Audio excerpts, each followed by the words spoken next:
What a finish! What a man! The drum roll finishes, and the target is hit. And it comes on finals night, and it's a knockout push. Dirty Harrison!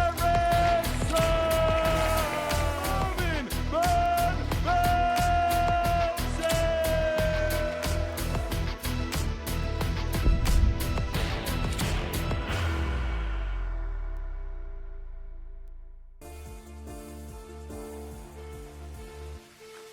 The drum roll finishes, and the target is hit. What a moment! Yes, we can. And the match. Game shot on a Yeah, fit that's an flag. almost central Reece ball, Colley. but that is a 1-2-1. Is to the ball. Andreas Game shot Harrison on the nodding first along in the flag. background. He Ten thought it Evetts. was going to go, and he was right.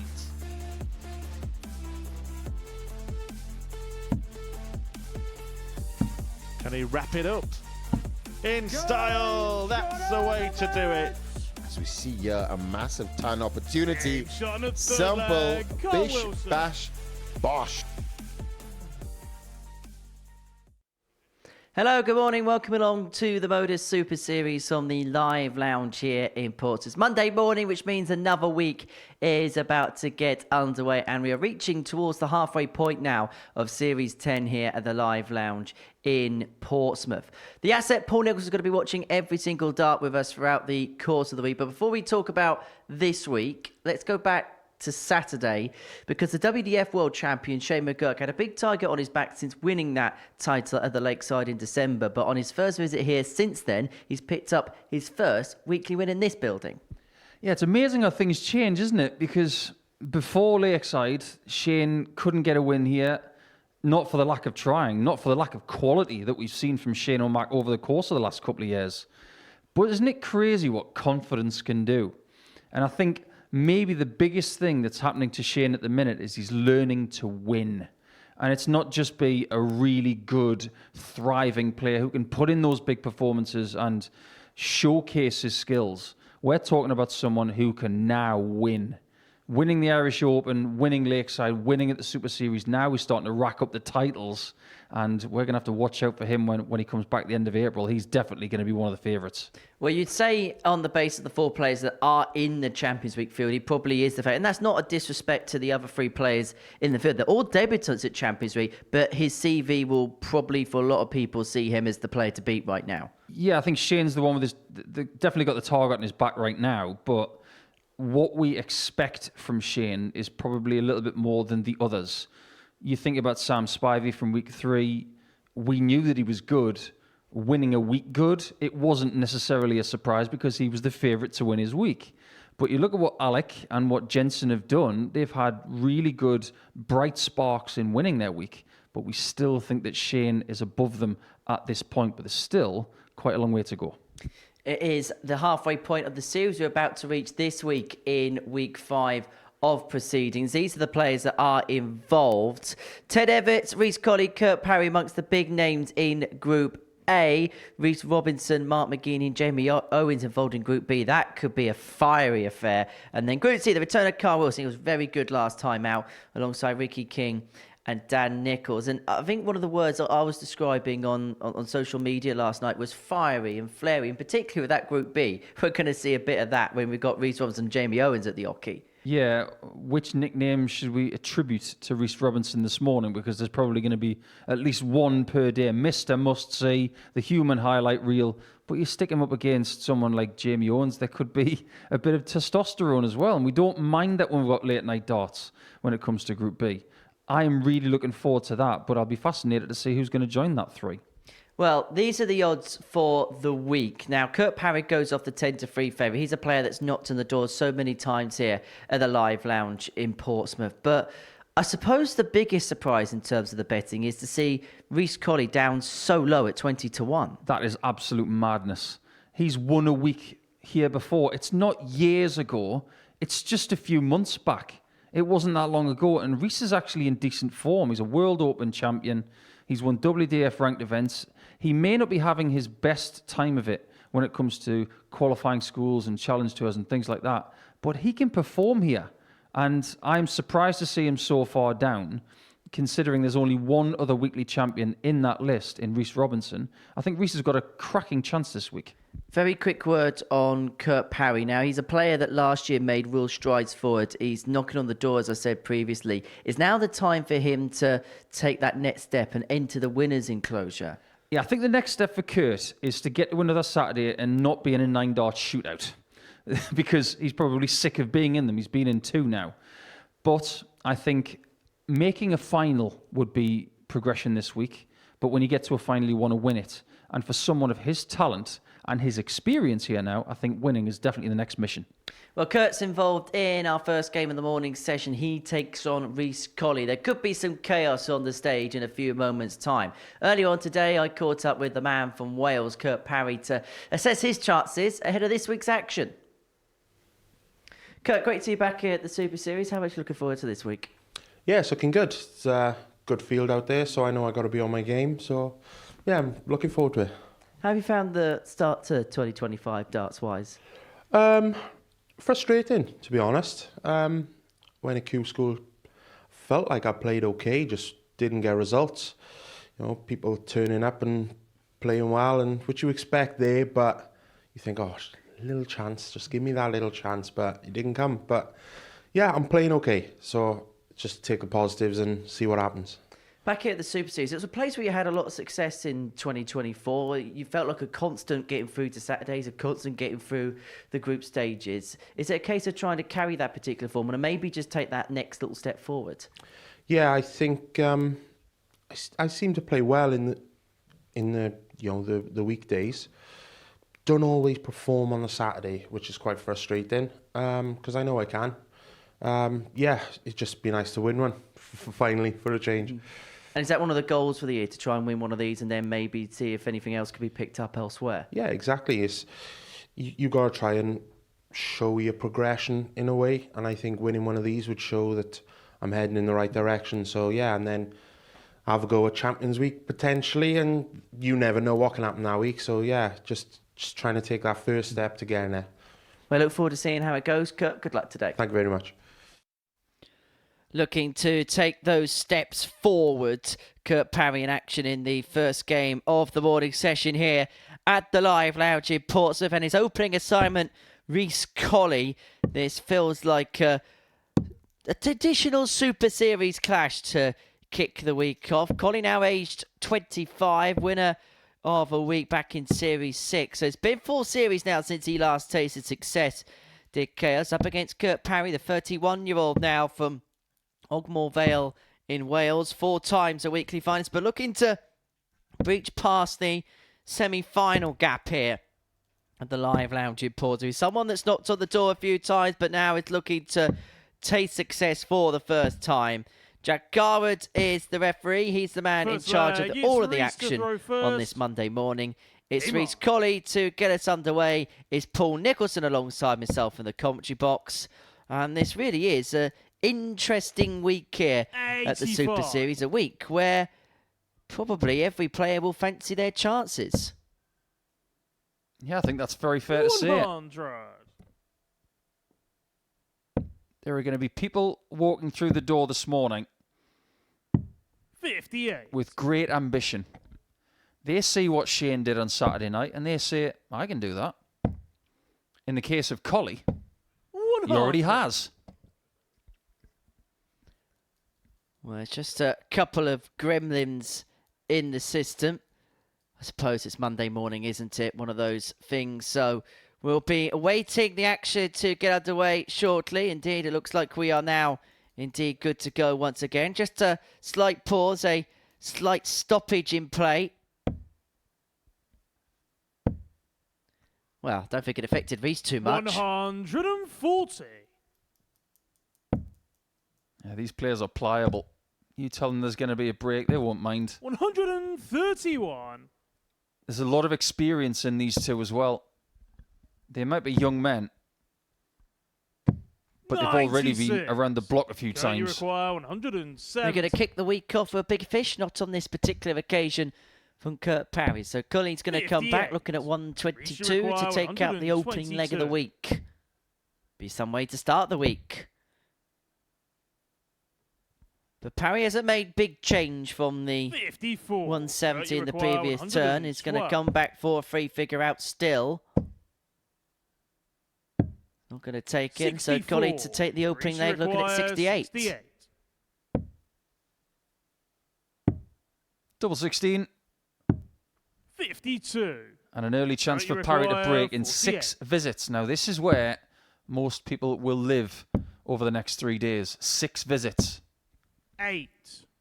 Rishi requires But Parry 16. unable to live in that particular manner. And so Colley, to eventually get the opening leg one, No cannot score. convert double 8. You require Edgy, nervy 40. opening to the week.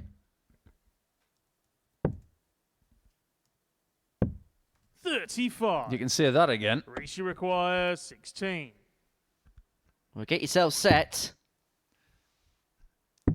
Game Double shot on the fours first eventually leg. pinned. Reece Reece Colley. Colley gets the week underway, and I can give you a guarantee right now. Second We will leg, see it's better Kurt than to what the we've row just seen first. there. Game on. First leg of a week is always a bit of a searcher. 6. First game of the week, you don't put any pressure on it. You feel the initial nerves of starting the week, getting your first game under your belt. But if you can remove the pressure from this situation, you'll probably play better. That's got to be a max. 100. I can't believe he didn't get a max there. He as much as brushes the flight or the stem of the previous 2 darts, and that's a 180. 91. But I would be very surprised 85. if Kurt Parry is not the man with the most 180s after 3 days here. Because that's his biggest strength. 125. Well, Parry here, 6 starts at 216 to level this game up at 1 apiece. 100. Finds a ton.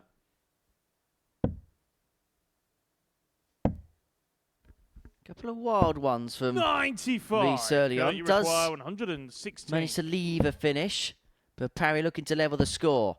If he can find double 18. Game If, shot on the what second if, leg. Kurt Parry. pins it perfectly, levels up at 1 apiece, and that is our first ton plus check out of the week. Third leg. First it's of Reece many. to throw first. Game on. Arguably better at combinations is Kurt. 125. That is compared to having 3 darts at double. Because it's all about rhythm for this lad. 60. You mentioned those wild darts from Colley. I feel like I mention it every time he's here. He only tends to miss in 84. one direction, and that's left, because he has a little layoff in his throat, and that means that the arm twists and he loses his alignment. 140.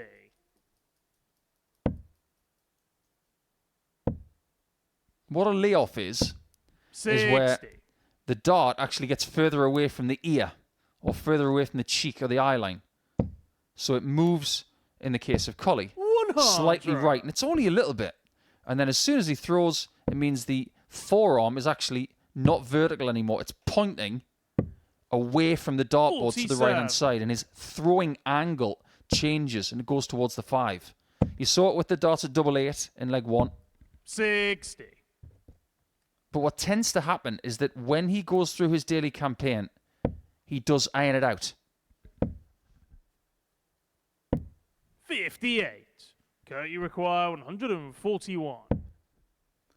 Well, Parry has the opportunity here to really take control of the contest. 89. He's beginning to Reece step it up, require whereas Reece is having a quiet 126. start to proceedings here.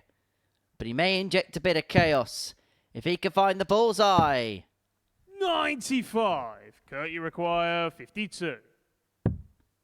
Save 12. Game shot on the third leg. Safely Kurt gone. Parry. He has taken control of this game. Fourth leg. It's We are Kurt talking to about a throw player first. That has Game won group situations before. He's pretty much done everything as far as a weekly campaign is concerned without getting to the 6. final match. He's been involved in 2 9-dart shootouts, one which he's won, one which he's lost out in. 97. But I think sometimes we look at the talent of Parry and we think, how has he not won yet? 121. We used to say the same about Neil Duff. When he cracked through and got his first weekly title, 100. he would go on to win multiple, somewhat simply. 108. And he has everything about him, doesn't he? Such a solid throw, such consistency, such reliability. 58. And that's why there is such a surprise that he hasn't achieved more in this building. And that's a compliment to Kurt. The fact that we hold him in such high regard. 89. He's got some thinking right there as well. I'm a big fan of that 140 move these days. 45. Kurt, you require 51. Should be 11 for tops.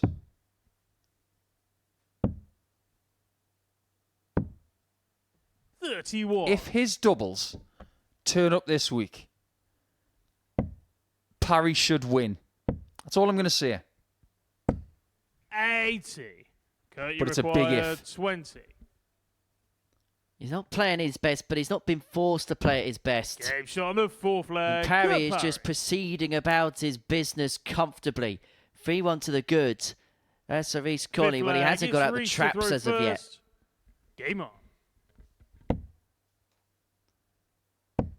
4 legs in, averaging just 75. And this is a player 140. that we have high hopes and high expectations for. Of course, it is just the first match of the week. And we saw Richie Housen have a bit of a shocker to start in this game last week against Brandon Rini, then go on to win 14 matches consecutively to romp home with Group A. 96. But it can set the tone to a day, whether you get off to a good performance or poor performance. Depends on the person, though, doesn't it? 57. I think that's something we've seen from Richie Housen twice now, where he has a bad start to a group, whether it's 95. losing once or twice and then going on these ridiculous streaks. Remember when Richie Housen had to win, what was it, 8 games in a row to win Group require C? 170. He did it.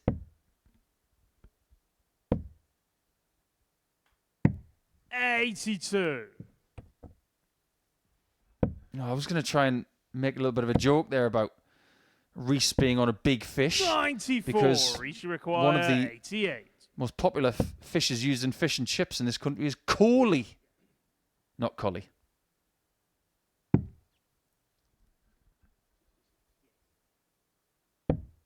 $32.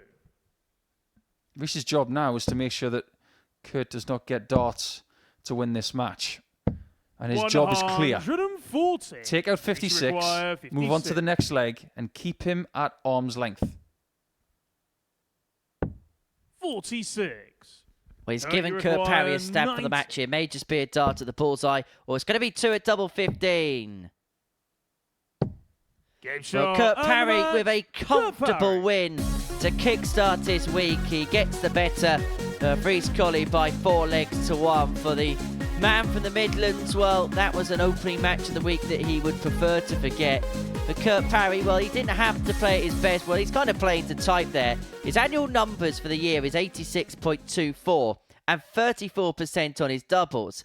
In that match, he averaged 86.21 and was 33% on his doubles. So playing to type, and he'll hope to build a bit of a mojo. Kurt Parry beats Reece Colley by 4 legs to 1 in the opening match of the week. Coming up after the break, David Wawrzewski takes on Darren Brown.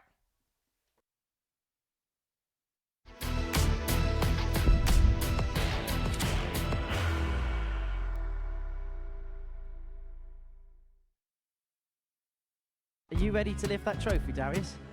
Yes. Let's do it then. Ladies and gentlemen, your MODUS Super Series 9 champion is Lucky D, Darius Lambert!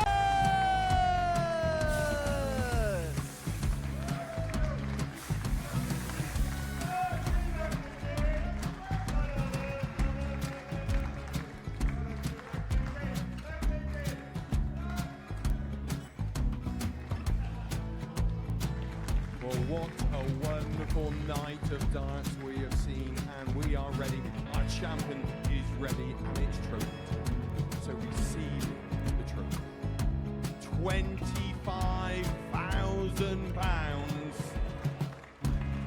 The new MODUS Super Series champion, the Terminator, Marvin Van Velzen.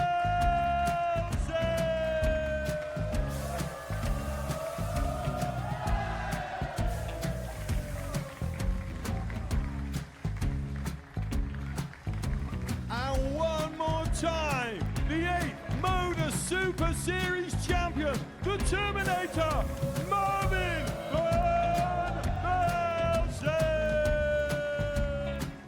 And the new MODUS Super Series champion is Andreas Dirty Harrison.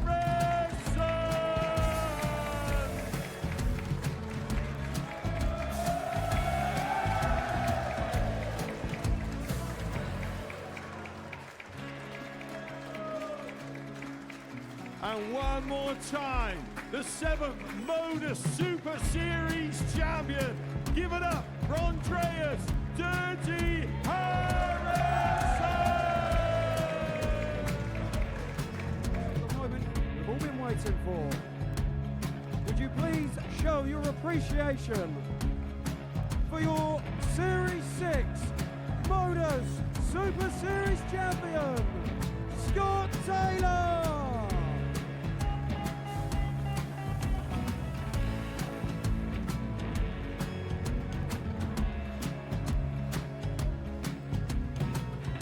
One more time, your new MODUS Super Series champion. He is Chucky. He is Jim McEwen. Ladies and gentlemen, your MODUS Super Series champion, retaining his title, the Nuke, Luke Littler!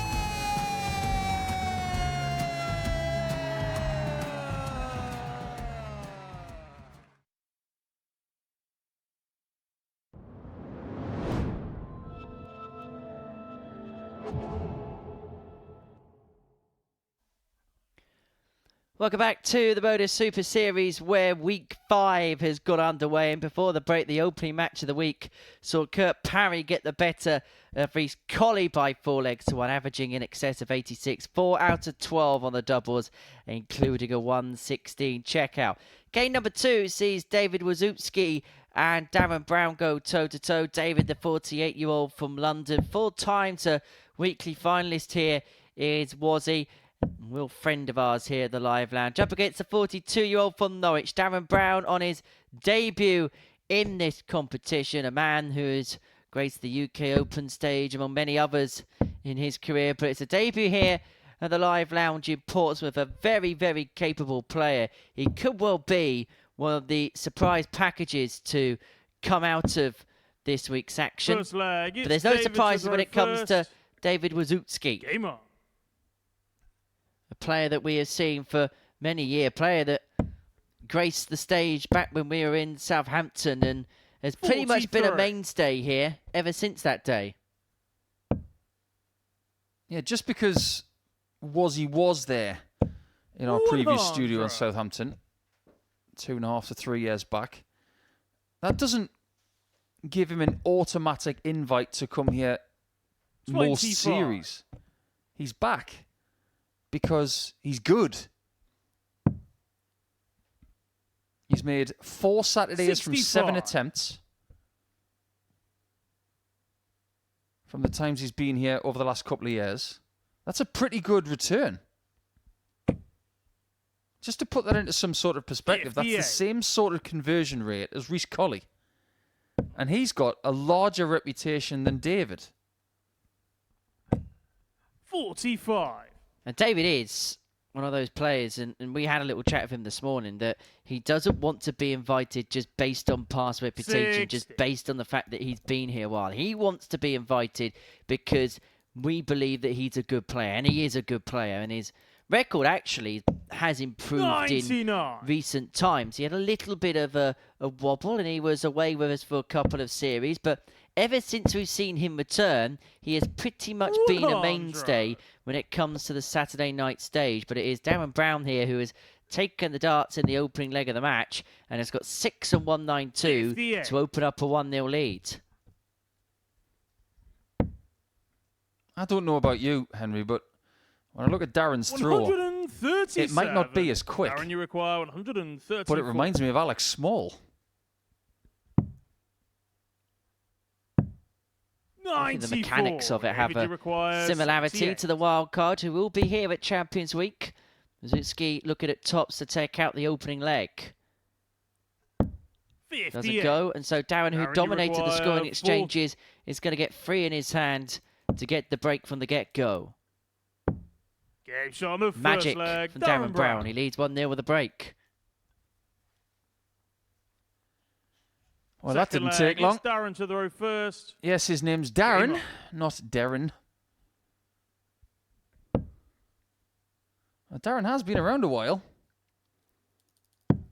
59. He may be a familiar face to some people from the last few years, but he may be one of the players that had an opportunity to kick on in the sport, but life gets in the way. He played at the 2018 UK Open, lost out to a certain Paul Hogan. 58.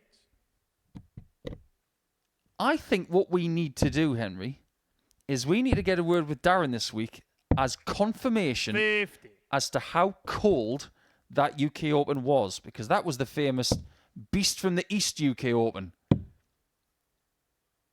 They only had 2 rooms. 78. They had Red's Bar, and they had the place where you have the multiple boards. Now, if my memory serves me right, he played Paul Hogan in the back room. 100. And he can confirm to us just how cold it really was. Absolutely freezing, and to the point where, because there was so much snow, the main arena was shut off out of bounds because they were worried in case the snow on top of the big tent at the top of it would actually cave into the building. Correct. 140. But they still stuck Chris Mason and Alan Warrener and all the rest of it in the ITV commentary box in the main arena that weekend. 76. Health and safety is okay until you're a David, you commentator. require Yeah, it wasn't 151. just cold for the players, it was cold for everyone. The infamous 45. Mickey Mantle game springs to mind. Yes, Mickey got a reprimand for wearing a hat. Because it wasn't 97. within the David, rules, you require even though the room was 106. -1. I have a very strong opinion about what happened there. 53. Darren, you require 74. Well, Darren is looking to put himself in a strong position in this match. Double top for a 2-0 lead. 54. Doesn't go, so Wawrzewski David, you has a require chance to 53. square up. 17 leaves double 18, and now across for double 9. 44. Doesn't go, they felt rushed. Darren, you require 20. Darren's back for double 10. Trying to do a Shane McGurk here. Game shot on the second It's not leg. that hard, Darren apparently, Brown. Shane. Yeah, but he had only 1 dart in the way, right? Shane Third had leg, 2. It's David to throw first. Game on. Maybe we should do one of those challenges where we try and make hitting a double as hard as possible and put 10 darts in the way and see if they can still hit it. 60. Great to see Shane winning on Saturday night. He is a genuinely nice fella. And him being here at Champions Week 59. means that if you want to get your tickets for Champions Night on April 26th, you're going to have to be really quick. 125. Will be live exclusively on Pluto TV as well. Champions Week getting underway on Monday, April the 21st. It's actually Easter Monday. If you want to 44. mark your card for that. We begin on a bank holiday. Does that mean we get double pay? 135. The players are going to be hoping they're going to get a lot of money that week. 25,000 goes to the winner of Champions Week at the end of April. And they will also 95. get an automatic passage through to the revamped ADC Global Championship, where £60,000 will be 100. on offer for the winner.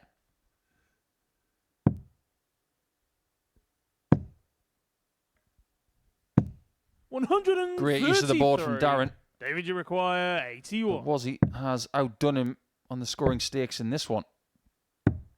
And the doubling. On the third leg, David Wawrzewski. Taken with the first dart. Now that's more like it. Beginning Fourth leg, it's Darren to throw first. build himself Game up on. ahead of stride. Still not playing the type of darts we come to expect of him, but he's just beginning to go up through the gears.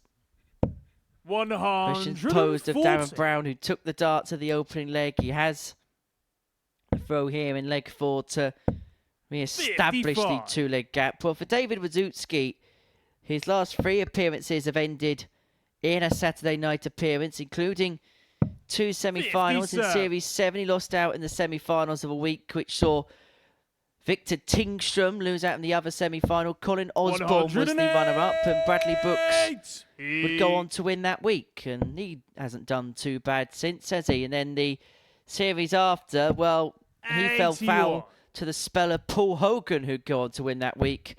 Beat Sebastian Białecki in the final. David Evans was the other semi-finalist. But David here, 180, 140. It took him a couple of legs to get up to speed, but now it looks like he is all guns a-blazing. 134. David, you require Scoring-wise, he is on fire right now. You've got to give Brown credit. 45. He's been outscored in Darren, this you leg require in the 89. first 9, but he's got his way to 89 to steal a 4th leg march on the bull. 64. David, you require 81. He's had an opportunity to re-establish the two-leg gap. Wawrzewski's going to get a dart at the same target to equalise the match. 56. Darren, you require 25. These are the numbers that can make or break your week. Game shot on the fourth leg. If you can take Darren out Brown. 25s and 56s and 48s, that's where you got to make your Fifth money. leg, it's David to throw first. You don't have to be perfect, Game on.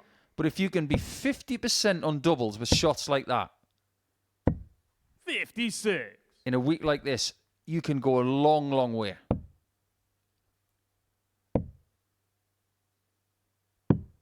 59.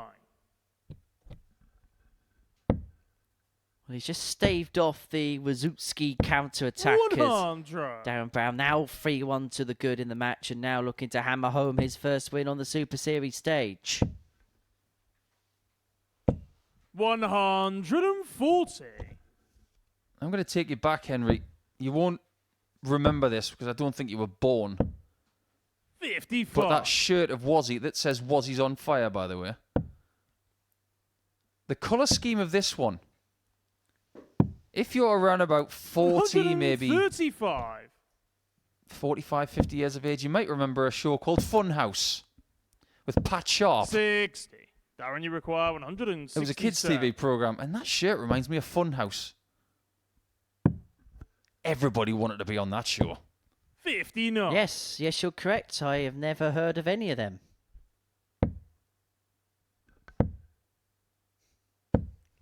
100. Darren, you require. Now, this is a chance to 108. win.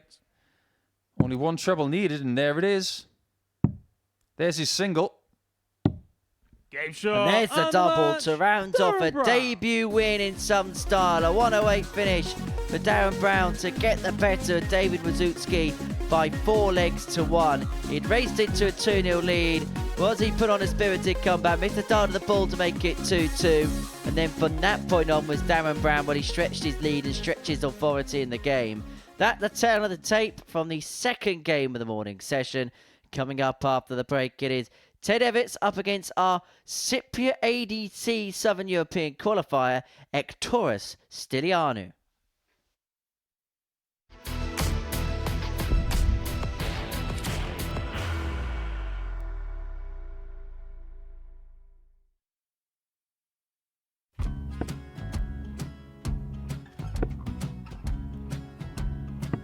$54. Charlie McGuire, 164.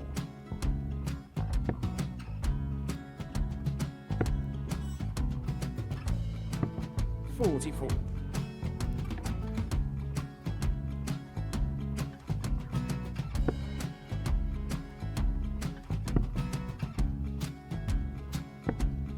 32. Charlie require 120.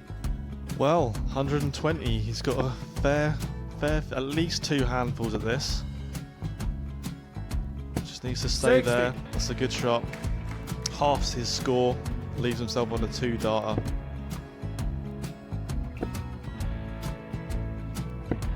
$26. Charlie Time on his require side 60. to become back-to-back singles champion.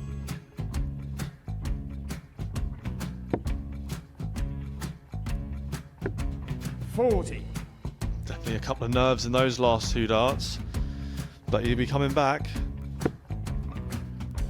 The moment he's been in before this situation. Standing at the back of the stage, Charlie approaching the required Yoki with a 20. chance to win the title.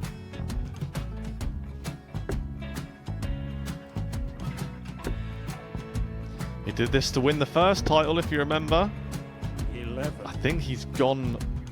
Georgia I think require he's gone to 180. bust it, maybe. The first title he won, he wanted 20. He went 6-7-7 to win it. He had a chance to replicate it again. Yeah, I get the feeling that was for a bust, and 39. on that Charlie situation there, George require Gay wasn't even 9. able to take it out going to the 18s on that switch. Yeah, I think he just panicked a bit, but he's done well to get that big one. Sometimes can be the hardest part. Georgia requires This is it. 79. It's got to be 19s. It's got to be 19s for this shot. Big 20 and a double. He's got the first one. He's going to get a match dart here.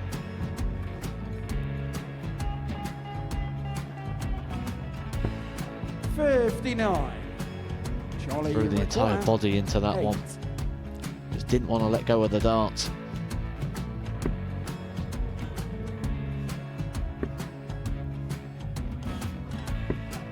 No score. He's given George a chance. Georgia require I 20. think George has been quite good on double 10 today. So many opportunities for Charlie Murphy. Got Couldn't it, get the gets job it. done. Got to end the match!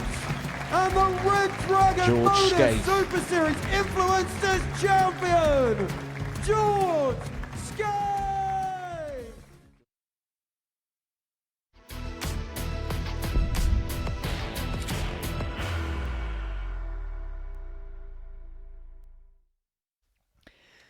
Welcome back to the MODUS Super Series, where before the break, Darren Brown got the better of David Wawrzewski by 4 legs to 1. And so, game 3 of our session sees Super Ted back at the Super Series. Ted Evetts returns to the live lounge, and he takes on our second Cypriot qualifier, Evetts Stylianou. What a fantastic name that is. Let's hope there's going to be some fantastic darts from him this week. As for Ted Evetts, well, we kind of know what to expect from the 27-year-old from Stockton, former semi-finalist here. It'd be a bit of surprise, or we are all a little bit surprised he hasn't won a week here as of yet. He takes on another 27-year-old, the Trojan from Limassol, Evetts Stylianou, making his debut in this competition. He finished 4th on the ADC Southern European Tour. That's open to nations like Greece and Cyprus to playing in 2024. That was won by our good friend Andreas Nicolaou, who we saw at the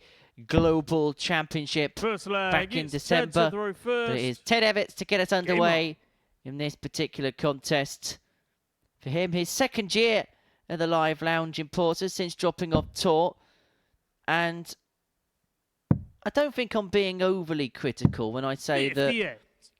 it's perhaps a surprise that in his first year, Ted Evetts didn't go beyond the semi-final on a Saturday night. 95. I think Ted is trying to discover where he goes from here. Because up until the age of 25, his career was dominated by the development tour. Just because 58. Luke Humphreys, Dimitri Vandenberg, Michael van Gerwen, and some others have gone from the development tour 100. straight into success at the top level in the PDC. It doesn't happen for everyone. Maybe there was a bit of pressure leveled at Ted because of his development tour CV. 100. One of the best development tour careers ever. Plenty of time for him to find his place. He's only 27. 58. I would say that by the time he's 30, he'd like to be steadily back on the tour and somewhere in the top 50 in the rankings. He's got all of the tools.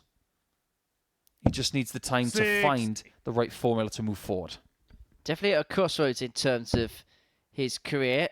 Seeing his good pal, Bradley Brooks, return to the tour after a year-long hiatus. That could possibly give him a bit of a spurring on factor to try and not chase what Bradley's got, but to return to the tour of his good friend.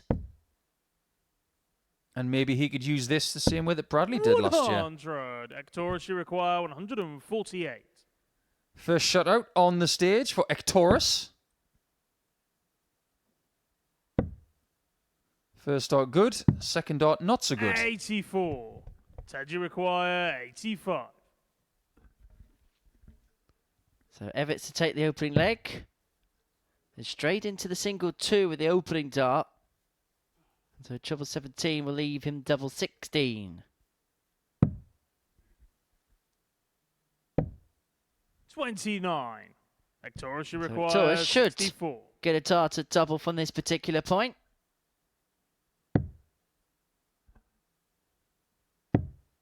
He does, at tops. 24. Very, very close. Ted, you require 56. These are the shots we've already mentioned. Your 25s, your 56s, your 48s. These 2-dart combos, they will be crucial throughout the group. 46. Ektorus, you require So 40. opportunities to miss there means that Ektorus could come back for tops to take out the opening leg of this match.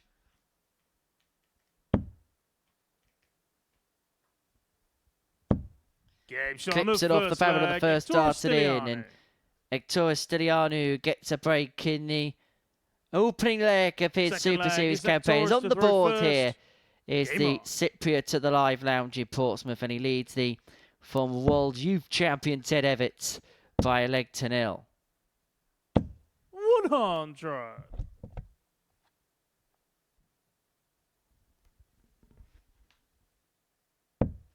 Well, apparently the name Ektorus means the one who possesses. 140.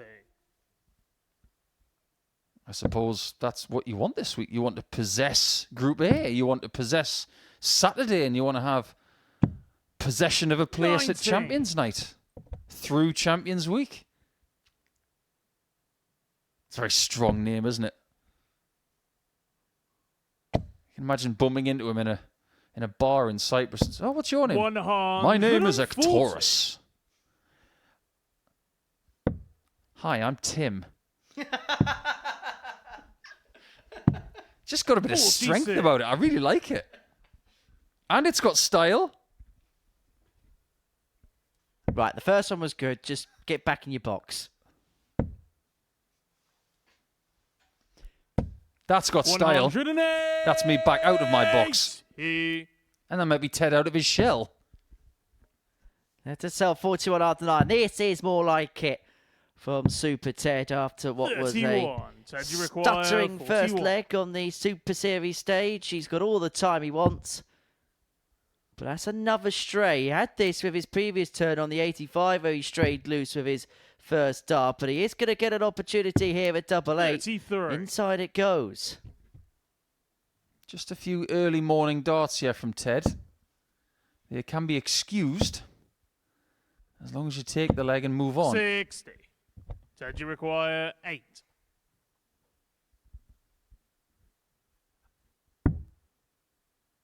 Don't hit the double, hit the dart.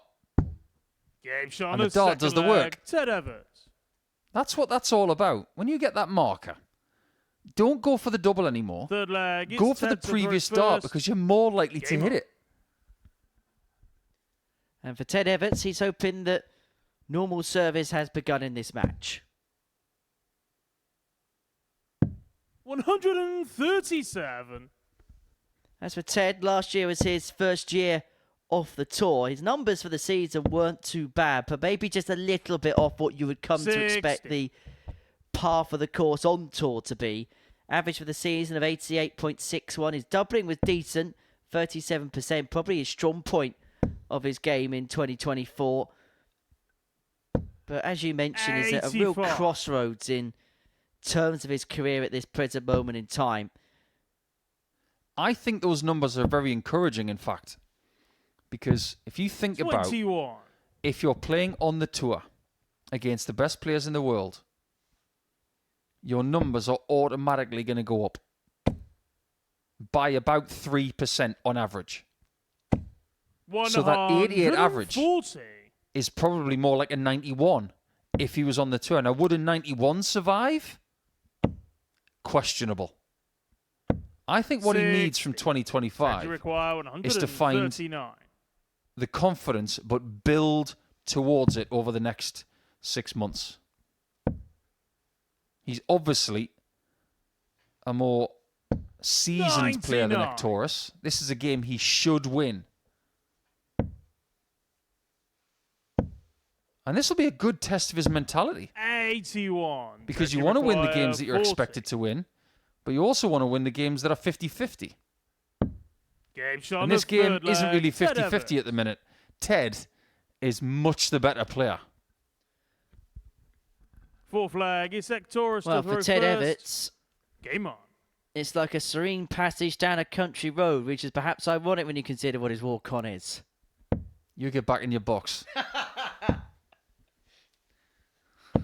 140. But the second year off tour is, I think, a very interesting one for players. Because when you do initially just drop off the PDC Pro Tour circuit and Q-School doesn't work out, there's a lot of things that are fresh. Things like this. Things like possibly playing ADC, possibly playing WDF. But you have that burning desire that, yes, I'm going to enjoy this year, but I'm going to do everything in my power to get back on tour at Q-School the year 55. after. But when it doesn't quite happen for a second time, I think for a lot of players, that then asks and poses a lot of questions as to where their game's at, what direction they're going to go in, and what the future holds. And I know Andy Bolton 59. last year was having a chat about what direction that his darts were going in. He still had the ambition to go on to tour, but he had to be realistic about the fact that when 1 year becomes 2 years, becomes 3 years, the ambitions sometimes 59. need to align in a different direction. Yeah, I think it's a little different with someone like Andy because he's almost twice Ted's age. I think for Ted, you just don't press the panic button. Keep doing the right things. 58. Build that confidence. Don't expect it to come overnight. This is what some people don't understand. Confidence can be lost quickly. 61. It can be gained only slowly. And this is what Ted's got to do. It's actually what Ektoris is going to have to do here this week in what is going to be the most difficult tournament he's ever played in. 59. You've got to find ways to find a win in a daily campaign, no matter how small they are. I think 60. if Ted walks away with 6 points today, he should be very pleased. Win more games than you lose. That is a really good way of building towards that confidence that everybody wants. And if we're being 80. fair, Ektoris should building require towards the confidence that 126. Shane McGurk already has. But he had to build towards it as well. Well, Victoria Stylianou here. He has been outplayed by Ted Evetts. There's no 98. two ways about it. But you've got to give credit where credit's due because he's now left himself on a double to level his match up at 2-2. There are going to be players who come here to the live lounge 60. and they're going to feel like a Storage fish out of required, water for a couple of 28. games.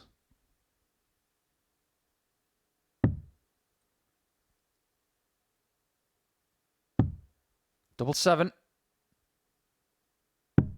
14. And a chance for Ted, but it's that Ted should pesky require 128, 128. which is not one of the pros' favourites, or indeed anybody's. It's going to stay. And that's what makes it difficult sometimes. It's the position of that treble 18. If that was just a little higher, that second dot was also in there.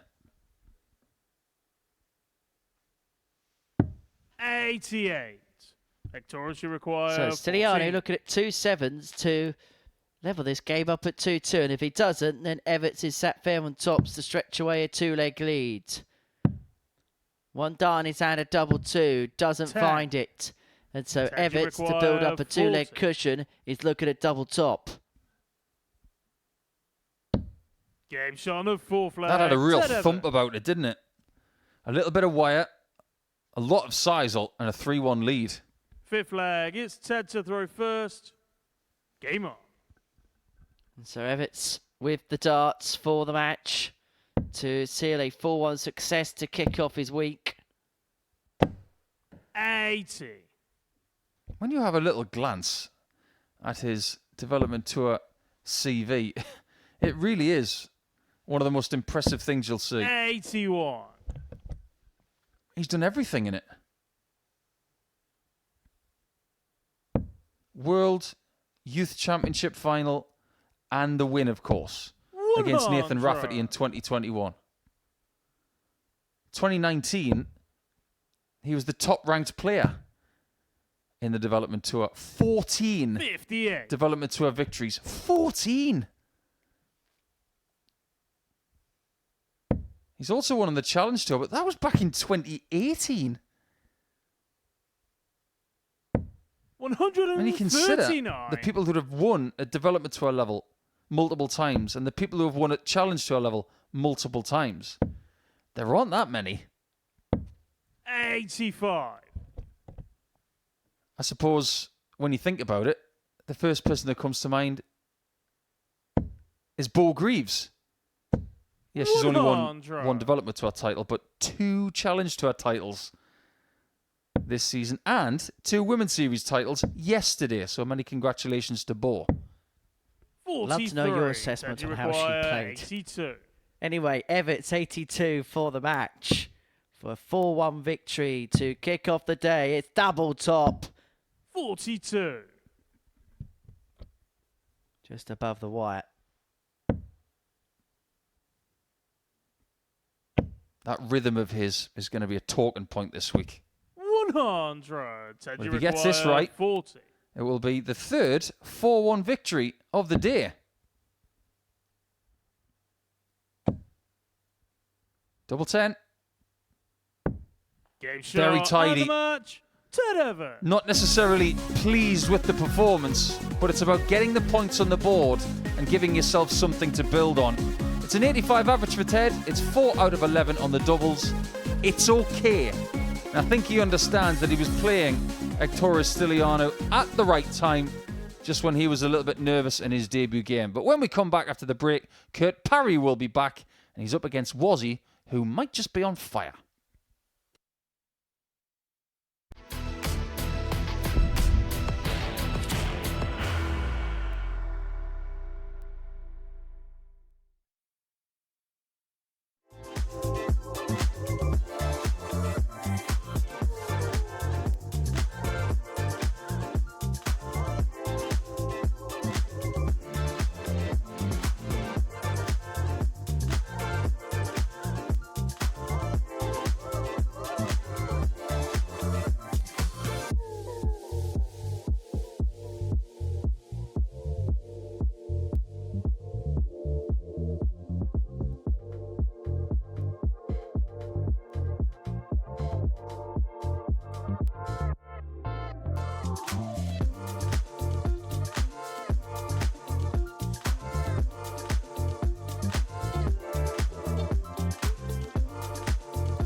Welcome back to the MODUS Super Series. Before the break, Ted Evetts beat Stylianou by 4-1.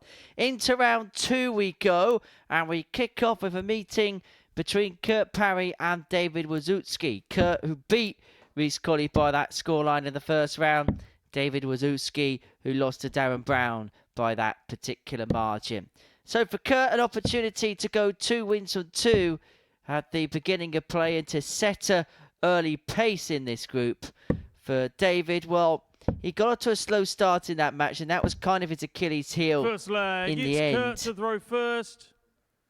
Game on. But for Kurt, average of 86.21, 4 from 12 on his doubles. He pretty much played to type him that opening match when you compare that to his annual numbers, which is 86.24 and 34% on his doubles. We call Kurt Parry quite consistent quite a lot, but even by his consistent standards, that's the case. 125. Already feels like he's going up a notch here, though. This is a better start. If he gets that first dart right, everyone in this group is in trouble. 100. Now let's surmise what we did see in round 1. Edgy stuff from some, brilliant stuff from others. Only the 3 maximums, but Kurt's already added to that tally at the start of round 2. 100. He had the best average of 86.21 that you've already mentioned. And he's off to a flyer. Kurt Parry.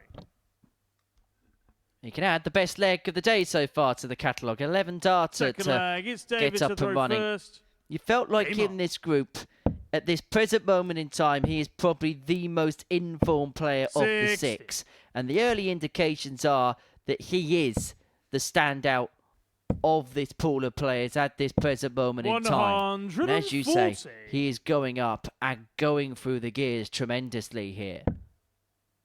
We do have people with relevant experience coming into this week. Reese Robinson with multiple weekly wins. You know what you're going to get from him come Group B.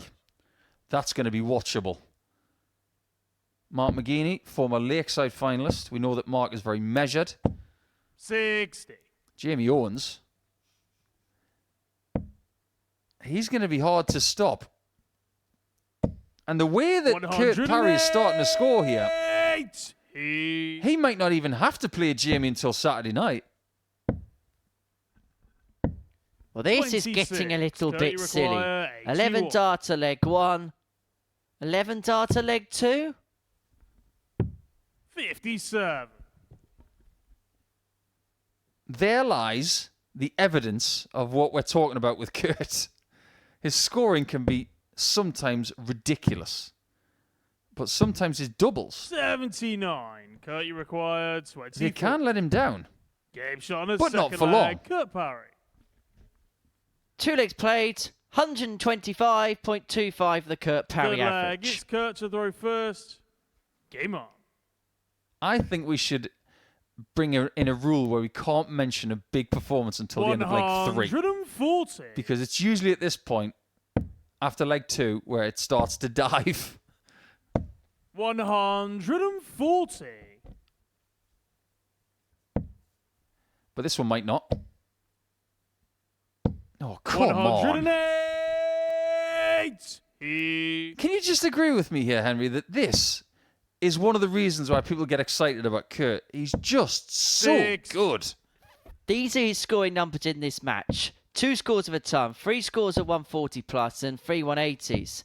That's the first visit in this match where he has not scored in excess of a ton.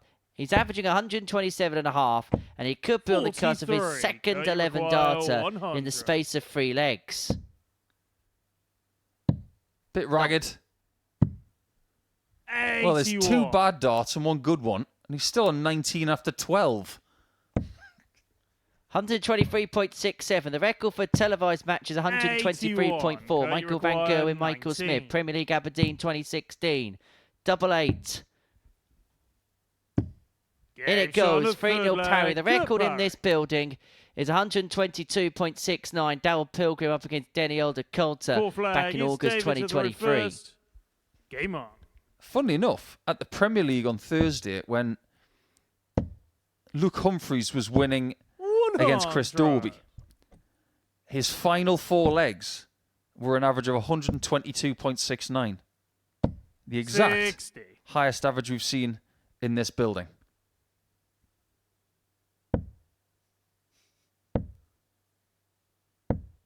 Wozzie's probably thinking he's been hit by a truck here.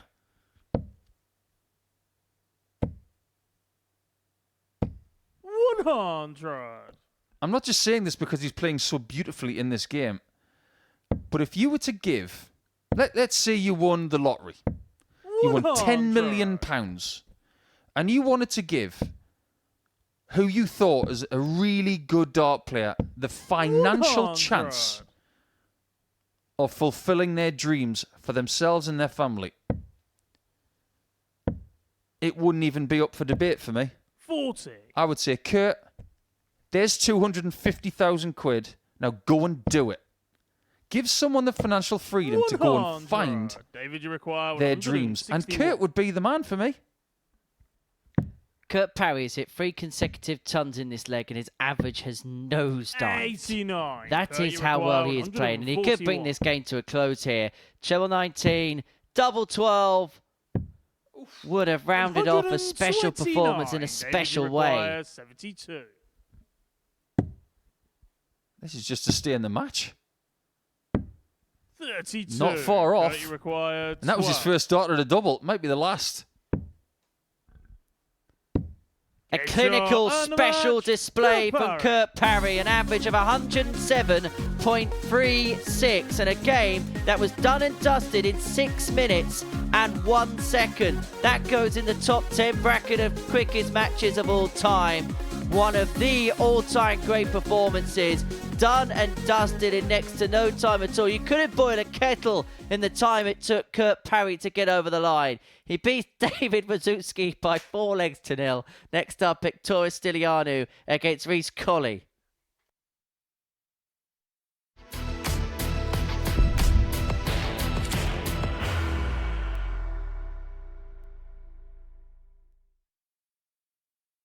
Are you ready to lift that trophy, Darius? Yes. Let's do it then. Ladies and gentlemen, your MODUS Super Series 9 champion is Lucky D, Darius Lewandowski!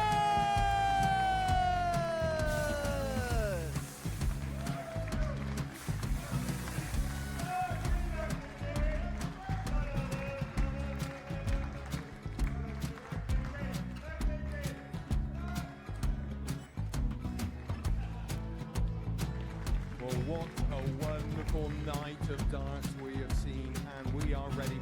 Our champion is ready, and it's trophy time. So receive the trophy.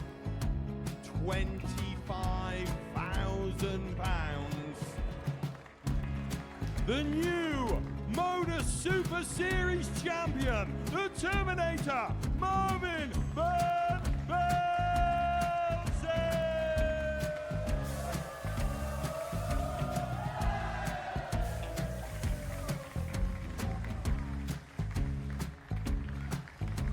And one more time, the 8th MODUS Super Series champion, the Terminator, Marvin Van Velzen.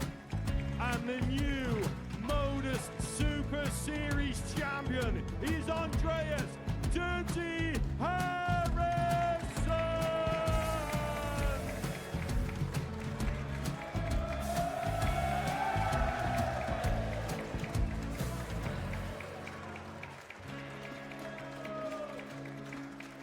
And one more time, the 7th MODUS Super Series champion.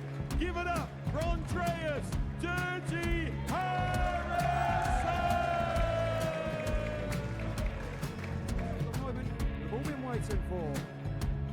Would you please show your appreciation for your Series 6 MODUS Super Series champion, Scott Taylor!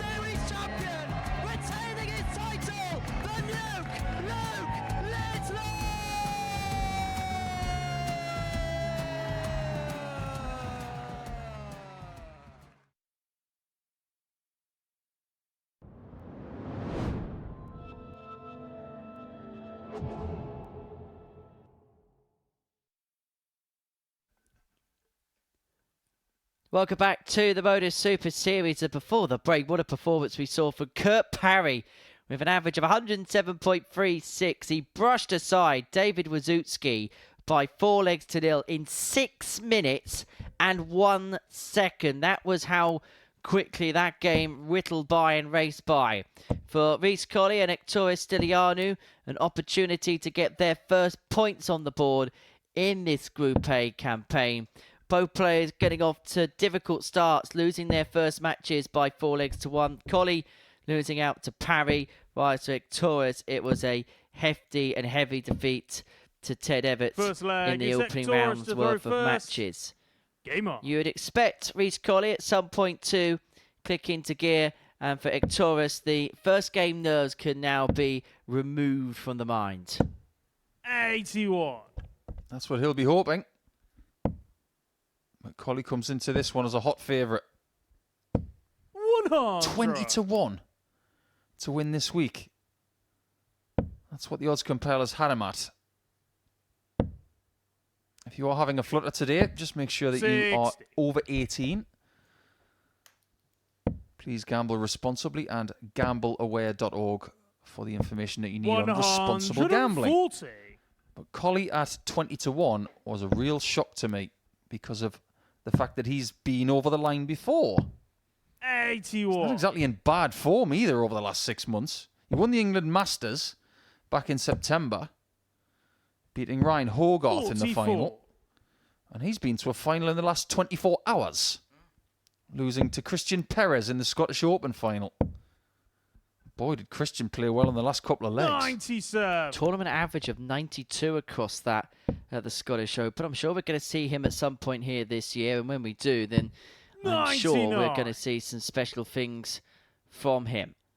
As for Colley, he also won the World Open back in October, which gave him what has been described on my notes as a major winner wildcard to the Lakeside, where he'd lose out to Neil Duff in a last set decider. We'll tell you more about his exploits there in the next leg. But Evetts looking to be victorious in this first leg. And this 1-2-2 would be glorious. 54. Each requires 60. Right in the middle of the 20, so tops from the angle. 40. Evetts requires 68. If he's not feeling too sharp on Monday morning, he's going to have to try and figure out how to get sharper sooner. And that's a big mistake from Evetts. 52. Rishi required 20. Not getting a dart at a double from 68 is a mistake. And Colley pounces on it. Let's go back to that, shall we? Second leg, it's Reese to throw first. The World Open was one day, wasn't it? Yes, it was in between the World Masters group and finals. 108. Now, I'm not taking anything away from Reese. I think that's a fabulous title. Been won by Benjamin Pratnamer as well. How many majors do you know that have been won in a day? Well, hang on a minute, because Colley was for a second delivering something major. And then as soon as I said it didn't. So I don't know whether this is actually the WDS official terminology or whether this is what our database is telling us. But the major winner wildcard round was won by Jarno Bottenberg for the Dutch Open. Now, that was played over numerous days. You've got to beat 3,000 players to win. Yeah, but that's not a major, is it, the Dutch Open? That's just a very big tournament. Howard Jones from Australia, who won an event out there. Kai Smith won an event out there. Jacob Taylor won Las Vegas. And Shane McGurk won the Ireland Classic. And of course, without that Ireland Open, win for Shane McGurk, he wouldn't have even played at the Lakeside. I think the word major is used way too much in this sport. 95. Is this a Monday morning what is a major discussion? I'm happy to have it. And Reese is very happy to have that tops. This is very good. Getting better by the leg. Third leg is Evetts Colley first. Is learning how to win and learning how to win good tournaments, big tournaments all the time. Three-time winner now on the WDF circuit. He's overtaken Matthew Edgar's tally 45. for wins on that particular circuit. Got through to the second round of Lakeside this year. Beat Darren Johnson in the opening round by 2-1. He rattled off the first leg imperiously 3-0. Lost the second set, but managed to find a way to recover. And then was involved in a tremendous game with Neil Duff at the Lakeside in the second round. I was actually privileged to be in the auditorium for that. As Torres gets his first Super Series max. Led 1-0, 2-1. The last set 26. went 2-2. Colley couldn't close the game out there, and Duff would go on to win 3-0 in the final set to end his hopes of making it through to the next round, where he would have taken on Barry Copeland. This is much better. 108. They both have a max in this leg now. He And the leg is in the balance.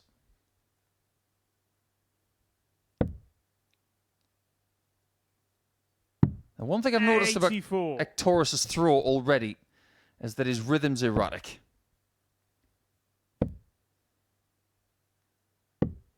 He aims one shot, 75. Ektorus, you he'll require aim another shot, and then 132. sometimes on dart 3 he'll just chuck it away. Now that is a bad habit. Another bullseye would have been anything but bad right there. Leaves himself on 70, and Colley will use the bullseye as a primary target first for himself, but that shot's already off.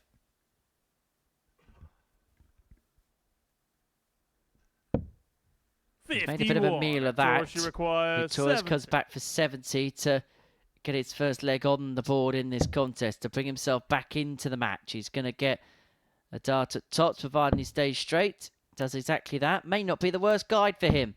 In fact, it was the perfect guide for the Cypriot, who brings it back to 2-1. Fourth flag, it's Reese to throw first. Game on.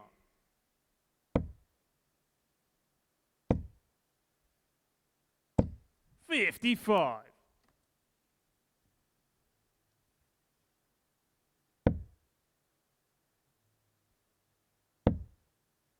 It's a really tidy throw, isn't it? 60. It's not faultless, but there's a lot to admire about it. 140. But the Colley throw, to me, it's got the same characteristics as Luke Humphries. Compact. Little movement. 100. It's not too rigid. He's a bit more side-on than Humphries. But that upper right arm is very 44. close to the upper body compared to some other players. And it just gives him the freedom to throw without any shoulder jerking or thrutching. It's just a really good throw. But, like I said earlier, 100. his problems with his throw don't lie from this angle. They actually lie from looking at it directly in front of him. 125. It's nothing about elbow height or anything like that. It's about line towards the board. Sometimes he drifts to the left-hand side because of a tendency that he has. But when he irons that out, this is the kind of thing that's possible. 97. Making that approach shot look really simple. And now beginning to really simplify this game. Or at least he'll be hoping to do so in a few moments' time. He's going to come back, 3 darts in his hand, a double top to establish a 3-1 advantage in this match. He had the perfect guy with dart 1, clips it off the barrel with dart 2, and Reese Colley goes 2 legs clear. That is a really classy second dart. Fifth flag, Clatters into the barrel and just nestles its way into that tops bed. It was a big darting weekend, wasn't it? There was so much going on. Not just Shane McGurk winning on Saturday night. We mentioned Christian Perez winning the Scottish Open. Congratulations to him. Martin Turner 85. won the Scottish Classic on Saturday. Many congratulations to Martin. He's a good friend of the show. And that will mean a lot to him. 100. Lots of qualifiers for European Tour events in the PDC system over the weekend as well. And the Nordic and Baltic region of Europe. 55. Eastern Europe. And the women's series over the weekend, 2 wins for Bo Greaves, 1 for Lisa Ashton, and 1 for Fallon Sherrick. So the heavyweights definitely stood up and took the titles. 99. Well, there's some really good performances from Lorraine Lynn Stanley that weekend as well. Gemma Hayter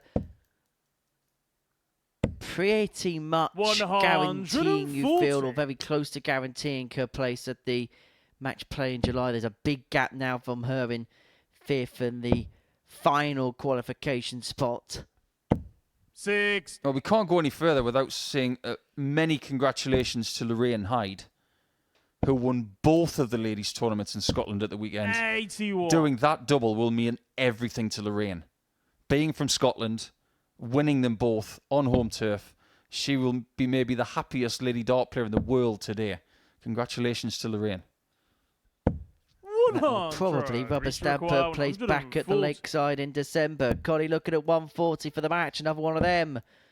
Diverts the other side into the treble 5. And so Stylianou is going to come back for this 82. 100. Exority require 82. Good enough. He's a 17. Just gets that one. And that was edgy because he's missed a single 17 already in this match.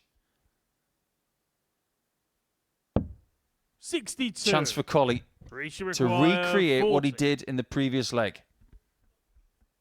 But this time to win the match, double 10. It's the first win for Rhys Colley on the Super Series stage this week. He gets the better Victoria Stylianou by 4 legs to 1. An improved display from the Cypriot. But for Rhys, well, it was comfortable passage through this match. That's how the game went from a statistical viewpoint. Coming up after the break, Darren Brown takes on Ted Evetts.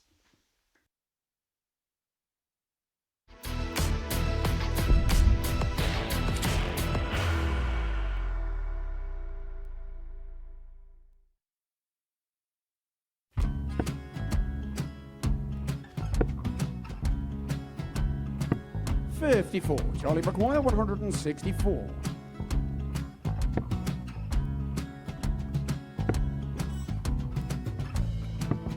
44.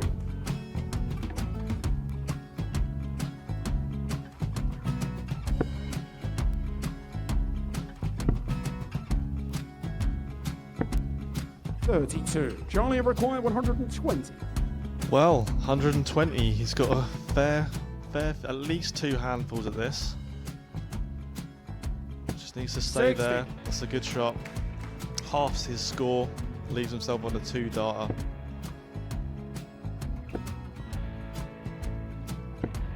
$26. Charlie Time on his require side 60. to become back-to-back singles champion.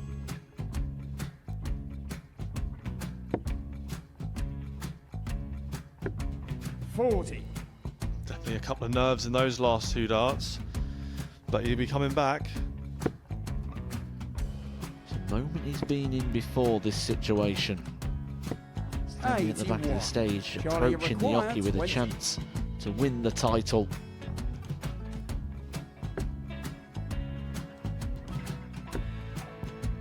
He did this to win the first title, if you remember. 11. I think he's gone. Georgia I think require he's gone to 180. bust it, maybe. The first title he wanted 20. He went 6-7-7 to win it. He had a chance to replicate it again. Yeah, I get the feeling that was for a bust, and 39. on that situation there, George require Scaife wasn't even 9. able to take it out going to the 18s on that switch. Yeah, I think he just panicked a bit, but he's done well to get that big one. Sometimes can be the hardest part. Georgia requires This is it. 79. It's got to be 19s. It's got to be 19s for this shot. Big 20 and a double. He's got the first one. He's going to get a match dart here.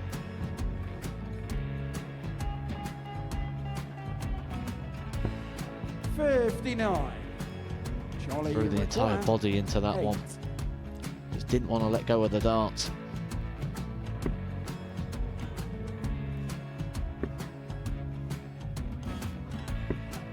No score. He's given George a chance. Georgia require 20. I think George has been quite good on double 10 today. many opportunities for Charlie Murphy. Couldn't get the job done. And the match! And the Red Dragon George MODUS Skate. Super Series Influencers Champion, George Skate!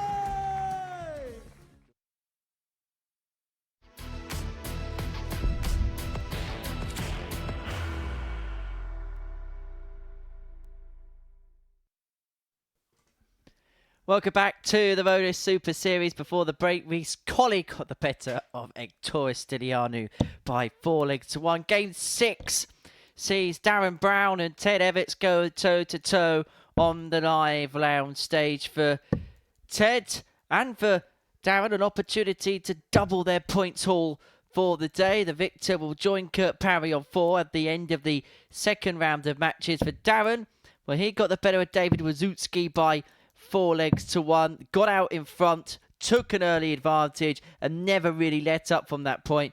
Whilst for Ted Evetts, well, I'm not really sure we learned too much from his opening game against Stylianou. 85 average, 4 from 11 on his doubles, all pretty much par for the course, but he wasn't pushed in that game. It'll be interesting to see how he gets on against Darren, who showed signs of real capability in his match against David Wawrzewski.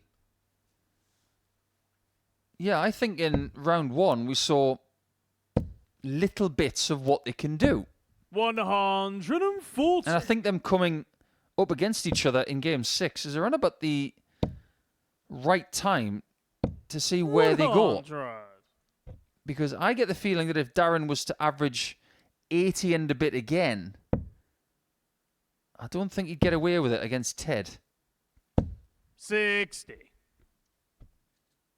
I think what we're looking for from these players is somewhere around 87 plus. 96. What I like to call the Mike Warburton formula.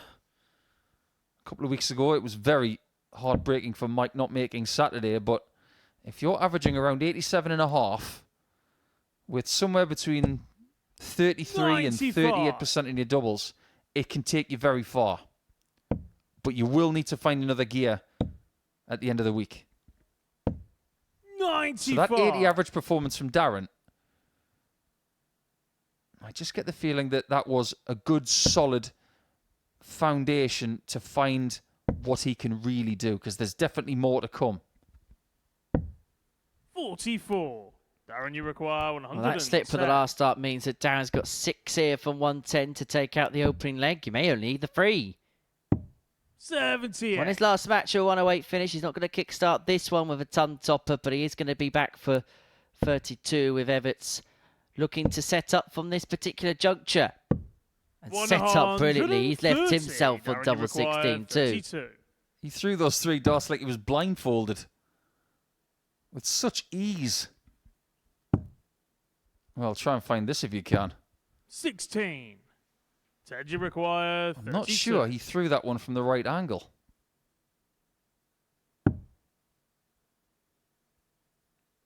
Moving to the right. And now he's got the same problem. Somebody get this guy a winch.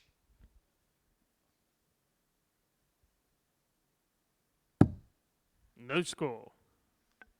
Darren, you require 16. To eventually get this first leg won.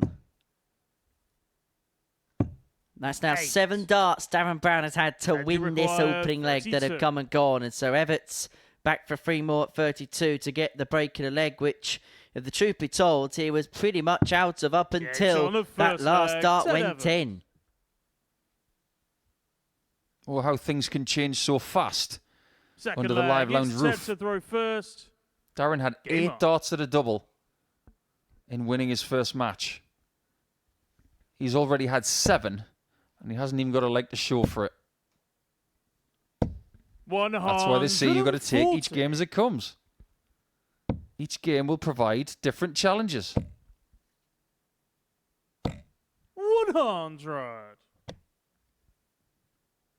You remember the days when every dart player used to use the same kind of points? Where there was no such thing as walking into a dart shop and saying, can I get some different points? If you did that, in the year 2000, they'd say, what? Evetts. Just keep the ones that are in the darts. They're fine. Nowadays, there are so many different types. And almost every dart player that you see here, they're using 96. longer ones on average than ever before. For good reason. Well, Conan Whitehead has told us his philosophy for 57. using such a Said you long require point. He's a big 128. scorer, and having the longer point helps him in terms of maximising that. Evetts isn't going to max out the 128 on this particular occasion. He'll hope that he's got 2 stabs at it. 40. But Brown is going Aaron, to you get a require look here at 164. 164 to level up at 1 apiece, but he's not going to get the break back, not on this occasion anyway. 64. Said you require So Evetts 88. for 2-0, looking at 88. Looking at double 14. And looking Game's good. on the second It was a leg. little Ted bit Evetts. scrappy in the opening leg, but that's a lot better from Ted Evetts. A 14 darter on double 14. Third leg. Super It's Ted Darren leads to throw 2-0. first. Game on. He still doesn't look happy, though. He's a man with very high standards. He's averaging 96. 91. He's 2 out of 5 on his doubles, and he's just had a combination finish on 88. Come on, Ted. See the glass half full. Well, he walked back down the oche and literally said the words, "wake up" to himself. 99. Well, here's my philosophy about people who play in Group A. If you're not a morning person, and you feel that playing from 9:30 in the morning is too early, change the game. Get up really early then. Go to bed at 9 o'clock, get up at 4, and just get ready 2 hours sooner. 100. Do you want to be successful or not? When they start the Open Championship at wherever it is, I believe it's at 58. Royal Port Rush this year, the first tee shot will be just after the sun comes up. When that person hits that tee shot, that will be 2 hours after they've graced the practice green and the driving range at around about 4 o'clock in the morning. 30. Change the game. You don't have to be up at 6 o'clock. You can get up at 3 if you want and make it feel like more of a late morning or early 99. afternoon kind of thing. You do what you need to do. Although I am not advocating for 5 a.m. sessions. No, that's not what I'm saying. I'm saying for the players, you've got to prepare 59. the way it's right for you. 114. Well, is this going to be right for Darren Brown? It's kind of the antithesis of his opening match, really, 58. where he raced into a lead, never really relinquished it. When he finds himself 2 down here and looking to half the gap. Evetts, though, on the charge, on the counter-attack here. 122. It's okay. Would have wanted Darren, more you from the last require up. He's left 56. himself on a 2-darter. That's the important thing. But Brown, double 18. 2 9s. 38. Would have been to have made it Said you 2-1. require 91.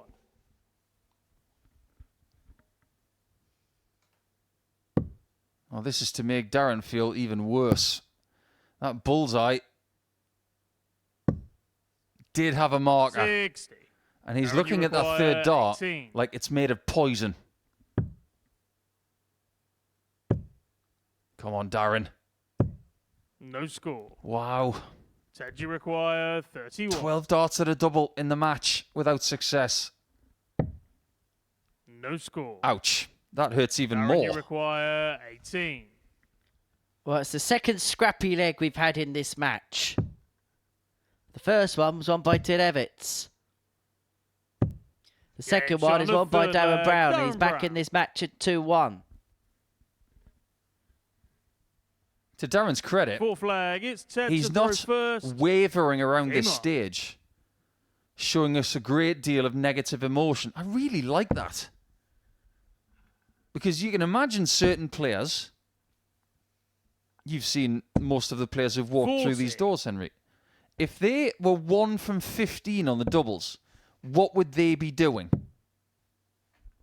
What's Darren doing? 134. Nothing. He's just getting on with it. I really admire that. And how many players have we seen fester when things go wrong here at the Super Series. Darren Brown looks like he's got this real 58. level-headed approach. Doesn't get too high when things are going well. Doesn't get too low when things are transpiring against him somewhat. Well, let me put it to you this way, because this is a bit of a segue. 100. Darren's only played in one Players' Championship event in his entire career. That was in Dublin back in 2013. He lost in his first game. 99. He lost to Aaron Monk. What would Aaron Monk be doing if he was 1 from 15? Well, there wouldn't be a stage set left, put it that way. 99. He would communicate visually how displeased he would be with those numbers. That proves that every player is different. 140. Haven't seen Aaron Monk in a while. Good couple of years since we've seen him here, since he then got his tour cards. 56. Ted, you require 164.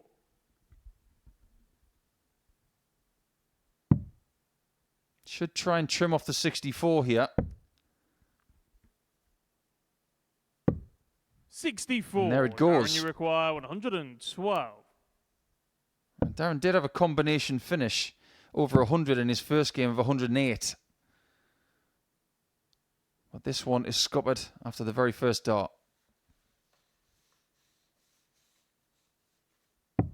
72. Ted, you require 100. So to make it 3-1, Evetts is looking at a ton. Tops. There's the first. For the second, just clips over the Darren, top. you require And so 40. Brown, who found himself 2 legs behind, could level up at 2-2 here. 2 5s. 35. And that adds to the pain. Ted, you require 40.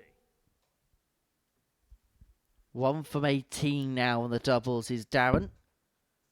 Presenting Ted Evetts with another opening, another opportunity. And another 20. chance he cannot take. Darren, you require 5.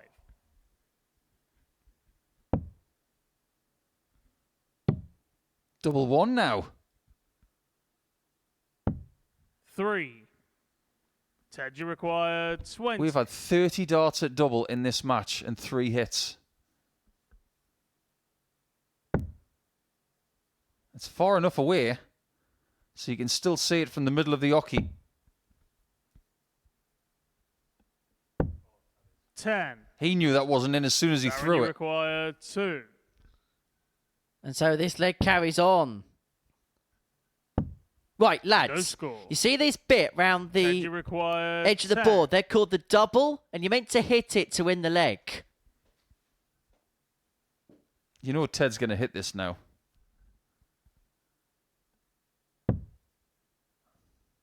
He doesn't look comfortable.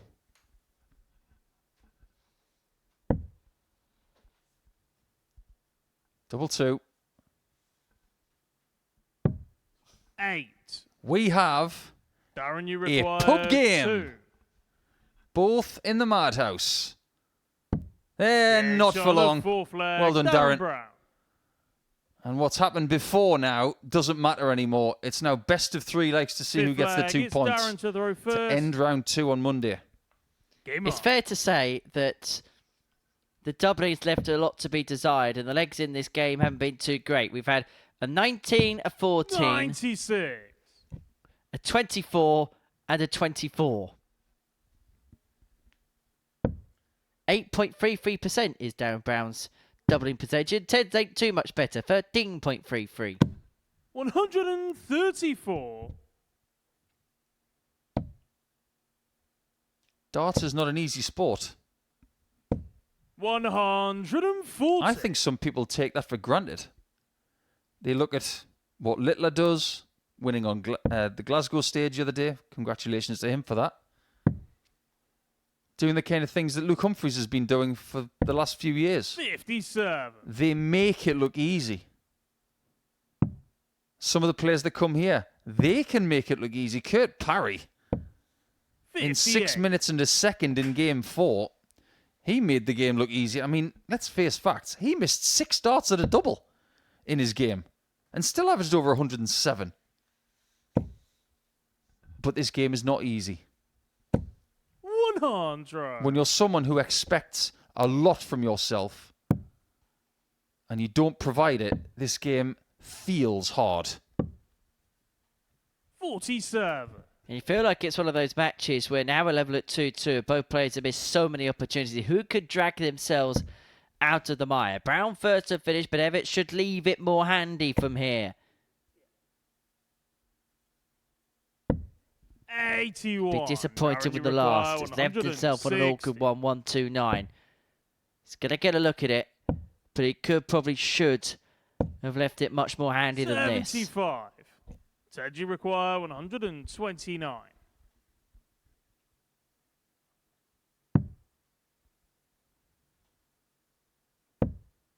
No shot at bull. 89.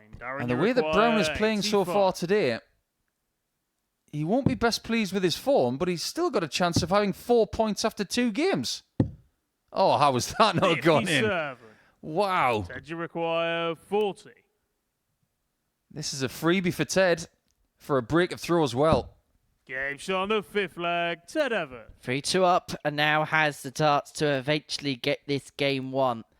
He could be 2 from 2 here, Ted Evetts. And I'm not trying to sound too harsh here, because I think Ted's a great player. But I don't think we would have learnt much, if anything, about him in the first couple of games. I don't think we have at all.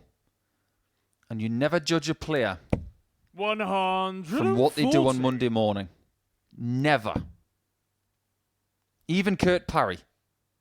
Because I'm convinced 59. that this week, that 107.36 will not be his best average of the week. I think he goes north of 110. The sporting proof of that is that on more than 100. one occasion, Tiger Woods won a golf major after double bogeying the first hole. 58. Judge someone at the end of the event, not the beginning.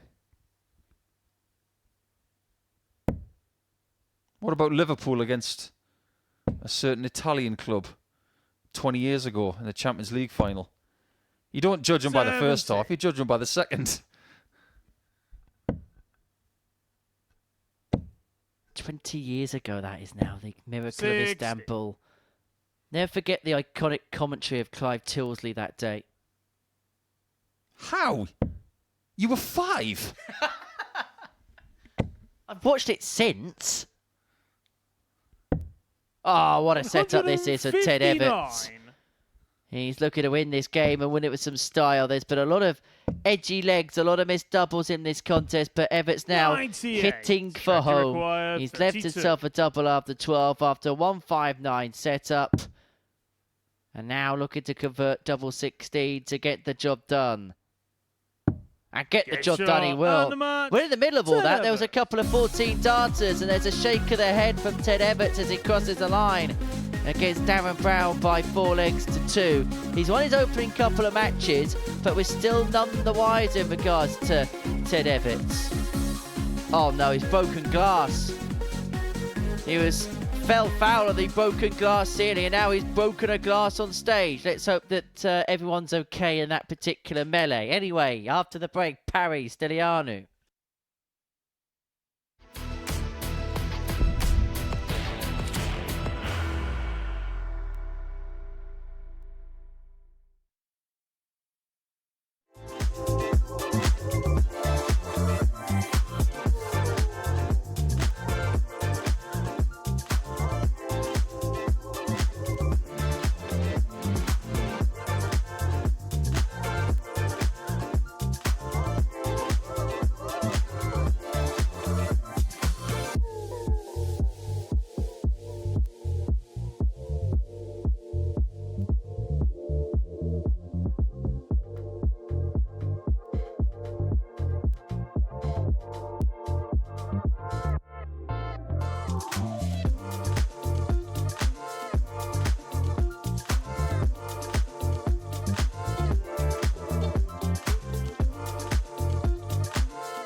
Welcome back to the MODUS Super Series. Wow, we have raced through, haven't we, these 6 games so far this morning. And what a standard we've seen at times. Ted Evetts and Kurt Parry, both 2 for 2. Parry with a standout performance, 107.36 in his match against David Wawrzewski. Him and Stylianou both searching for their first wins. The other winner in the middle of that is Colley. And so we've got a player on maximum points up against a player who is pointless so far in this Group A campaign, going toe-to-toe in the 7th match of the session. Kurt Parry is pitted up against Stylianou. It's a battle of Wales and Cyprus on the MODUS Super Series stage. Well, Victorious, there was signs that he was getting better in his second match against Colley, but Kurt Parry, we thought at the beginning of the session, could well be the player to beat, and so far he is playing the type of darts which is just so hard to keep up with. He may just be the one player who can find that next level. First leg, it's Kurt to throw first. Game on. The information that we have at hand, we don't believe that Ectorus can live 86. with Kurt Parry's A game. This could be a rude awakening. 92. I stand by my statement in the previous match. I think Parry goes north of 110 at one point this week. I think it's just a question of when. Because if his doubles were a little bit sharper, when he beat Wawrzewski 4-0 in Game 4, he could have equalised last year's average record of 120.24 set by Connor Scott. That's the kind of level that he can attain. 100. Connor Scott, one of 128 players involved in Players' Championship action this afternoon when that particular series of events resumes in 100. Rosmalen in the Netherlands. I hope he took his jacket, because early reports from Rosmalen are saying that it's pretty chilly in there. So social media is going to have a field day with that.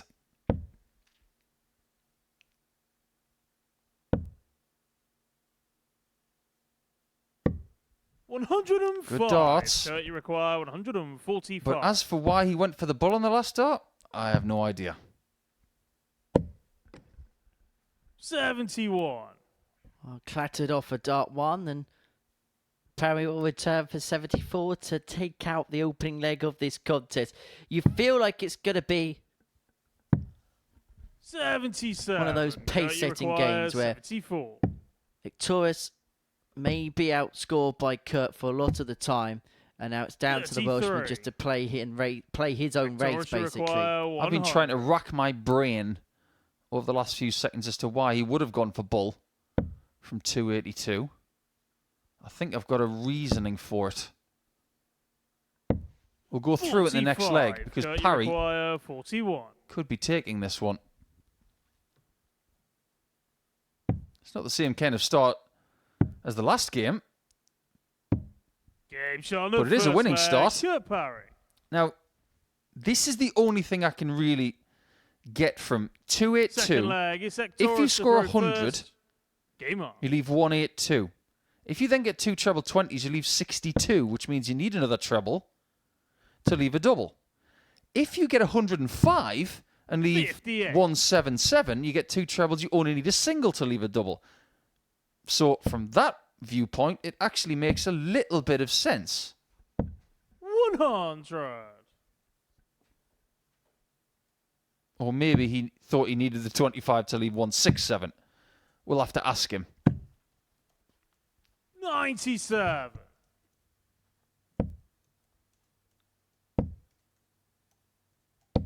$140. I thought of a really, really good walk-on song for Kurt, by the way. You probably know it because you're a big karaoke fan, Henry. 45. It starts, "There may be trouble ahead." Because when Kurt Parry starts finding his first start right, there's trouble for everybody. Because the next few lines are, "When there's moonlight and music." And the word dance comes in, which takes us to Kurt's shoes. 100. Let's face the music in darts.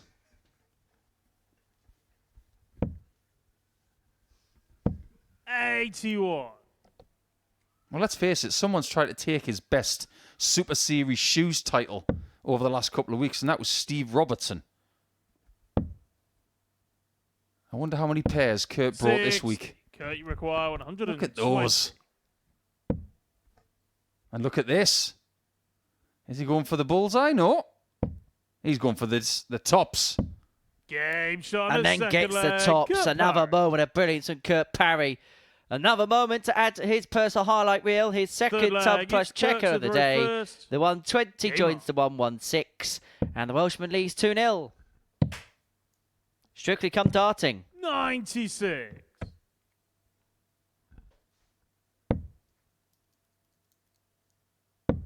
Well, when we're talking about style, a dart player that has it in abundance, and that is the 41. Series 2 champion, Raymond Smith. I'm not sure if he's got a pair of shoes like that. But I know he's got style on the hockey. 6. And he's also back in the winner's circle after the weekend, after winning the South Australian Classic in Salisbury. Down under. Well done, Ray. Everybody here at the MODUS Super Series wishes you many congratulations. 39. Beating Dave Platt in the final 7-2.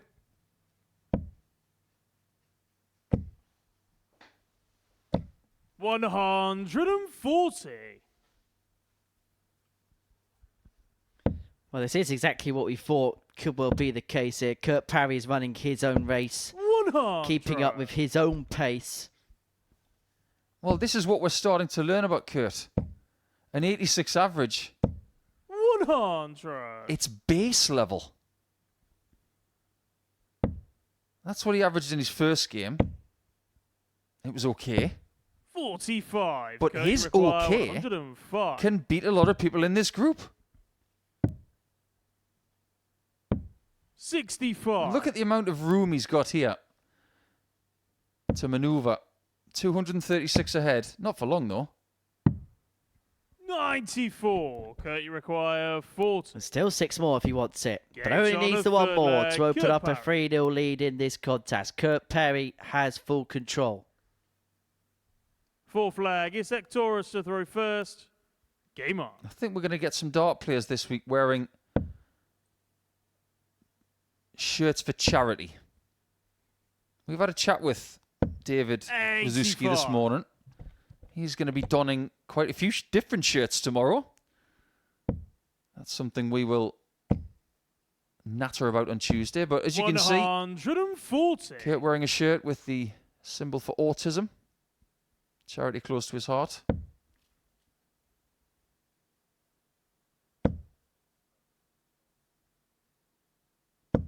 $60.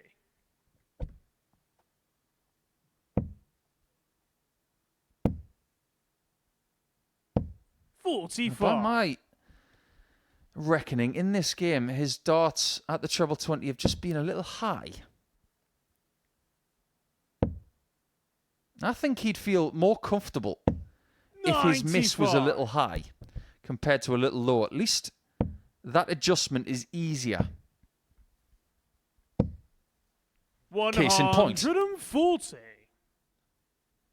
And everything's pointing towards this man being the dominant force in the group. Average just under 90. Hasn't really had to do too much, really, to get the points in this 93. particular encounter. And he has 6 darts here for 176 to round off a comprehensive 4-0 win. Shuffles across, treble leaves the double. 100. But 76 will be his intention upon his return. One of the good things about scoring 100 there instead of 140 is that he does have options. If he doesn't want to leave double 18, 6. now we can just go Kurt, you 20, require 16 76. tops. No, he needs a treble. Not that one. 36. Leaves Ektoris, you himself require tops unless 108. Ektoris can spring into life here. Well, it's still on. Treble 19 bull. Oh, what a recovery this would be. 61. Just So you low. require 40. And now we go high. Game shot and the match. And the margin could be Kurt wide at Parry. the top of the table if Kurt keeps playing like this. He made that 88 average look very mundane. But with a 120 checkout and some very good 140 shooting in there, Kurt Parry yet again wins by 4 legs to 0, taking his points total to 6. And it's just a question of whether he will go through the card today, because so far he's looking very, very good. Speaking of Dave Wawrzewski, by the way, he's going to be playing in Game 8. He's up against Ted Evetts.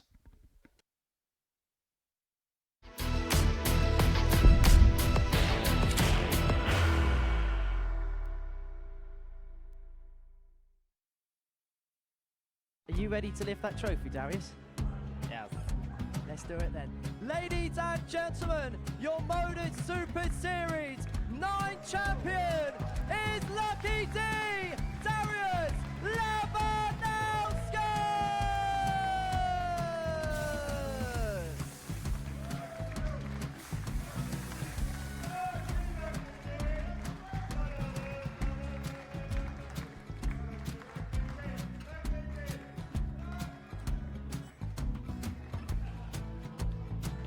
Well, what a wonderful night of darts we have seen, and we are ready. Our champion is ready, and it's trophy time. So receive the trophy. £25,000.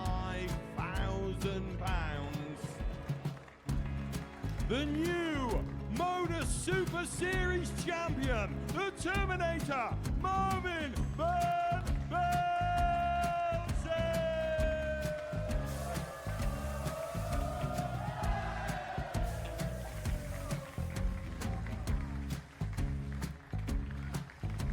And one more time, the 8th MODUS Super Series champion, the Terminator, Marvin Van Velzen. And the new MODUS Super Series champion is Andreas Dirty Harrison.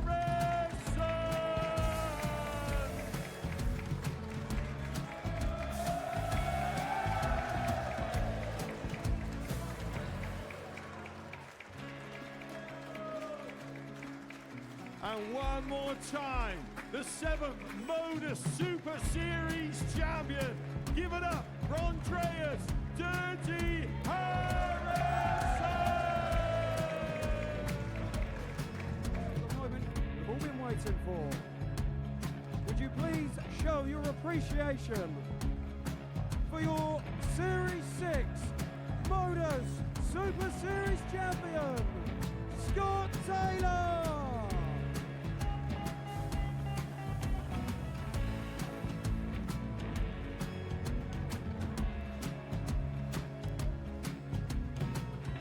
One more time, your new MODUS Super Series champion. He is Chucky. He is Jim McEwen. Ladies and gentlemen, your MODUS Super Series champion, retaining his title, the Nuke, Luke Littler!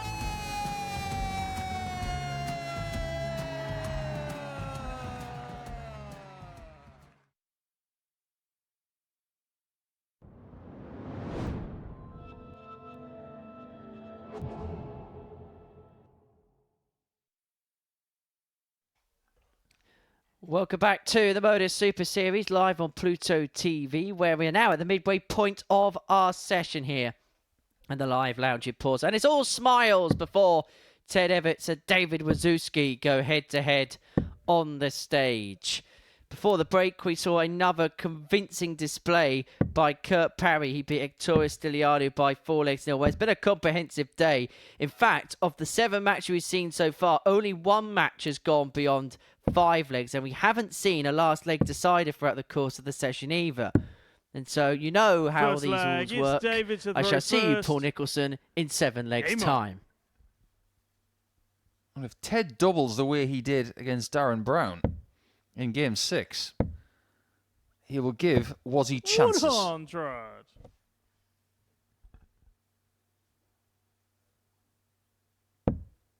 Really important to get off the mark pretty soon if you're David. 59. Lost your first couple of games, but let's face it, even if he'd brought his A game, he would have still struggled against Parry. 100.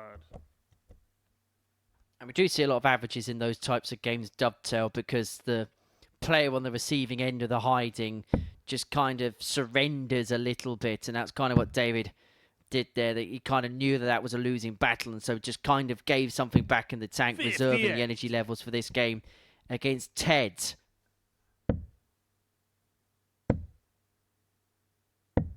$58. He's a no-nonsense player, isn't he? Sees a target, he throws towards it. He doesn't mess around. And it's all about chasing down Parry at this present moment in time, whose defence, you'd say, is as stout as Burnley's. Only one leg conceded for his first 3 matches in this morning session. Might have to call him James Trafford before too long. 100. Was it they haven't conceded a goal in the last 10 games? 11 clean sheets in a row. December the 21st was the last time they conceded. However, we did nick a 0-0 draw out of them, so... 140. So, David, you require Burnley for Christmas. 143. Well, they asked Santa to make sure that no goals went in, and he's actually given them what they wanted. 100. And that's exactly what David wanted, to leave himself handily placed with Ted back on 200.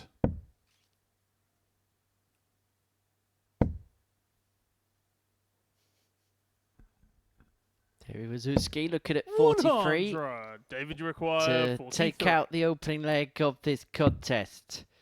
11 leads, double 16. Double 16's found. Wawrzewski on the board. Now, you may see the flower on the back of David's shirt. Now, that Second is leg for is Ted to throw first. the Alzheimer's Society Dementia UK charity, which is a charity which is very close to David's heart. It's something that's affected his family, and it's something that he wants to raise awareness of. He's done charity walks and other such events to raise money for that particular charity, and it's a really, really good charity which raises awareness, raises funds for a real horrible disease which affects so many people in this country, and 100. fair play to the charity efforts that David does for that cause. I couldn't agree more.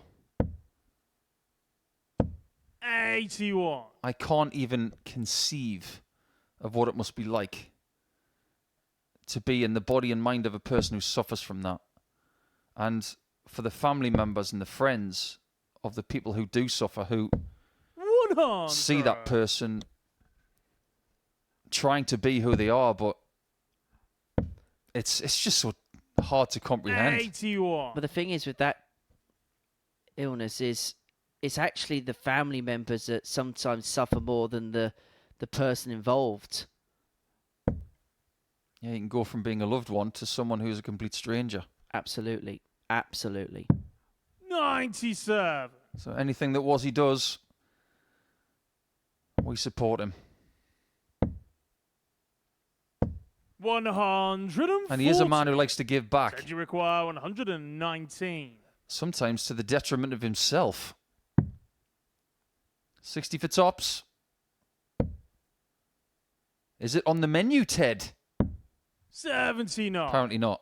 David, you require He's saving it for a special for later in the week.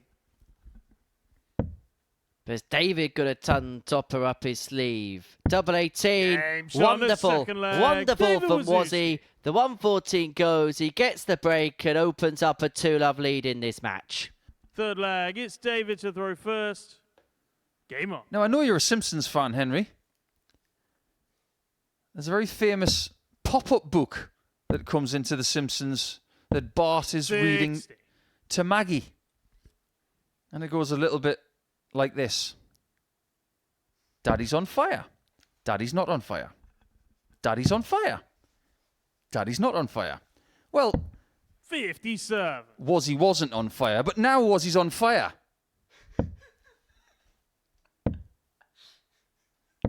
100.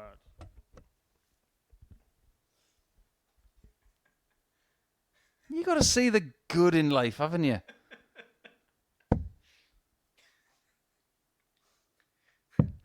$97. He's going to be really pleased with that 114. That's the kind of finish you need to build your confidence. 45. And isn't it interesting as well that he much preferred to leave double 18 than leave a clean tops?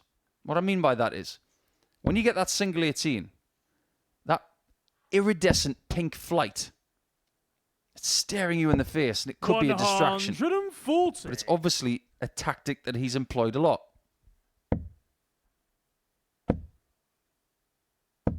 Well, that 140 needs David first to finish, but Ted will feel like he's got 6 from 207, despite Wawrzewski being on an out. It is a chunky one, the 156, but Evetts is taking large chunks out of this. 134 to leave himself on 74. It's a break-back opportunity on the horizon here for Super Ted, unless Wawrzewski can double up. 100. Not chunky enough. 74. Well, this could be a bit like a Kit Kat. From the chunky to the break. That is not the first time today that Ted has found the wrong treble 35. in that department of the board. 56. So this time it is going to be for tops. Interesting play. 36. Because when you've got 114, 39. he has chosen double 18 as the ending double. Right there, he had the same opportunity and decided to leave tops. And Ted gets away with it. That is a breakback. And so Evetts back into this contest at 2-1. Ted to throw first. Game on. Yeah, Ted comes from a part of the world that has so much heritage in this sport. We're talking decades. 90.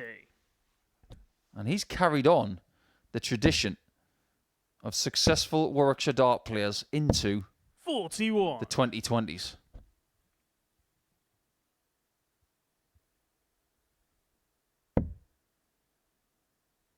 One of his best friends is Dawson Marshall. 108. Canadian dart player that has won on the World Series against James Wade and played at World Cups. 140. Ted actually went to his wedding. Seen some of the photographs. Doesn't even look real. It's so beautiful. But I assure you it was real. The mountains in the background, unbelievable. Kind of one of the most amazing 78. countries in the world. Do need to go back at some point. 81. Ted, you require 150. Evetts 153 to level up at 2-2. He was 2-0 down in this match, following the 114 of Wazzy. Has got 6 darts from this point to equalise up. 121. So smart. That is elite level counting. So much method. Even before a dart was thrown. 37. Ted, you require He's thinking, if I get the 32. single 19 here, I'm going for 2 treble 17s.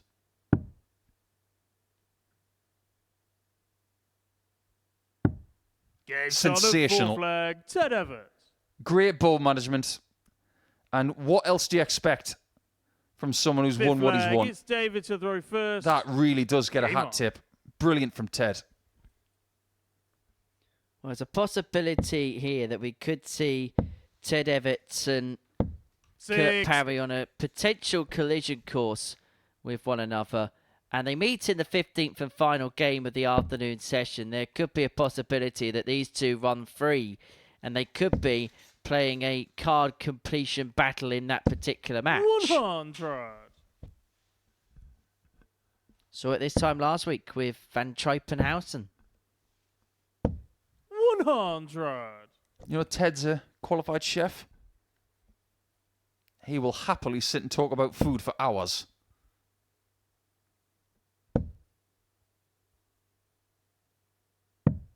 I wonder if this was the week where he actually brought some chocolates. Because he makes his own. I bet he didn't. 100. 100. Last time, he gave us the excuse that he forgot to bring his molds. Yeah, that's every chef's excuse, Ted. Put it this way, if he doesn't, then we're not going to let him through the door tomorrow. No, the last time we scolded him for not bringing us any chocolates made from home, he did bring us a treat. 140. But the only treat he's looking for is 4 legs. You said it was going to go the distance. It may just do. 125. David, you require For David to 101. get his nose in front once again, looking at 101. Interesting. 61. Ted, you require I guess I can get behind 79. that route when your opponent's a little bit of a head idiot. Double 11. Doesn't like the angle again. But he's going to like that on the result. fifth leg, Ted Evetts. Good grinding here from Ted. He was 2-0 down. And he could still be on Sixth 6 leg, points it's after Ted to 3 throw games, first. having not played Game on. anywhere near his best yet. And the problem for Wazzy is because he's not on fire, he could find his chances up in smoke before too long if he loses this match. 100. Defeat here would mean that he'd be 3 games played, 0 points to his name. He'd find himself 6 Six. behind Evetts and Parry, and instantaneously it looks like his priorities would then shift to trying to get himself into a Group B scenario on Thursday and Friday night.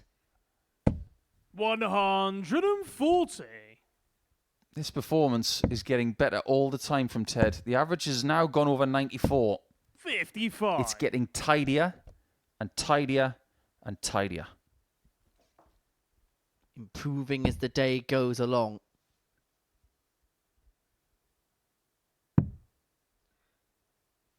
I really hope we get to sit down with Ted at some point this week, because I really want to know where he's thinking in terms of where the game's at for him.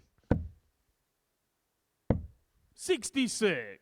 He's been through quite a lot in the last 8 years. A lot of people tend to forget that's how long he's been doing this. He's been doing it since he was a teenager. 58. It's difficult for these kids coming through, especially when you're trying to establish a trade away from darts as well. You find yourself never at home. 81. You're working, you're playing darts, you're practicing. 150. It's all encompassing.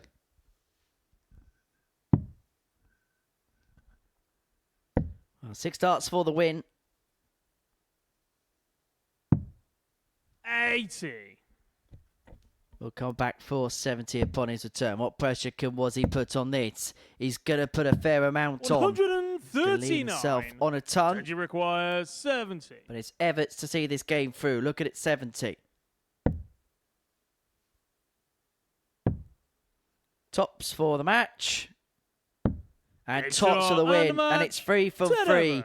for Ted Evetts here at the Live Lounge on this Monday morning. It looks like him and Kurt Parry are going to be on some sort of collision course as this day goes along. Well, on the opposite side of the coin, Wawrzewski has played 3, lost 3 so far in this session. For Ted, average of 90.5, 4 for 8 on his doubles. Decent performance, and he keeps getting better as the day goes along. Coming up after the break, it's Reece Colley up against Darren Brown.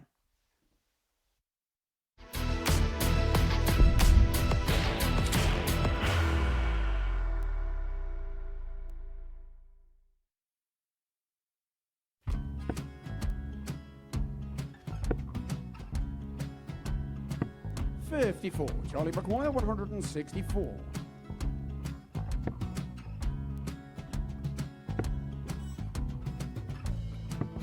$44.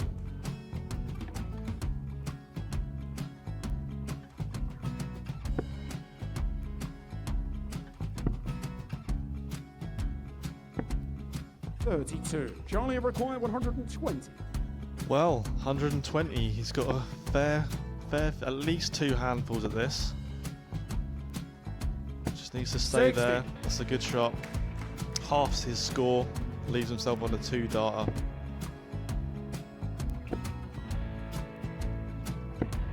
.26. Charlie Time on his required side 60. to become back-to-back singles champion.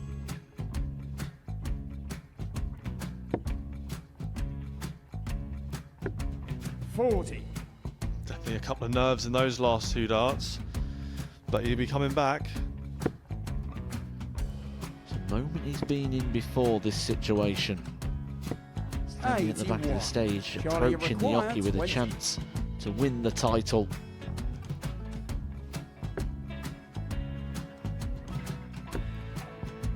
He did this to win the first title, if you remember. 11. I think he's gone. Georgia I think he's require gone to 180. bust it, maybe. The first title he won, he wanted 20. He went 6-7-7 to win it. He had a chance to replicate it again.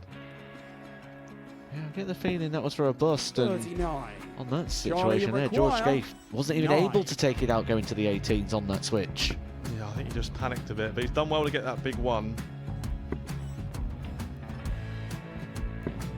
Sometimes can be the hardest part. Georgia requires This is it. 79. It's got to be 19s. It's got to be 19s for this shot. Big 20 and a double. He's got the first one. He's going to get a match dart here.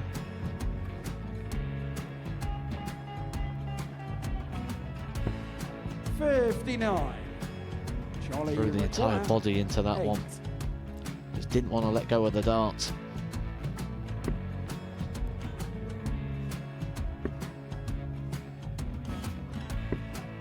No score. He's given George a chance. Georgia require 20. I think George has been quite good on double 10 today. So many opportunities for Charlie Murphy. Got Couldn't it, get the job got done. it, the match! And the Red Dragon George MODUS Skate. Super Series Influencers Champion, George Skate!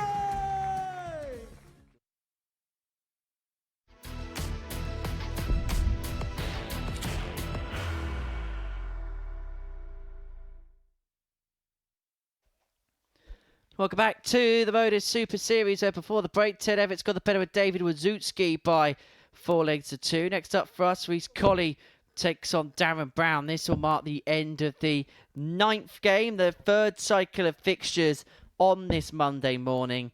And it is all smiles. It looks like everybody in the practice room has been getting along with one another on this Monday morning. For Reese, he's looking to double up his win tally. Much better performance last time out against Stylianou. Right, so Darren, he kicked off a win against David before then being on the reverse of a 4-2 scoreline against Ted Evetts. A match in which he missed 24 darts and a double in.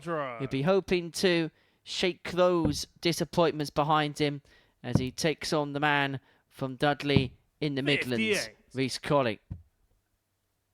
Yeah, fair to say that at the start, Colley had a wobble. And now 85. he's all settled, and maybe we can see the best of him.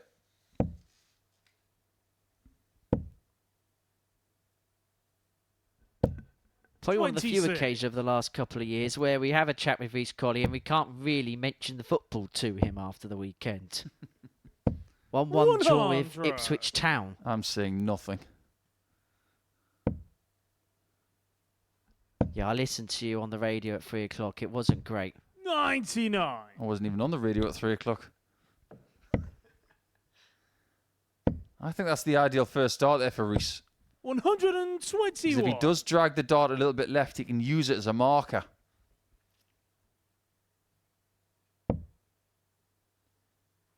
Well, Darren is from just north of London.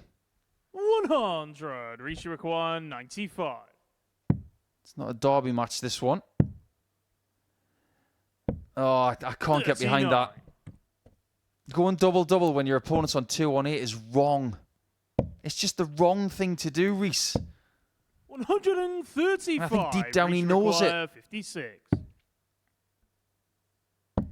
And I think the Edge on the reason why first people keep leg, doing it Reece is because Colley. they keep getting away with it. Second leg, it's Darren to throw first. All right, who's going to be the first player to give us a Game on. stare down this week? Because Shane McGurk's, I'm going to have to give him the silver medal Actually, no, it's 60. really difficult. Gold medal, would that be Conan? Because he started it. Lee Cox, that was a good one. Shane McGurk, brilliant. 60. So we're going to have a medal tally as to who's got the best stare down in Series 10.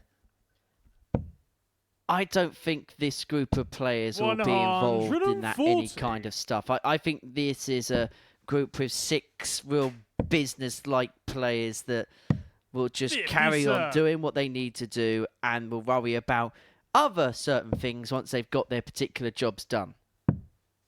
I'd have to agree with that. 84. Some of these players know exactly where the cameras are. But that's because they've been here plenty. Like Colley. Like Parry. I wonder what Darren was thinking this morning before his debut match. 57. He's in his early 40s. He's played a few good players in his time. 140. And darts is not his job. Require 160. This is fun to him. Anything he does will be a bonus. 44. The only pressure that's on him is the pressure coming from 144. himself. He's left himself on a finish. 100. Darren, you require 116. 1-6 to level up at 1 apiece. Gonna find the trouble with Dart 2. Dart 1 was in the way, and so Colley comes back 44 for 2-0 lead. Ah, the old Acapulco shot. We haven't seen that for a while. leg. Full Reese tops, Colley. 2-0 Colley.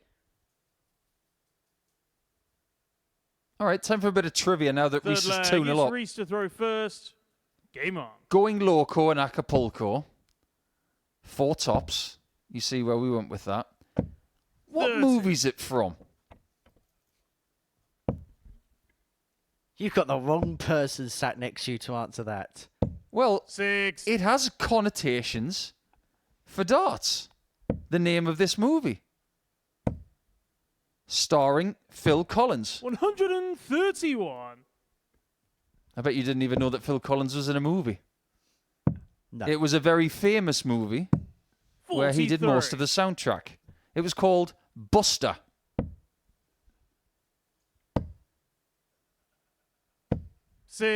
Never heard of it. It's a great film.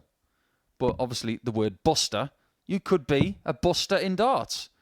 If you've got double 10 left and you hit double 15, you'd be a buster. It's a semi-true story about a train robbery from the 1960s. It's a great movie.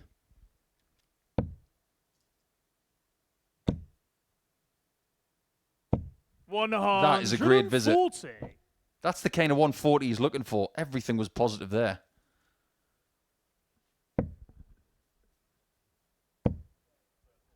Triple in with Dart 2, triple in with Dart 3. Colley leaves himself on a manageable finish.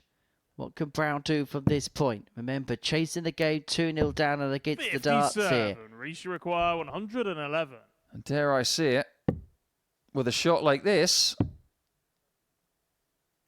Oh, how good is that? And Colley is closing in on a possible 4-3 victory. 4 flag. It's Darren to throw first. If he was a wrestler, Game on. he'd be classy Freddie Blassie. Bull 11 Bull, not for the first time 6. on the Super Series stage. Who can forget when a certain 16-year-old did it on a Champions Night here? Luke Littler doing so against Darryl Pilgrim, I believe it was.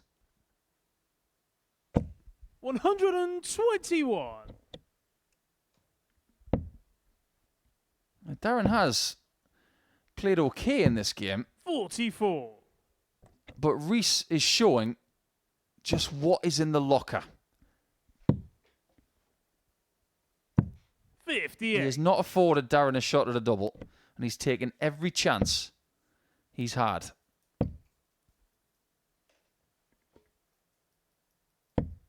26. The average isn't massive. In fact, the only person to go over 90 today was Kurt Parry when he averaged 107. 138. But this kind of level can do a lot of damage in a group like this. When he gets that timing right, he's a very dangerous player. 97. Darren, you require 124. I think the one word for Reece Colley is perhaps at times he could be found guilty of a level 92. of inconsistency because his top game is there to compete with anyone. But there are times where sometimes he can be just a little bit off the pace and he can find himself vulnerable as a result. But Darren, he's forced the issue with Darren 42. Brown here. He's telling him he has to take out this double 8. Double 4 does not go. The 28. double is a bit of big issue for him. But for require Reece Colley, he's 56. 3 out of 3 on the outer ring. And he's going to get 2 match darts at double top, of which he shot only and the needs the match, one. Reece 4 Colley. from 4 on his doubles, and a beautiful, brilliant win for Reece Colley. The highlight, the 111, the bull 11 bull to put himself 3-0 to the good. But it was a comfortable win in the end for Reece Colley. Darren Brown had 3 darts and a double in the match, and that came the last 3 darts he threw. Colley 4, Brown 0. It is Hector Stylianou against Dave Wawrzewski. It's the Scrabble derby after the break.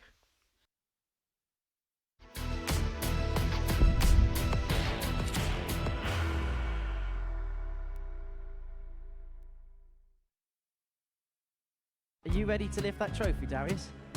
Yes. Let's do it then. Ladies and gentlemen, your MODUS Super Series 9 champion is Lucky D, Darius Lebanowski!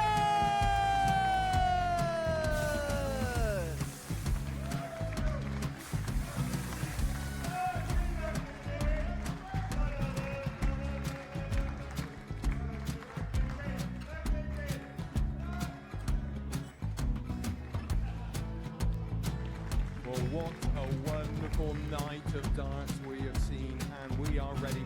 Our champion is ready, and it's trophy time. So receiving the trophy.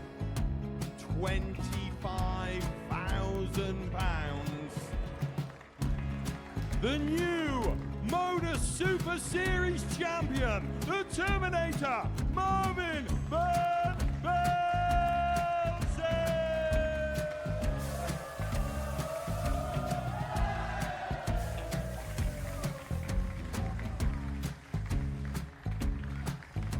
And one more time, the 8th MODUS Super Series champion, the Terminator, Marvin Van Velzen. And the new MODUS Super Series champion is Andreas Dirty Harrison.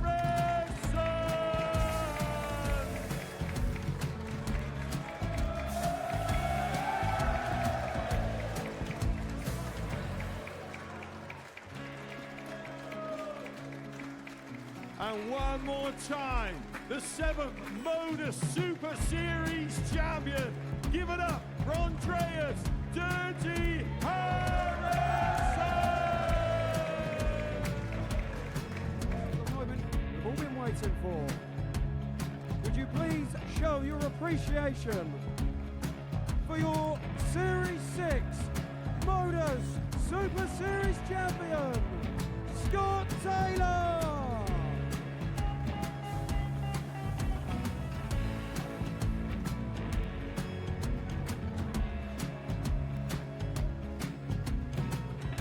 One more time, your new MODUS Super Series champion. He is Chucky. He is Jim McEwen. Ladies and gentlemen, your MODUS Super Series champion, retaining his title, the Luke Lidlow!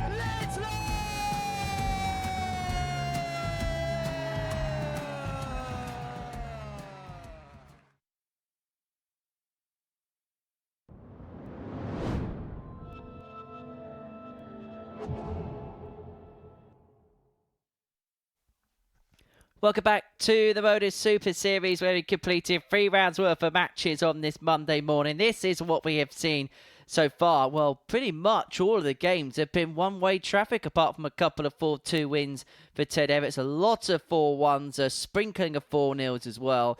And this is how the table looks. Our first look at round 4 of the day. Wawrzewski up against Stylianou.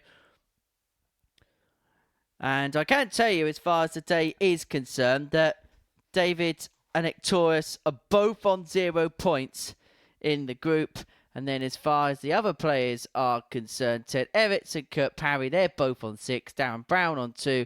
Reece Colley on 4. All's well, but ends well. We've managed to get the abacus out here at the Live Lounge in Portsmouth. So that's how we look. Let's see how we look in this, our 10th game of the session between Ectorus and David. Well, we did have a extensive bit of research in regards to this particular encounter, and that is to see what both of these players score on a Scrabble board.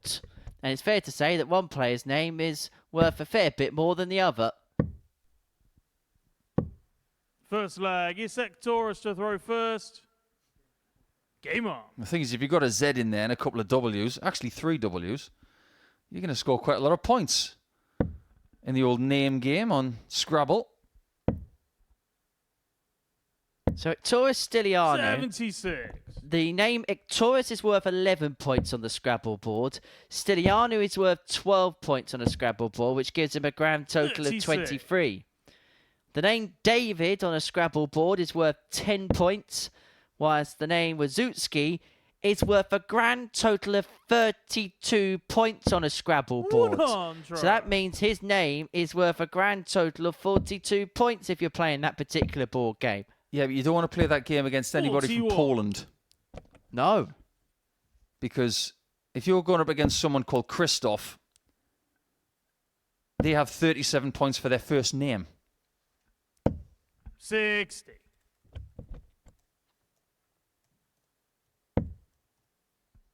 And then Wawrzewski's worth 19 on its own. 100. So 56 points on a Scrabble board for the 2-time European champion, European Tour champion, and former world master.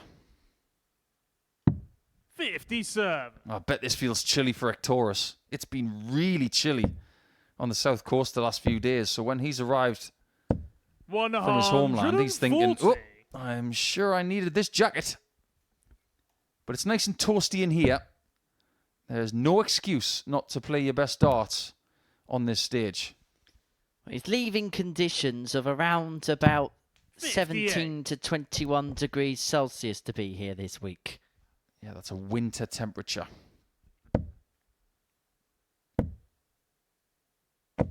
100. This is Ectorus, steady you from require 150.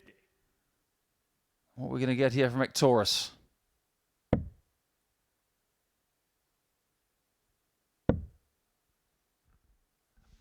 I'm fascinated by names from 41. around the world. You know that? David, you require 84.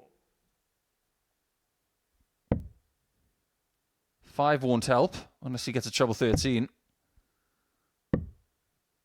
43. Ectorus, you require 109. Both of these players not off the mark yet.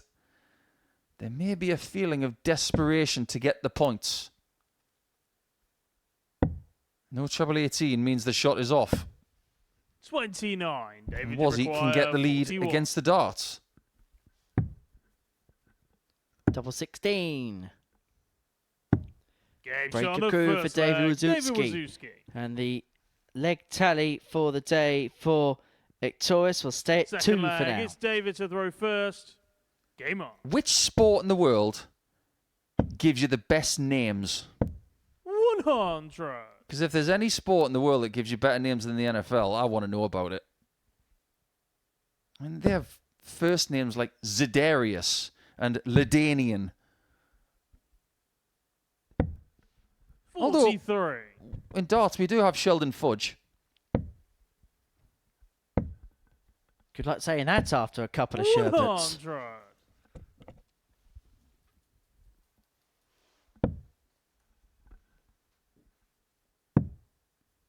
I'm just glad that this is not a contact sport. 57.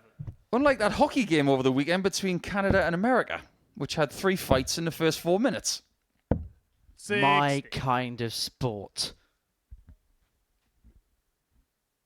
Although there is an irony that Canada, the nicest nation on the planet, decided to go head first into half the American team. It's probably one of the reasons why they are the nicest, though. They have their right ways of venting things. 6. Hockey's a great sport. You can just imagine if you brought that rule into darts, how much carnage we could have here at the Live Lounge. You'd have to have the Live Lounge done more like an 44. octagon. And then they'd have to put the darts on the floor, and then all of a sudden, all hell would break loose. I think we'll just keep it the way it is. 140. Yeah, let's keep the Modus Live Lounge a fight-free zone. Wawrzewski looking at 41 to 59. double David, his you lead in require this match to 41. 2-0. Again, keeping his own pace. And a win here would keep pace with those at the 29. top. A couple of missed darts at the double shouldn't really do too much damage. Yeah, the leg difference is not very healthy at all right now. So if you're going to get a win to stay in touch with the top David, you require 3 or 4 12. players, getting it by a distance would very much help. Game shot on And the second 2-0 leg. David does not Wawrzewski. lie. Currently, no darts at a double for Ektoris. Third leg. It's Ektoris to throw first. Game on. The first of 8 sessions that we're broadcasting to you on Pluto TV over the 59. course of this week 5 here at the Live Lounge Reports. If we are heading towards the halfway point of the series. Later on in the week, as Wawrzewski piles in a max, we'll see in Group C Carl Wilson, Ricky King and Dan Nichols, the ADC qualifier. 85. And then in Group B, it is Reese Robinson, Mark McGeaney and Jamie Owens, the man from the northeast. 60. The man who hit that 170. The 170 to flatten Victor Tingstrom. 57. Although Victor's got some other things to concentrate on nowadays. Yeah, we're not going to see Victor for a while. 81. This is a very buoyant position that David finds himself in. And I'm sure this is being watched by young Jack Johnson and his family. 60. Jack is the new Super 16 JDC champ after beating Jaden Walker recently. Many congratulations once again 11. to David's little understudy.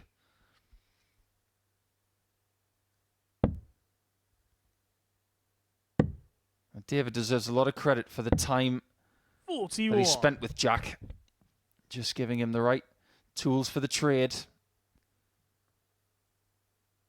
And now he's finding that young man, beating him at Super League.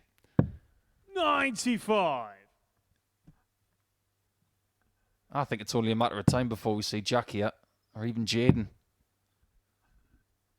It's all Littler's fault. 76. David, you require He's the one who 74. made us lower the age group. Well, at that time we needed special dispensation just to have him here. 42. Ektoris, you require 123. It's got to be treble 18. Almost, 39. but he's losing ground David, you fast. require 32. Game shot on And the third Wawrzewski's got a leg. double David break. Wawrzewski. 3-0 Wawrzewski in cruise control. Fourth and now leg. has It's the David darts to throw for the first. match. Game on. Of course, not just darts here. There's also darts in Rosmarlin as well. The Players' Championship getting 81. underway. A number of Super Series players in action as well, including the former champion Marvin Evetts, of course, tour card holder. I tell you what, I was just looking at the name Michael Flynn, thinking 140. surely he must have played here at some point. The only appearance was back in the old Live League. Hasn't played in this 24. building. Not yet. I think yet's probably going to be the operative word.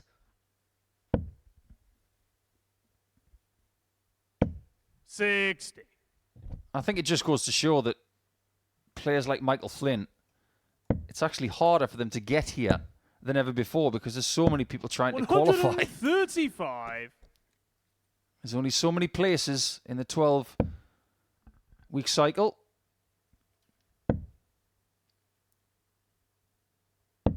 85. And if you did your maths at school, 12 players a week. 12 weeks, 144 players. And the travel times table is what it 43. usually went up to at my school.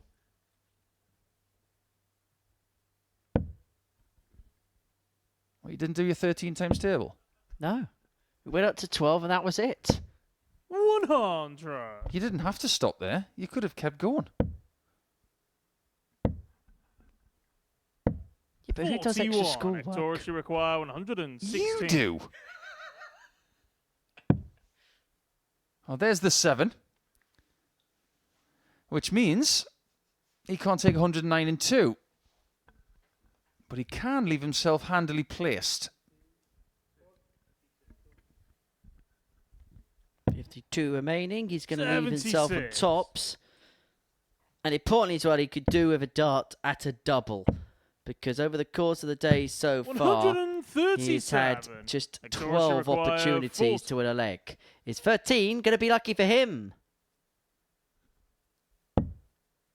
And one of the games he had 9 darts. So he's not getting many chances since the morning. 35. And that may be the last one he gets in this David, you game. require Forget the morning. 40. It could be good night in this match. Wawrzewski double 10 Game shot to and the complete match. a David 4-0 Wawrzewski. win against Ektorus Stylianou. So Wawrzewski gets on the board with his first win. Coming up after the break, Darren Brown takes on Parry.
Welcome back to the MODUS Super Series. We've seen a lot of domination today. Plenty of people winning by a stretch. And no more can we say about Kurt Parry, apart from the fact that he is atop the table with 6 points, the best leg difference, so he's been the ultimate dominator of Monday.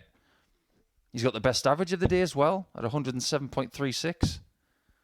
And he looks like a man, Henry, with very little on his mind. He looks very relaxed. And that can only be a good thing at this point. He looks at peace, and considering he's only dropped one leg for the entirety of the day, you're not surprised that he feels that way.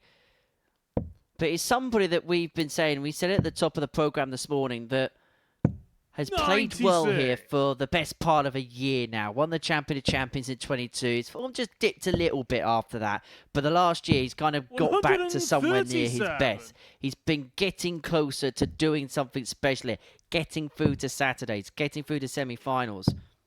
But maybe because we hold Kurt in such high regard, there's now that perhaps expectation that we want to see him do better. We want to see him get to finals, play at a Champions Week, because we know that he's got the talent to do exactly that. I think that's spot on.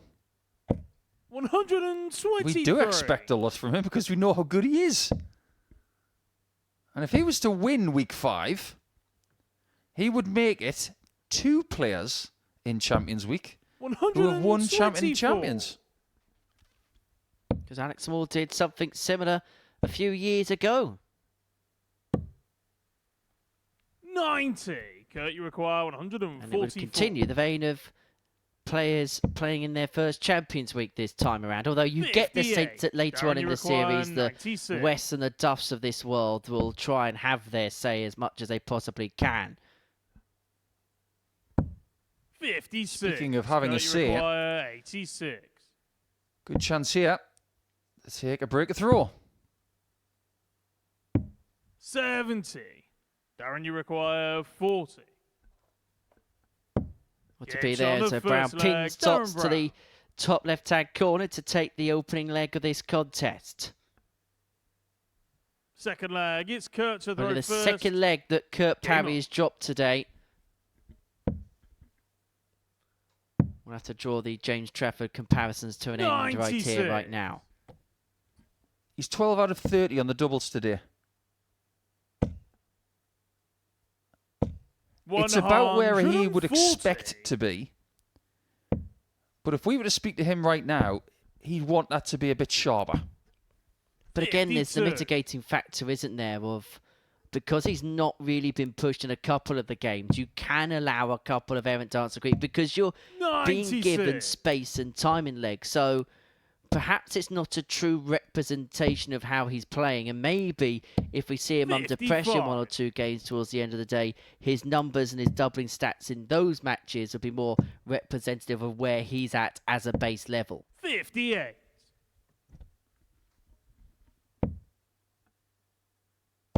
Let's face it, if you're a dart player at this level, 45. you're not going to dominate everybody you play.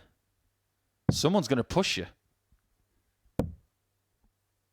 And it's how you behave 57. and how you respond to being pushed that defines your reputation. And we have seen people push Kurt in the past. Require 150. And he's being pushed here. 54. Kurt, you require Darren's left himself on 96 again. And he gets a look again. And with Kurt, 56. under 100, 96. going double-double here is 50-50. Don't go double 18. 23. Very good Kurt, to you see, require because too many 97. people go for the double 18 twice in that spot. It's double 12. It's 1-1. And just when for the first time today, it looked as if Kurt Parry's back was against the wall. He's found a way to get himself back on terms. A clutch 97 finish to level up at 1 apiece.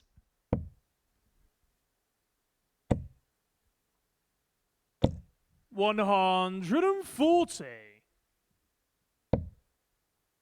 There are little things about dart players that we can notice and talk about. 140. when it comes to watching 15 games on a Monday, Tuesday, and a Wednesday. You can call Darren whatever you want. You can call him Daz, you can call him Dazza, or Brownie. I'd call him Popeye. See the size of his forearms? 85. They're like Paul Casey's. I wouldn't want to arm wrestle Darren for love nor money. 43. You ever shook hands with Peter Wright? No. Oh my word. You should see the size of his forearms. They're like rocks. 100. Can we make sure we don't do a hand comparison with myself live on air?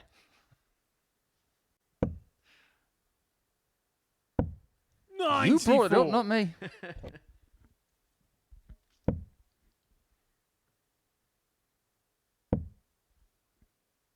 Parry wanting to find another, does find another, leaves himself a double 18 after a dozen. Brown cannot get the 144.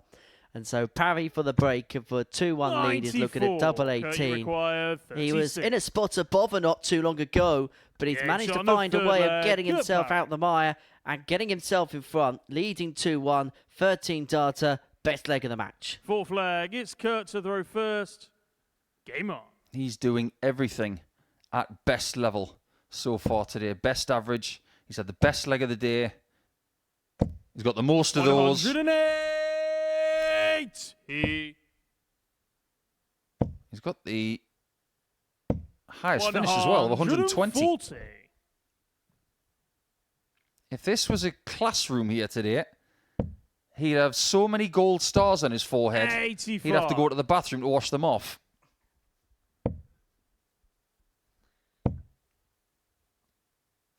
If you're in group A, you get golden time, and that's 2 days off. Did you have golden time at school when you were younger? 83. No. So golden time used to be a thing on Friday afternoon where if you were good at school, you could have like half an hour where you could just have like an extra break and you'd be able to play football or anything else. Require 153. If you weren't good, you wouldn't have golden time. 96. Darren, you require 140. Seems a bit counterproductive to me.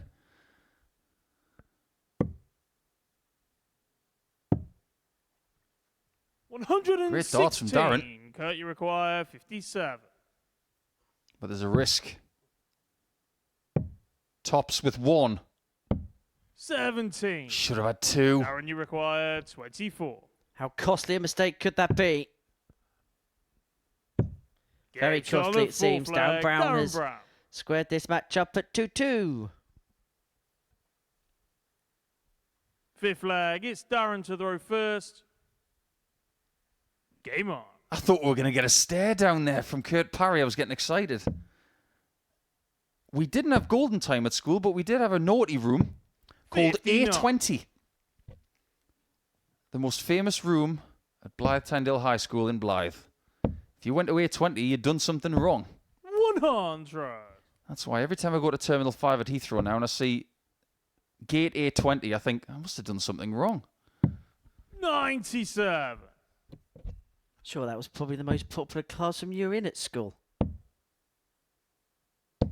95. I only went there twice. Same teacher sent me there twice.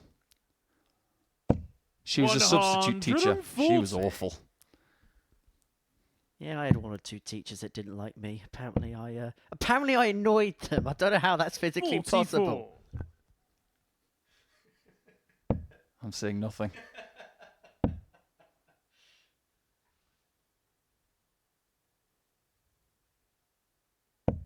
Oh, great last start. Superb. He's weathered the storm a little bit here, Darren. And he's putting in his best performance of the day so far. He might have won his first game against Wawrzewski, but this is better than that.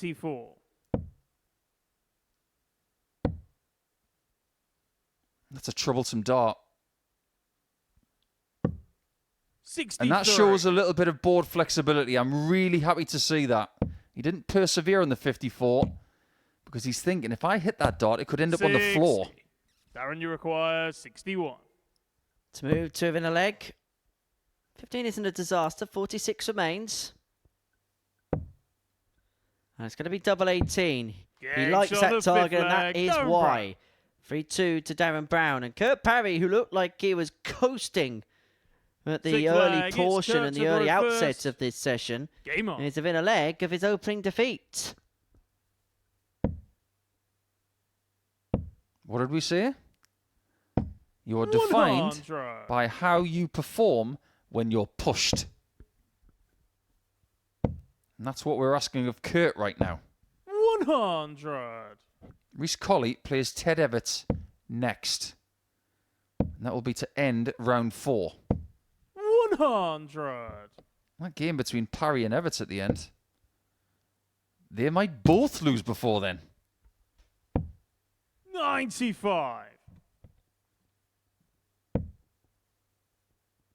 But Parry looking to find a way out of the doldrums. He's just got that little bit more of a bit between his teeth at this present moment in time. That little snarl is just beginning to come into play. He's not enamoured whatsoever by his performance so far. He's taken out by biting the enamel of his teeth. It's not that bad. 140. It's a 91 average. He's 2 out of 5 on the doubles. This has been a really good game. And let's not forget, he is against the darts. 83. Kurt, you require 64. 88. That's That's brilliant. Flag. And we go the distance for the first time today. Really good contest, this. 7th and final leg. It's Darren to throw first. Game on. Well, the floodgates perhaps opening in that particular department. 3-3 between Darren Brown and Kurt Parry. It's been a really enjoyable watch. Both players averaging in the high 80s.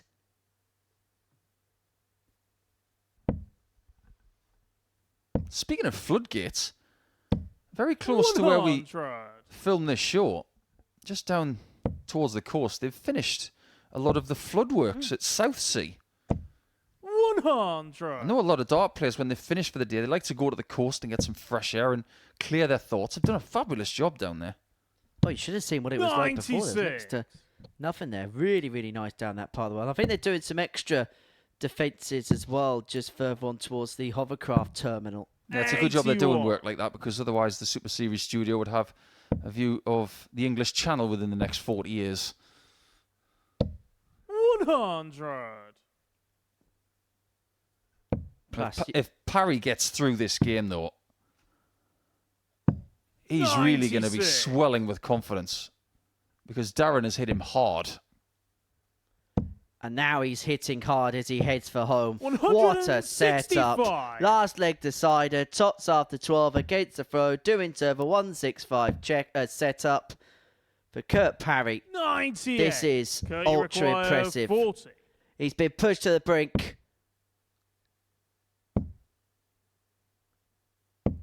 But he hasn't come out the other side. Darren, you require And you can see that he's not pleased that Darren's got this chance, and he might be scuppering it. Needs a recovery. He finds it. Very well done. And the match, Darren Brown. And Parry pays the penalty for missing tops 3 times for the match. His first defeat of the week. But you've got to give Darren Brown a lot of credit. He stuck in there, gave himself one chance, and he took it to get himself onto 4 points, only 2 points behind Kurt Parry now. And this is what we saw. A really good battle, the best game of the day. But that might just be temporary, because Evetts is about to take on Rhys Colley.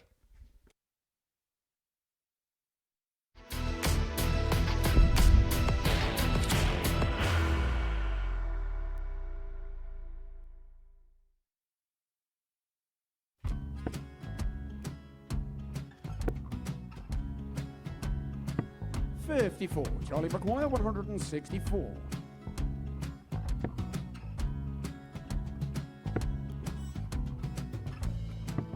$44.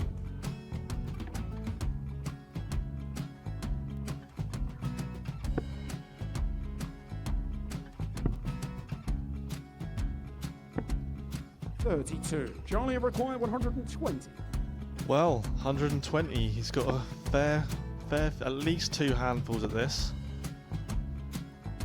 Just needs to stay 60. there. That's a good shot. halves his score, leaves himself on a 2-darter.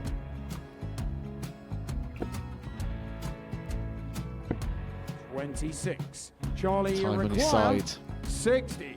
to become back-to-back singles champion.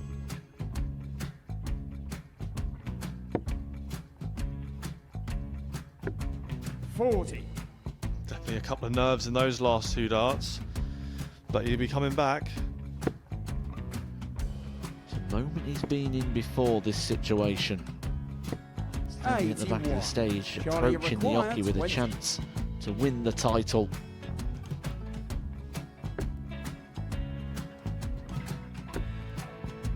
He did this to win the first title, if you remember. 11. I think he's gone.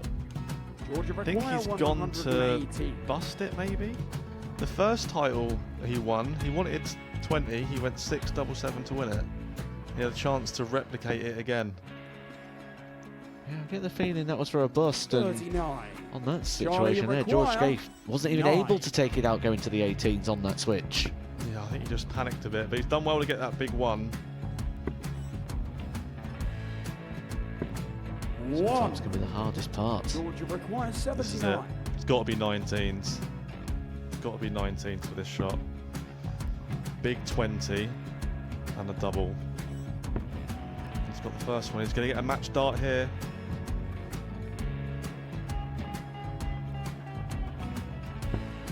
$59.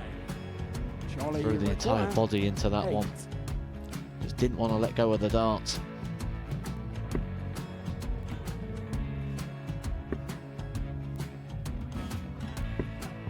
No score. He's giving George a chance. Georgia require 20. I think George has been quite good on double 10 today. So many opportunities for Charlie Murphy. Go Couldn't get the job done. Got in the match! And the Red Dragon George MODUS Scaife. Super Series Influencers Champion, George Scaife!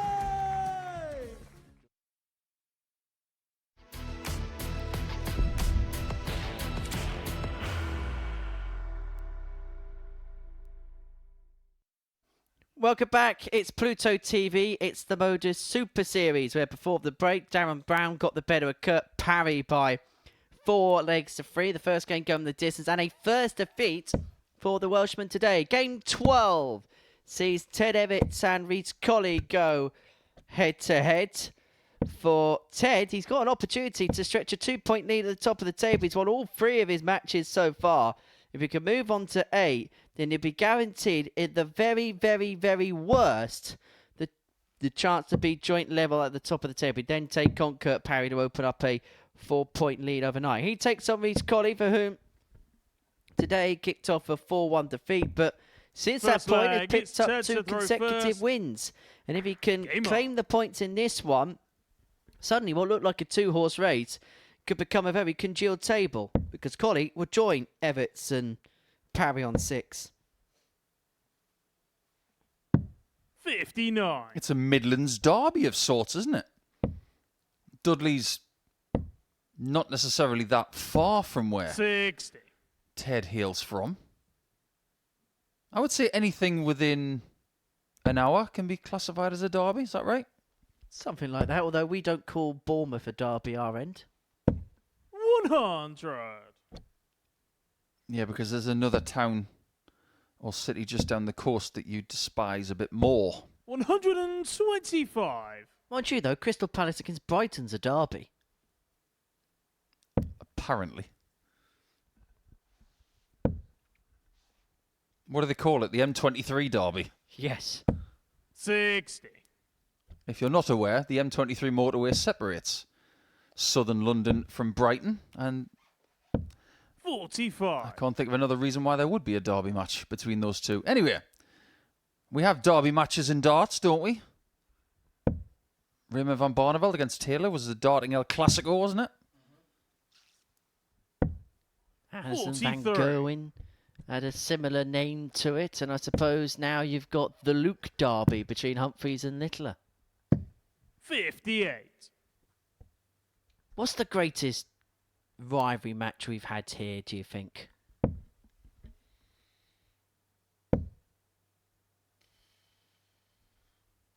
My word, that's a good 59. question. Can you come back to me on that one? Absolutely. Because Evetts here could well be broken in this first leg, depending on what Colley could do at this particular moment in time. 25 last start. Leaves himself on 1-6-3. And so Evetts has got 6 from this point to take out the opening leg. What about Tom Sykes versus Scott Taylor? 140. It's not a mean rivalry. It's just when they play each other, something happens. 97. I've got Van Schie Required West in Yeah, mind. that's definitely up there. Game shot on And the that's right first up there leg, as well, 10-11. in tops. And Ted is starting to grow. Second leg, it's Reese to throw first. Game on. Evetts a leg to the good. Now, this time last week he was playing on the Pro Tour, lost out narrowly 6-5 to Johnny Clayton. It was a spirited display. Had to come back from 4-2 behind to enforce that last leg decider. But there's a huge shock in Rosmalen where Michael Flynn has 96. beaten Michael Van Gerwen by 6 legs to 4. Seriously? You can see my computer screen. 140. There it is, 6-4 Michael Flynn. I tell you what, Michael Flynn's going to be talking about that for years. He didn't even think he was in the tournament. Now he's beaten the best player of this generation. 59. Incredible. It just goes to show, doesn't it? All you need is a chance. 80. Opportunities being ultra important. Nathan Aspinall beat Jan van Veen 6-1. Both players averaged above a ton in that match. And in the other high-key game, Gerwin Price beat Kevin Duetz by 58. 6 legs to Reach 2. require Now, what they're playing 141. today is a very different format to this. Waking up in the morning and thinking that you might only have one game is one thing. These guys wake up knowing they have 5. It's a totally different mindset. 129. Interesting. I'm seeing a lot more people these days going treble 20 on 72.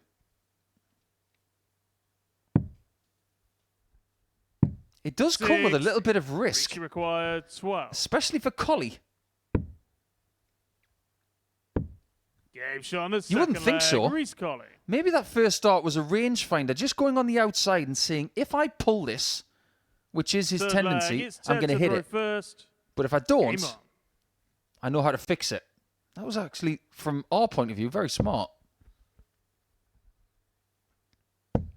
So 1-1 in this 12th game 125. of the session. Just one more little upset to update you on.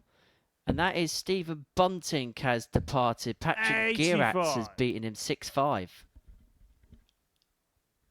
Well, I have a thought on this. Not taking our attention away from this too much, but I don't think Rob Cross, Stephen 58. Bunting, or Nathan Aspinall should be there. Because I don't think they should be travelling to the Netherlands for 2 days of Players' Championships when they got 55. Dublin on Thursday. They should be focusing on domestic Players' Championship events whilst in the Premier League. I think it's bad management from the players. This is something that Ted knows a little bit about. 140. Because a few years back, he was in a Euro Tour event, and he knew if he lost a game, he would have to jet through the night to get to the 6. World Youth Championship, and he made it by, I think it was 2 minutes. But that was a calculated risk. This is going to be one of the hottest topics in darts for the first 5-6 months of the season. Schedule management now is more important than ever at every level of the sport. If you're Bo Greaves, if you're Reece Colley, 100. if you're Michael Van You Gerwen. require 120. Well, Evetts here looking at 120 to open up a 2-1 advantage in this match. There's the triple. To the single, the double to climb the ladder. Ted Evetts has on the reached the third summit leg, and he Ted opens up a 2-1 lead. And how cool did he take that? Fourth leg, it's Reese to throw first. Game on. Well, let's do the post-mortem on that shot. Right-hand side of the 60, left-hand single, right-hand side of the tops. That's about as perfect a 120 as you'll see for someone who throws the way he does. Whether he meant to hit the right-hand side of the 60, the left-hand side of the single, and the right-hand side of tops is another thing. 65. But from where we're sitting, that looked so, so good. 22. Back to normal. You never know. We might get a Reece derby this week. If Colley goes through to Group B, it could be Robinson versus Colley. I'll tell you what, you look at this Group B, and depending on who drops down into it, 60. you add a couple of players to the mix with Robinson, McGeeney, and Jamie Owens, you could get a bit of fire. 139. I think that'd be the type of group Reece Colley really would like to get his teeth stuck in. I mean, he'd like to win Group A. He don't want to even contemplate that for. But I think that's a type of group where he really could flex his muscles. Well, this is a really important game for that quest of Group A, because if he beats Ted Evetts, he's going to be on 6 points with Parry and Evetts. 34. Left himself double 13 after just a dozen darts to level this game up at 2 apiece. Now, people leaving double 13 after 12 is usually because they've missed double 13 with their previous dart. No score. Say no more. 2 darts that drifted left. Suddenly it's presented Ted with a little bit of an opening, but only if he can hit. And hit he will. He lays himself on 52. Colley will come back for the double 13, which he left. You wanted it, Reece. No score.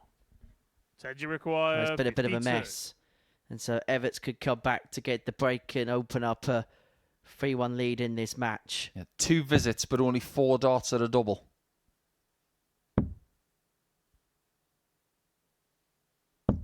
Game that was the job, and that's a bonus for Ted. That will hurt a little bit if you're Reece Colley, that's for sure. That's a leg. That was right in his palm. You can see from his facial expression right there what that means. 3 straight legs needed to get the situation that we've already mentioned. 58. Have you noticed as well that Colley, who has changed 61. his flights a little bit in the times that he's come here, he's using Jamie Hughes flights.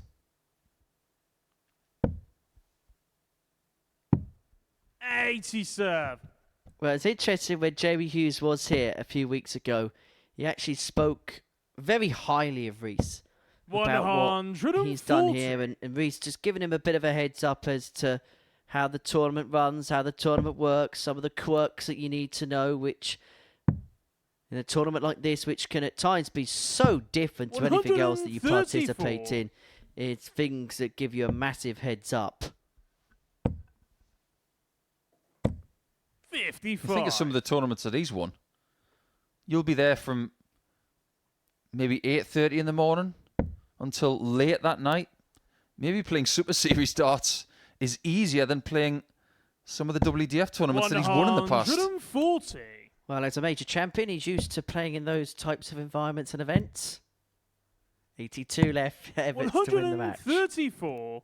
Said you require 82. And look what Colley's left himself on if this doesn't go. But for Evetts to win it, he's looking at double top. Reece, you require He took the pull out once today. In his previous match? Oh, not again. Again? Oh, it wasn't in any way, but it was a great try. Said you require 20. Ted Evetts would have been seasick in the background, but he stares at double 10 to win it. In it goes, just squeezes in. He had to double check whether it found the bed or not, but he has found his 4th consecutive win, and so he has the chance to complete the card at the end of the opening day against Kurt Parry in match 15 of the session. Oh my, he says. Such is the relief that that dart went in. Such is the relief that he's picked up that 4-1 win. Coming up after the break, Darren Brown takes on Stylianou.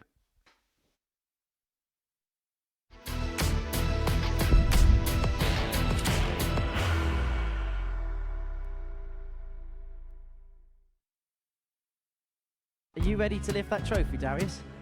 Yes. Let's do it then. Ladies and gentlemen, your MODUS Super Series 9 champion is Lucky D, Darius Lebanowski!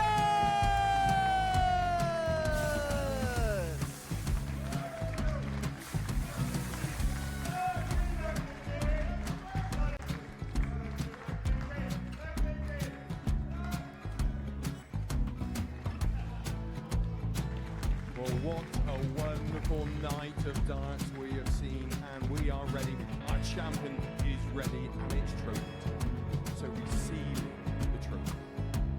£25,000. The new MODUS Super Series champion, the Terminator, Marvin Van Velzen.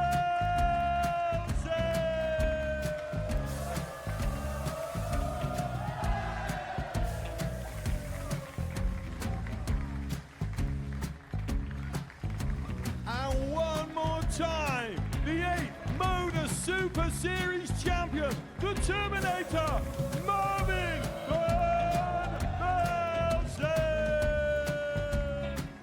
And the new MODUS Super Series champion is Andreas Dirty Harrison.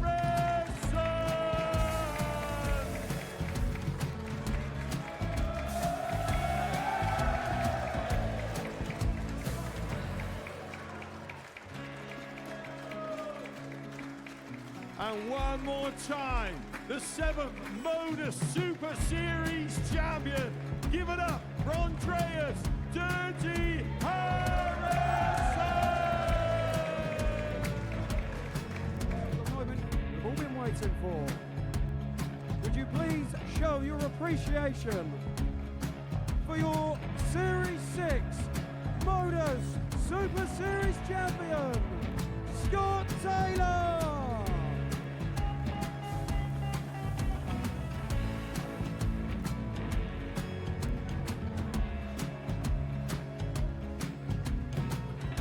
One more time, your new MODUS Super Series champion. He is Chucky. He is Jim McEwen. Ladies and gentlemen, your MODUS Super Series champion, retaining his title, the Luke Littler!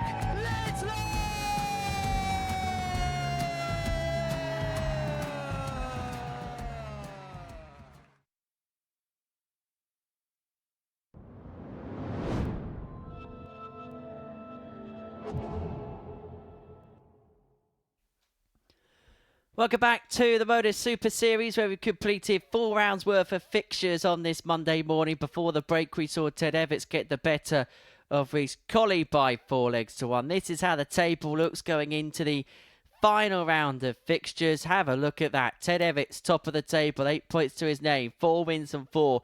Kurt Parry looked as if he was going to join him on that mark, but he lost last time out. He's on 6. Colley and Brown on 4.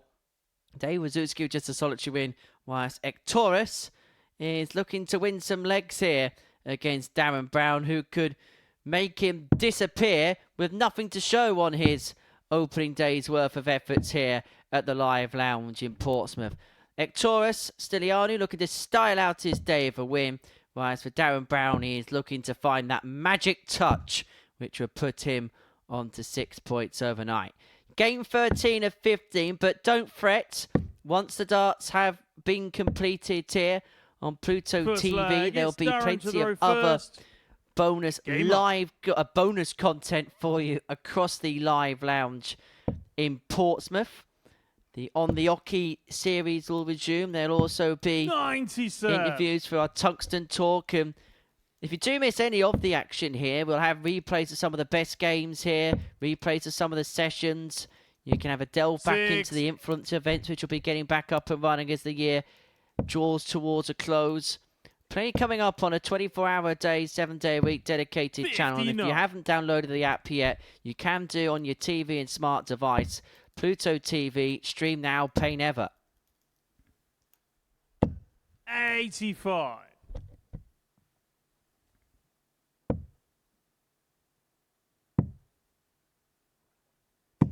I think it's fair to say that Darren 134. will feel like this is a game he should win. He's got the darts, he's got the better form from today, and he's coming into this match off the back of a really good win against Kurt Parry. But he's just seen his opponent, Max. 117. Just a little reminder that this is not going to be as easy as maybe he's first thought. Second one of the day for Stylianou, 6. who has Darren, struggled you require to stay 94. with the pace. Draw 17 would have afforded him a dart at tops, not to be. So 34. Victorious will Victorious, you require come back looking at 116. 116 to get the opening leg against throw. We'll stay there. Tops would have been excellent for 96. Victorious. Darren, you require 60. Yeah, that's something he hasn't done today. Getting a hot start. Game shot of And he's first been leg, stopped Darren already. Brown. Every time he gets himself to the gate, it's like he's fumbling for his keys. Second And leg. by the is time he Victorious finds to it, throw somebody else first. has already gone through and Game locked it.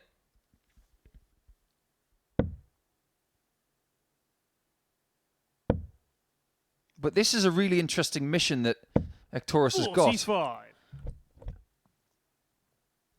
You remember seeing Andreas Nicolaou a few weeks back.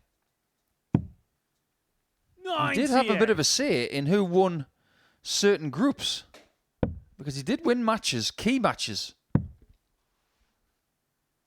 But I think even he would admit, after his 134. ADC global experience and his full week experience here, the most important thing is to find 57. out the standard close up. This is the kind of level I need to improve. You need to see it firsthand before you can actually put it into play. 65. And I think Victorious is learning very quickly that sometimes you have to put yourself in the lion's den. Put yourself in that situation where you may have to put yourself through a little bit of turmoil at times. But to make yourself a better player, you've got to play better players. And I think that region is going to be stronger for having the likes of Victorious here, having the likes of Andreas here long term. 59. Well, let me put it into perspective for you. Cyprus is a very small place. They have some good players. But if you're constantly playing the same level all the time, 140. how are you expected to improve? Imagine being a sprinter in Cyprus, for instance. They might have really good sprinters there. But if you compare 58. Cyprus Darren, you to somewhere like require Jamaica, 106. if you grew up in Jamaica, you're thinking, well, I need to know how to run 10 flat. Game shot on the second leg, Darren Brown. And Darren Brown is not putting a foot wrong here. 32 darts for the first two legs. Third leg, it's And Darren to Victorious throw is learning first. that Game his on. level is going to have to be better than it is. That's the point. 108. And the problem that Victorious has is he's putting in his best performance of the day. Darren Brown is doing something quite similar. 84. Here's another way of putting it. When I was 18, I was asked to play for a pub team 42. called the Bank Top in Bedlington, not far from where Callan Ridge lives. Do you know who my first league opponent was? My first Friday night? 90. Gary Robson. First one. You learn immediately that you have to improve if you're going to be competitive. 59. And as far as the Cypriots and people coming from overseas, from ADC Europe and beyond, coming here is a mission to find out how their game stands up 45. against better competition.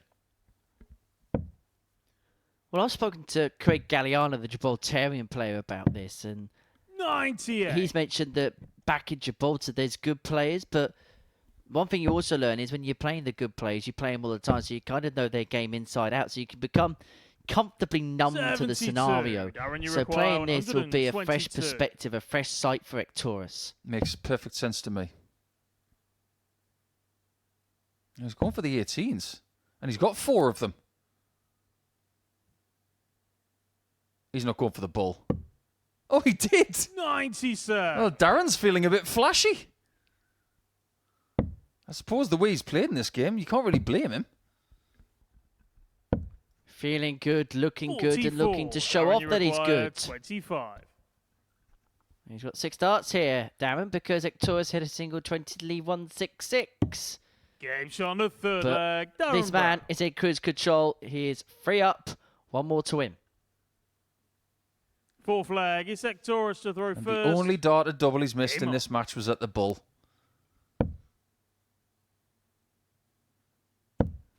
And I think one of the reasons why Stylianou was 60. struggling to get his dart out the board there is because he was focusing one eye on the scoreboard and he was trying to grasp the darts by actually not 46. looking at the board.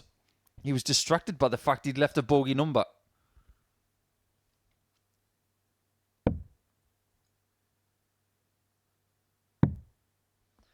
Two more matches after this.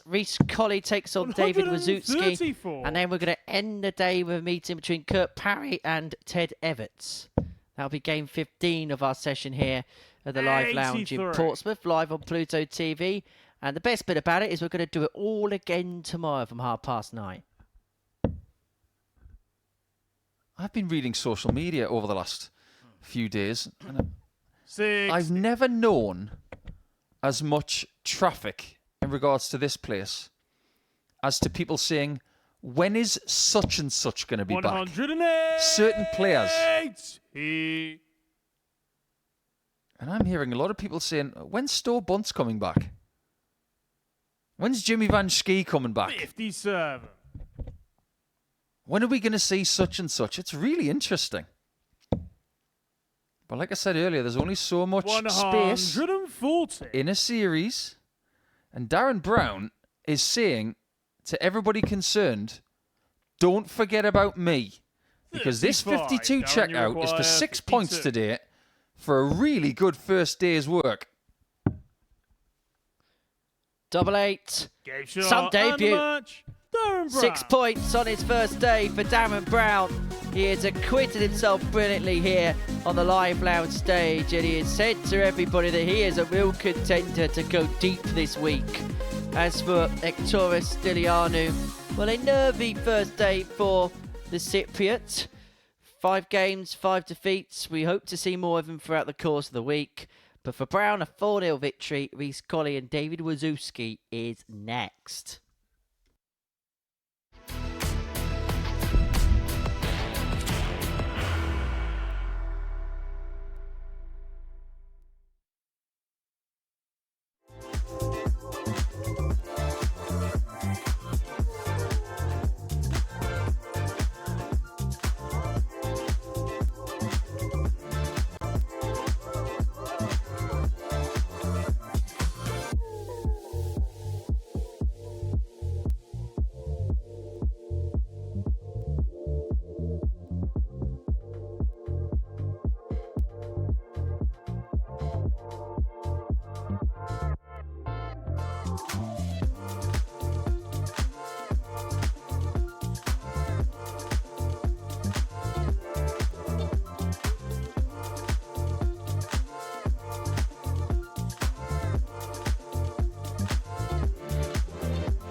Welcome back to the Modus Live Lounge here in Portsmouth. It's game 14 of 15 here of the Modus Super Series, and we're about to see Rhys Colley and David Wawrzewski get their campaigns finished for the session. Well, as far as these two players are concerned, a victory would help them at least keep tabs with those in and around the top of the league table. Rhys 4 points to his name following 4 matches. David looking for his second win, and there is a glaring concern in terms of the legs difference as well for Wazzy. For Rhys, well, he had an opportunity against Ted Evetts last time out to move on to 6 points. He was to throw first. Beaten by 4 legs to 1 in that match. But if he could end the day with 6 points, then he'll feel as if it's sort of job done today, and then he'd have to hope that Kurt kind of does him a favour against Ted in the last. 24. You can categorise Rhys's day very easily. He's beaten the people that are perceived as not as good as him, but he has lost against the players that are perceived as being better than him. Because he's lost to Evetts, he's lost to Parry, 85. he's beat Stylianou, and he's beat Darren Brown. But we can't discount Darren Brown anymore after that 94 average, just about, and 4 out of 6 on the doubles. In fact, in his last 2 matches, Brown 4 out of 5 and 4 out of 6. That's exceptional. 57. So in order to keep pace with him, Rhys Colley's got to beat Wazzy. Otherwise, Brown is going to be ahead of him ahead of day 2. 80.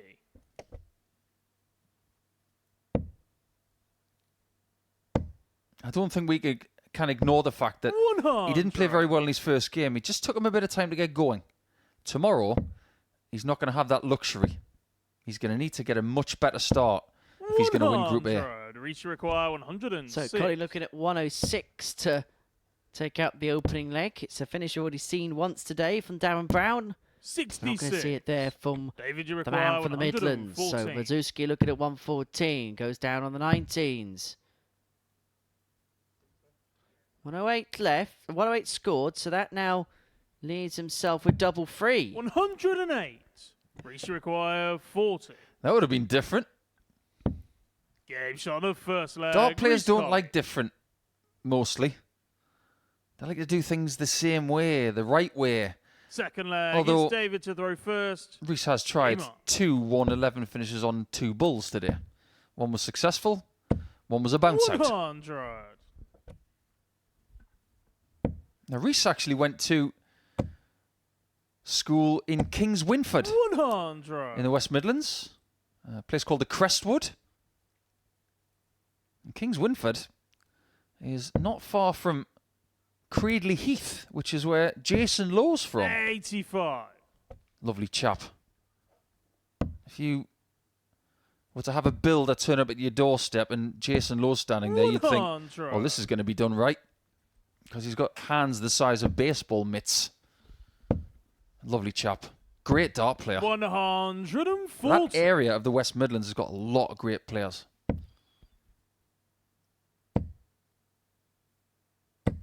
140.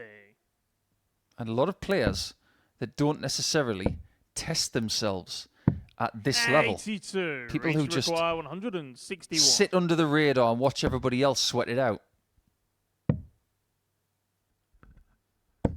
137. Well, you sense that Wawrzewski has to take this 94 out, otherwise his throw's going to get broken very quickly in this match. Double-double. Delightful from David. Gets himself on the board, gets him back level, 1 apiece in this contest. And you sense he needed a moment like that just to get himself going, because at times it's been a little bit flat from Wazzy on this Monday. 57. Well, let's face it, it's difficult work, isn't it? He was flattened against Kurt Parry. Wasn't much you could do about that. And people like playing him because he's got a fast pace. He's a lovely chap. And we were holding our breath, was he? But the last time David was here, he had a 9-darter hit against him by Mason Whitlock. 125. Therein lies another reason why people like playing him. 77. He is, by a lot of people, seen as a very good muse. 99. Why did people hit 9 darts against James 104. Wade? Because they like playing his pace. He's about perfect, isn't he? He's not too 48. fast, but he's not a Race to slow require coach by any stretch of the imagination. He's 106. got that nice pace that allows players to play with freedom. Reese is playing with freedom here. He's playing with Games on the fire and third flair. leg. Reece The Colley. 160 goes. He opens up a 2-1 lead in this match. The 160 joins the 111 in his ton plus catalogue for the day. Full Well, that flag. was It's chaotic David to from throw chaos. first. Game on. We've had quite a few ton plus finishes today. Dotted through a lot of games. 128. 8 for the session. That's not bad at all. If you're averaging about 96. a ton plus finish every other game, that's about right for Group A. So you're looking at about between 25 and 30 60. over the course of the 3 days. But that may just be the pick of the bunch over the 3 days. I'll be very surprised if somebody 57. beats that.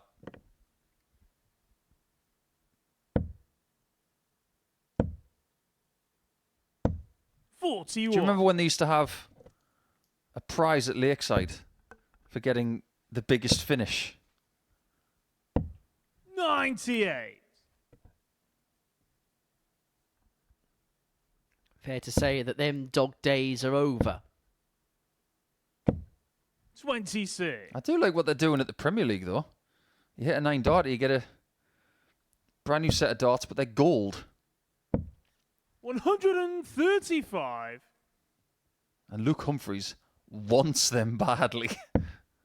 I'd love to see a pin system here where, particularly if you hit a 9-darter at a Champions 40. Week, you should Reach get to like require a 115. memento for that achievement. Wawrzewski and West have done that previously.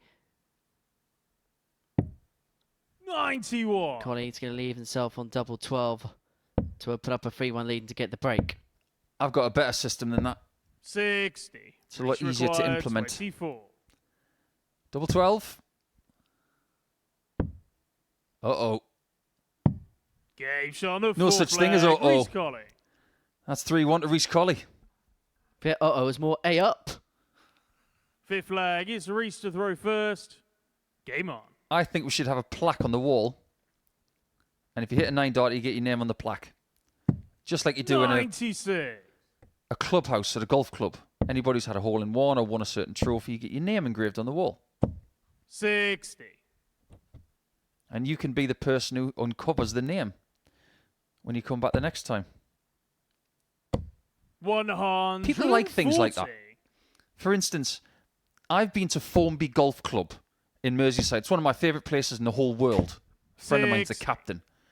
And he told me, go and look at some of the boards on the wall and show me some of the names you recognise. 95. And the first name that stuck out, Jose Maria Olazabal.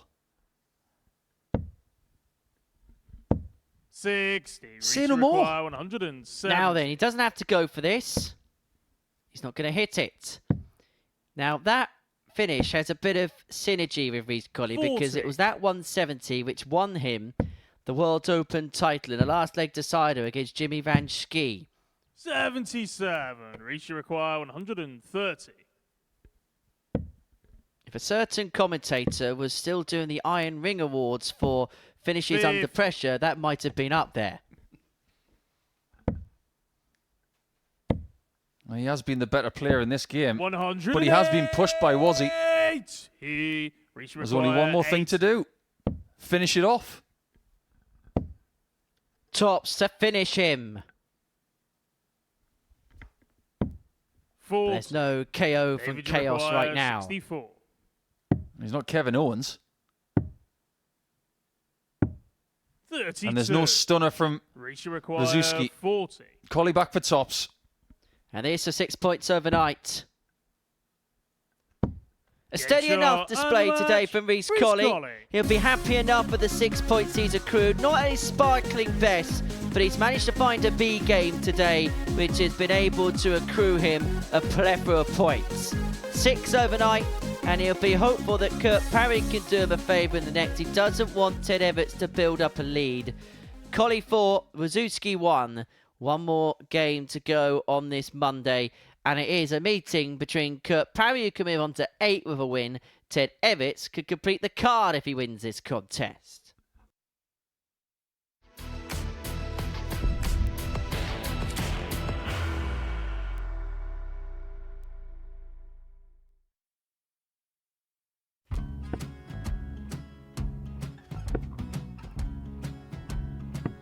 $54. Charlie McGuire, 164.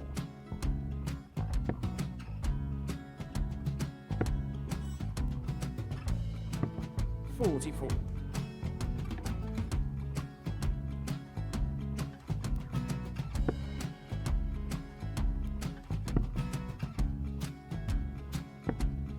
$32. Charlie required 120. Well, 120. He's got a fair, at least 2 handfuls at this. Just needs to stay 60. there. That's a good shot. Halves his score. Leaves himself on a 2-darter.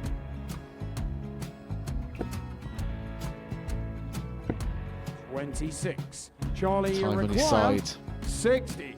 to become back-to-back singles champion.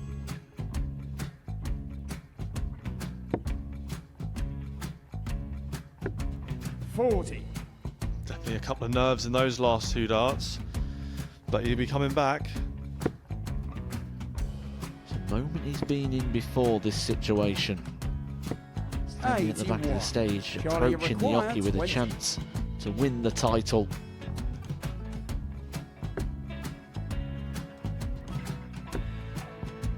He did this to win the first title, if you remember. 11. I think he's gone. Georgia I think require he's gone to 118. bust it, maybe. The first title he won, he wanted 20. He went 6-7-7 to win it. He had a chance to replicate it again. Yeah, I get the feeling that was for a bust, and 39. on that situation there, George Scaife wasn't even 9. able to take it out going to the 18s on that switch. Yeah, I think he just panicked a bit, but he's done well to get that big one. Sometimes can be the hardest part. Georgia requires This is it. 79. It's got to be 19s. It's got to be 19s for this shot. Big 20 and a double. He's got the first one. He's going to get a match dart here.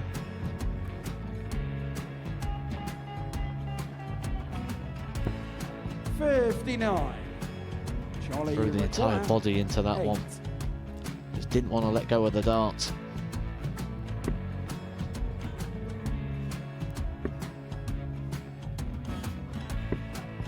No score. He's given George a chance. Georgia require 20. I think George has been quite good on double 10 today.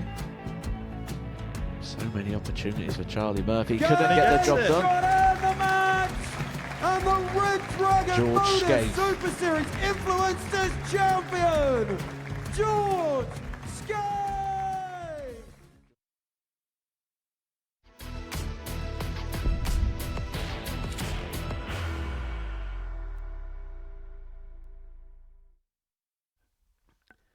Welcome back to the MODUS Super Series, where we're about to begin our last game of the day. It's been quick fire here at the Live Lounge in Portsmouth. And Kurt Parry and Ted Evetts is going to bring the day's action to a close. For Parry, well, he's been the best player statistically today, but Ted Evetts is the man with the points on the board. And if he can win this particular clash, then he's going to end Monday's action top of the table, having completed the card. He'll have 10 points to his name and in a very good position in terms of qualifying through to Saturday's final. You sense, even on Monday, even at First this leg, early it's stage of the Kurt to group, throw first. this is a game that could have Game on. real consequences dependent on the winner and the loser.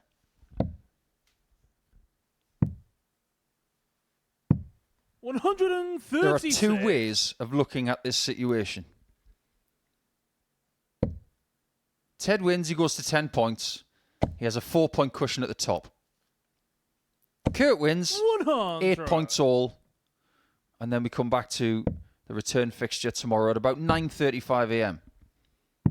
99. This game is pretty much the same as the situation from 2 weeks ago today, where Lee Cox was on 8 points. His opponent was on 6. 60. Lee won the game. He had the 4-point cushion, but he wouldn't win Group A. 99. So even if Ted does win, it's not all said and done. But I know what you're saying, Henry. You get that 4-point cushion overnight, you're thinking today couldn't have gone better. 82. Kurt, you require 167. So 167 for Parry isn't going to go. Not that it needed to on that particular occasion. 55. He does have 6 darts in his hand. He's going to come back for the 112.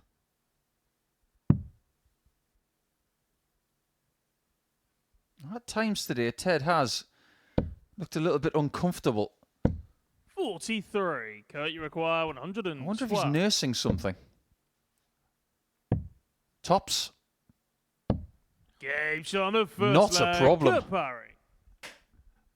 That's number 3 for the day for Kurt Parry. The 112 joins Second the leg, it's Ted to 116 throw and the first. 120 in his ton plus table. And a win here would see him level with Ted Evetts in the table overnight. The advantage that Ted would have if he can win this game cannot be understated. I know it's still early days, but 4 points is quite the cushion going into day 2. 60.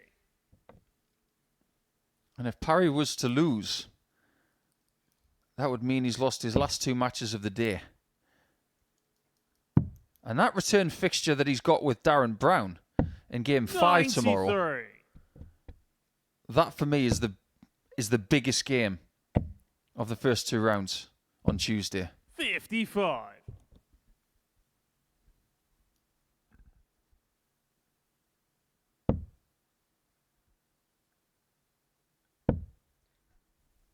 We saw last week a similar situation to this 94. where Danny Van Tripe could have opened up a 4-point lead over Richie Housen in the final 60. game of the session. Housen Housen won that game, moved on to 8 points, and then dominated the group from that point onwards. So don't think just because this is a game being played on Monday that it couldn't have a significance as we draw the group to the close. It could just set the tone for what we're going to see for the next couple of days. I think this is probably the fixture that a lot of people have said, this is the one that defines Group A. And I think that's fair. 2 10s. Game shot on All the square, second 1-1. leg. Ted Evetts. Do you know what Ted's going to be thinking right now? 1 good dart, 2 Third leg, terrible it's darts. Kurt to throw first. But if you've got 3 darts at a double, you only need 1 good dart. Isn't that right, Ted? 125. You don't get many young people called Ted anymore, do you? It's actually short for Edward, isn't it? Mm-hmm. I just call him Chef. You've got plenty of them. He's not the only pro dart player to be a chef. Of course, Jared Cole was once upon a time in a kitchen. Burnt Royth. Mm-hmm. Still not cooked me anything, by the way, Jared, despite his cooking degrees. Have you asked him? Yes, and he said no. 134.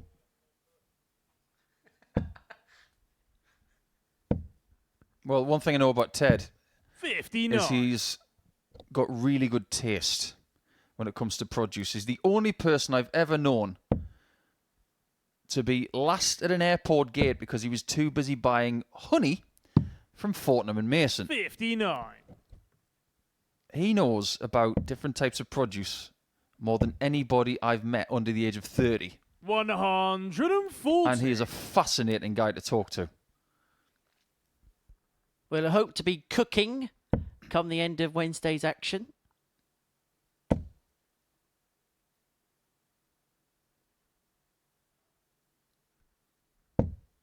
100. Parry You looking at require 117 to 117. take out the third leg. To add to his collection. 93. That could do very You nicely. require 148. Well, we have seen one finish today better than 148. That came from Reece Colley in the previous match.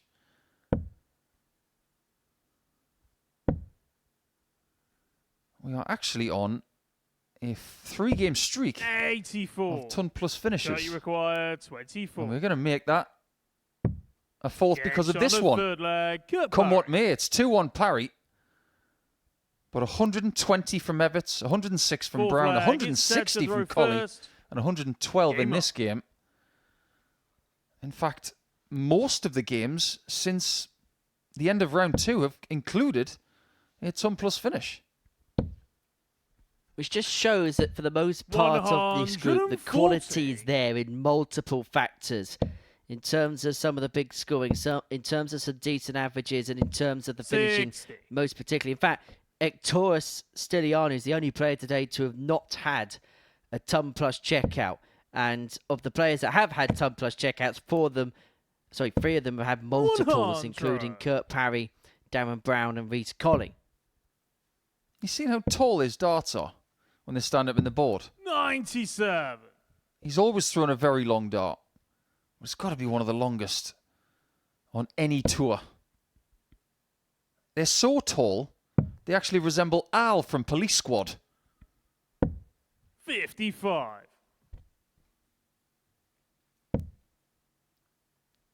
It's a tall barrel, long point, 100. longer stem, and a big flight.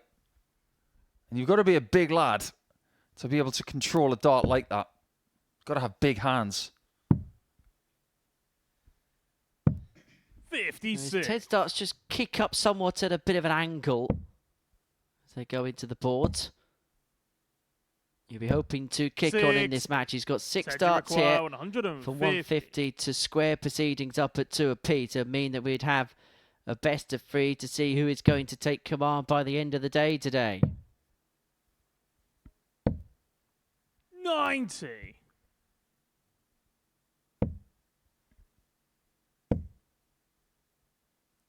This one's already got a 4-3 feel about it. You require 60.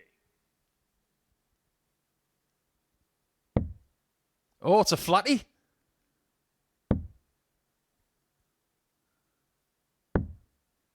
$40. But it might not be a winnie. You require 126. 126 for Parry.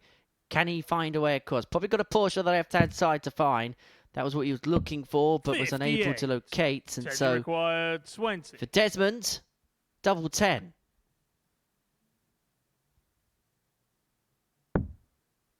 Perfect marker. Game shot on the 4th flag. Absolutely perfect. Just has to graze that barrel. The only way he was going to find the gap between the dart and the double right there is if he moved left and hit the dart on a more direct collision course. If he stayed where he was, and he just bruised the barrel, that was going to glance its way in. Absolutely brilliant. Hasn't quite been a brilliant contest. You can tell that both players are in knowledge of what the potential outcome could lead for them for the rest of the week. It hasn't been bad, not by any stretch of the imagination. Parry averaging 86, Evetts 84. It's been okay, but you can tell that both players have got more in the tank. But you've also got to remember it has been the end of an absorbing day. 140. I think we've got some really good technicians in this group. I've really enjoyed watching Darren. 60. Lot to admire about Reece. Both of these guys as well. Excellent technicians. Wawrzewski's absolutely no nonsense. I think Stylianou tomorrow's just got to find a bit more positivity. 98. Maybe he has to believe that he can beat some of these players.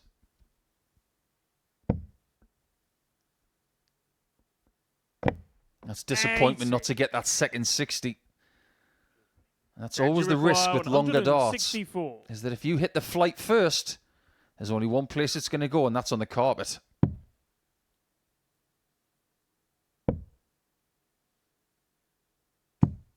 60. Kurt, you require 136. Well, this would be some way to change the dynamic of the match. He's already had the 112. Double 8 for the 136. 128. Ted Evetts was in the you background require and he was 104. puffing his cheeks. He knew how big a moment that was. But he's got a power play of his own potentially coming up here.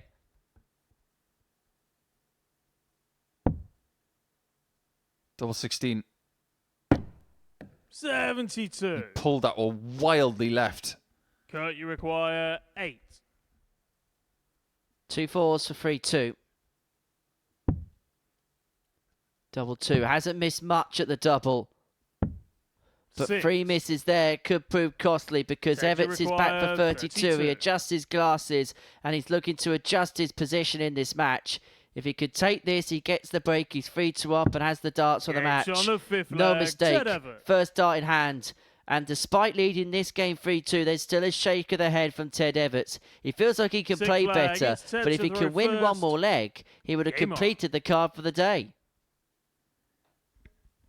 I think if 2 darts signify Ted's day, it would be the last dart of the previous 99. leg and the dart before it. Because the double 16 was missed by 1.5 inches. And then he's hit it perfectly with the next one. At times today, he has not played well. He didn't play that well against Darren Brown. He didn't have to. 96. He didn't play that well against Stylianou in round 1. He didn't have to. But when he's had to play, he has lifted it just a little bit. 140. And that's the mark of a very wise dart player. Pivotal exchange coming up. Parry's going to get 58. 6 to send us to a last leg decider. And going about his business well. Couple of trebles. Leaves himself on 81 after 9 against the throw. He's put it up to Evetts here. It's been a bit of head shaking in this leg from Kurt. Maybe ruining the fact that he missed the 136. 84. Kurt, you require 81. Calculate it. Risk or reward? Reward. Gauge on the 6th leg. 3-3 it Parry. is. He weighed that one up in rhythm. And he was thinking treble 10, but 7th and final do you really leg. want to give It's someone a Kurt chance throw to beat you? first. Well done, Kurt. Game on. Good play. Here we go then. The last leg of the day is the biggest leg of the day. If Ted Evetts wins it, he has a 4-point lead 100. overnight. If Kurt Parry wins it, we are level going into Tuesday's action. Even on this Monday afternoon, this is a leg of seismic proportions.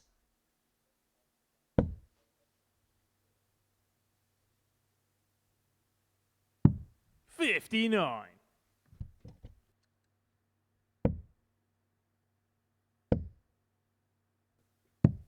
$59.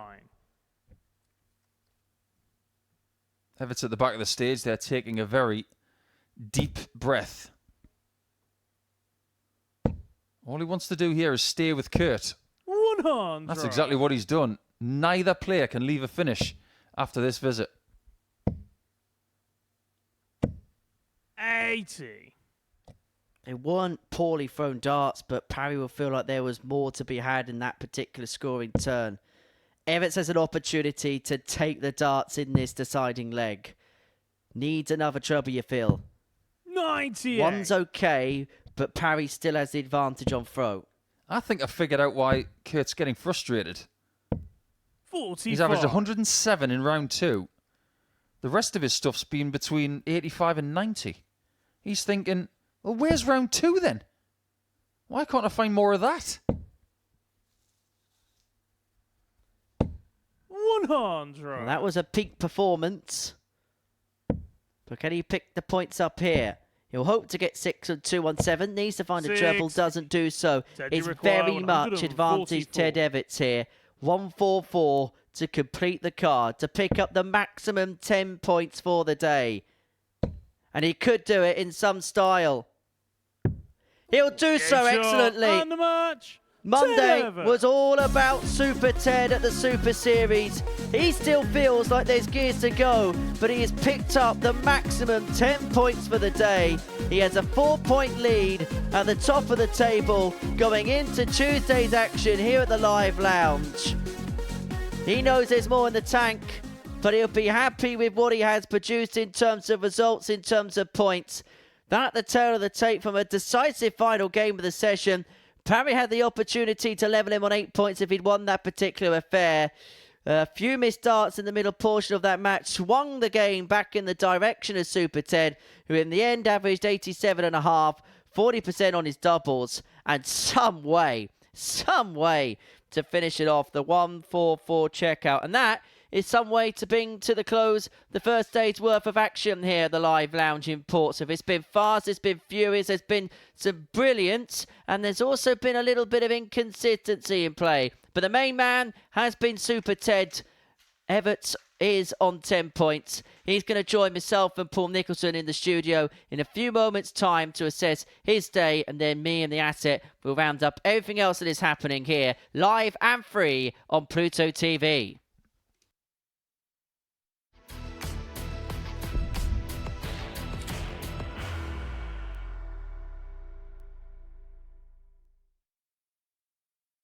Are you ready to lift that trophy, Darius? Yes. Let's do it then. Ladies and gentlemen, your MODUS Super Series 9 champion is Lucky D, Darius Lewandowski!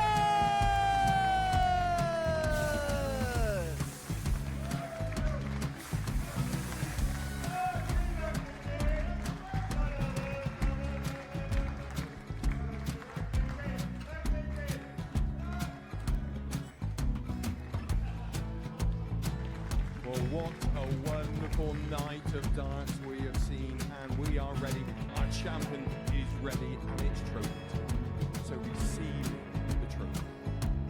£25,000. The new MODUS Super Series champion, the Terminator, Marvin Van Velzen.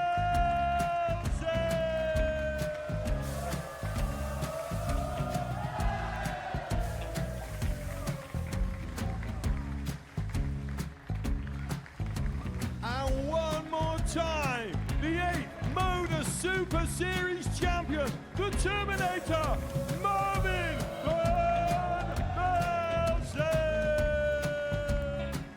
And the new MODUS Super Series champion is Andreas Dirty Harrison.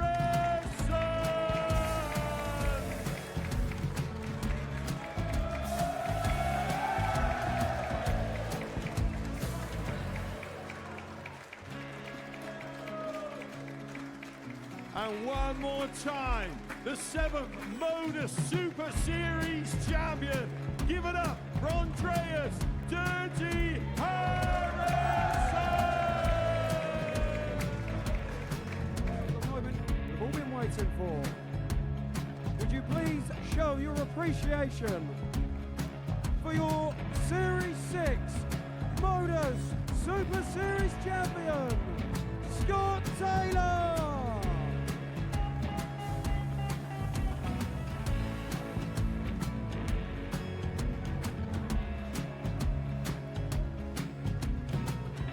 One more time, your new MODUS Super Series champion. He is Chucky. He is Jim McEwen. Ladies and gentlemen, your MODUS Super Series champion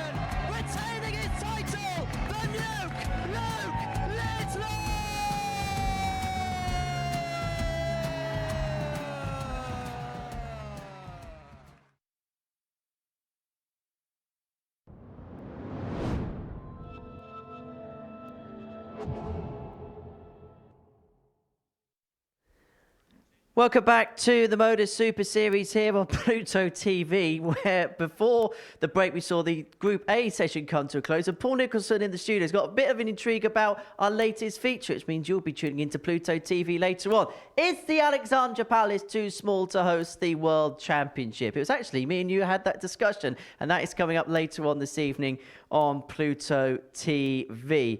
After that, well, we've got a tungsten talk with Andy Hamilton, the Hammer, the former world finalist. We'll be talking about his career, the ups and downs of that. That is coming up later on this evening here on Pluto TV. Well, myself and Paul Nicholson have got Ted Evetts alongside us in the studio. 5 wins from 5 today, but it didn't look like you were overly pleased with the performances. No, don't get me wrong, end of the day, results are all that matters. But no, I've been playing quite well recently. I felt unlucky at parts of Q School, parts of Challenge Tour, stuff like that. And today I felt like I had that little bit of luck that everyone needs when they're going to win or doing something. So it's nice to have that little bit on my side. I know you were critical with points, but what do you feel like were the good bits you managed to get out today? What were the bits that you were pleased with? When it felt comfortable, and it was comfortable, it was naughty. It was after 12s and 14s, 13s, 15s, and it's where I expect myself to be. It doesn't always happen, I understand that, but they're creeping back into my game, and yeah, it just needs to happen a bit more often. Where are you at with competitive stuff week in, week out? So what kind of things are you doing? Play a Monday night with the lads, so I get to see them a bit. Other than that, I'm not touching any vaults. I'm not really going to any local comps, and it's probably doing me disjustice by doing that. But at the same time, I had 8 years on the tour where it was missing seeing nieces, nephews, all that, and like the first birthdays. So I don't want to say I've took a step back, because I haven't. I'm still going to the challenge. I'm still going for what I want. And don't get me wrong, I'd love to be back on the tour and where I feel like I belong. But at the same time, I'm trying to make the most of going back to playing a bit of Sunday League football, going back to playing a bit more golf, stuff like that, just to enjoy life a bit more again, maybe. Is the perspective of darts then a little bit different now? I'm not saying it's not a priority for you anymore, but perhaps life has just maybe just taken a bit more of a priority, and you're just trying to manage your schedule a bit better. I think so, yeah, because I got to a point during like my stint on the Pro Tour where I was very much like, I don't really want to go. I want to be there once I'm there, but it was the thought of back up to Wigan, back to Barnsley, wherever it may have been. And it was just like, it felt like a chore more than it did actually enjoying it. Whereas when I started, I was loving life being there. And like I say, once I am there, absolutely adore it. But I think it's just, yeah, try and enjoy a bit outside of it now. Have you had that moment when you left the Pro Tour where you've gone to a family occasion or a friend's occasion and they've turned around and said, we're not used to you being here? Yeah. I mean, it's a hard one because I've got a fairly big family and stuff, and going to see them and stuff like that, now it's just like there's two 2-year-olds and a 5-year-old, and it's like carnage, but absolutely love it. I can go for a walk with them. I can have that chill out on the weekends where I never ever had that, because it was always weekends. Don't get me wrong, now it's midweeks, get me back there, but yeah. I think one of the things that people don't understand is that, and Colin Osborne said this in the purest possible way, he once went to a bunch of tournaments, he came back to his car at the airport, and then he put that suitcase that he had in the car, picked up another one, and then went to the next tournament. So he was living out of not one suitcase, but 2. It's a difficult life. And what Ted's going through at the minute is he's taking a step back from pro life and just seeing it from a different perspective so that he's refreshed as and when he gets back. Do you think people on the outside take for granted the sacrifices that players have to make, the day in, the day out type stuff? Yes, they do. Imagine what it's like if you're Luke Littler at the minute, you're 18 years of age. There is a risk that over the next 15 years, he can't live as a normal 21-year-old, 25-year-old. And this is what Ted's talking about. There are people around you doing things, and they will take for granted that you won't be there. So they just think the fans that is, that this is something you just have to almost accept because of the riches that are available in the sport. They're not guaranteed riches, I might add. These are difficult situations that you've got to manage.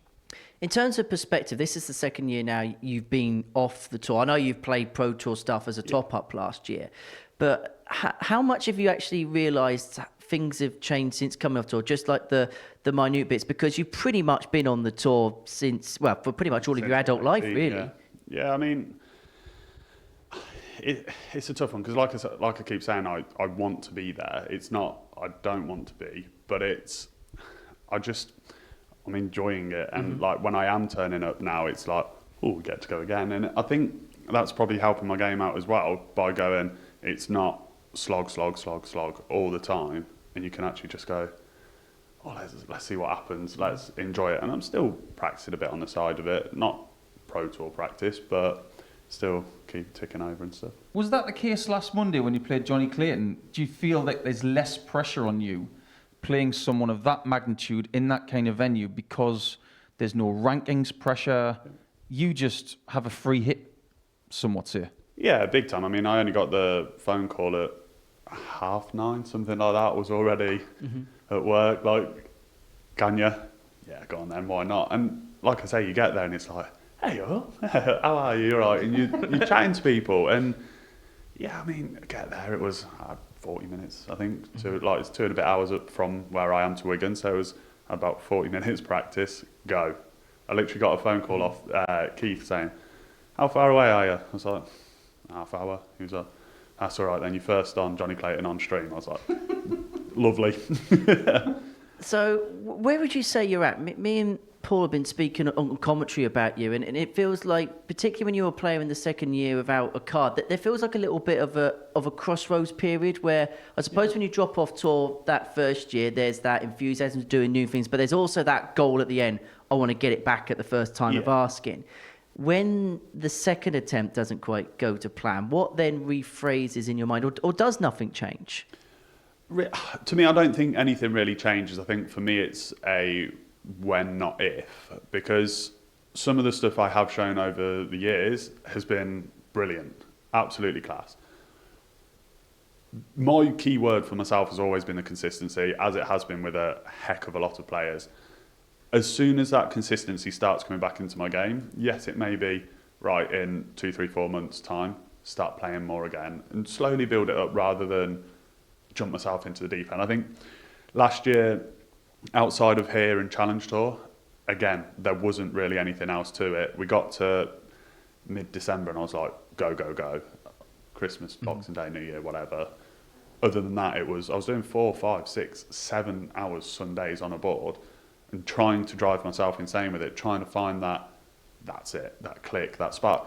But at the same time, in the back of my head, it's very much, sometimes when you look for it, it doesn't happen. So I'm kind of, again, like you say, at that crossroads of, right, do you go left and go, relax, enjoy it, if it happens, or when it happens, it will click?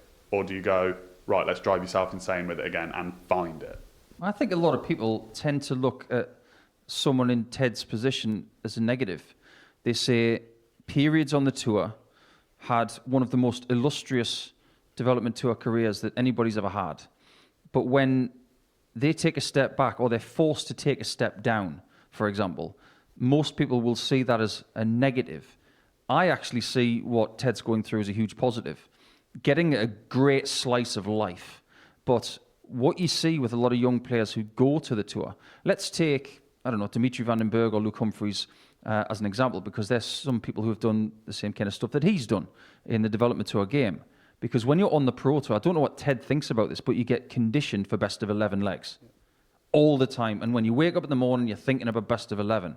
By taking that step back, what you're doing is you're going into different venues like this, where it's best of 7. You're going to other venues playing different formats, and you're actually becoming a stronger player by removing yourself from just being a one-trick pony, which is best of 11.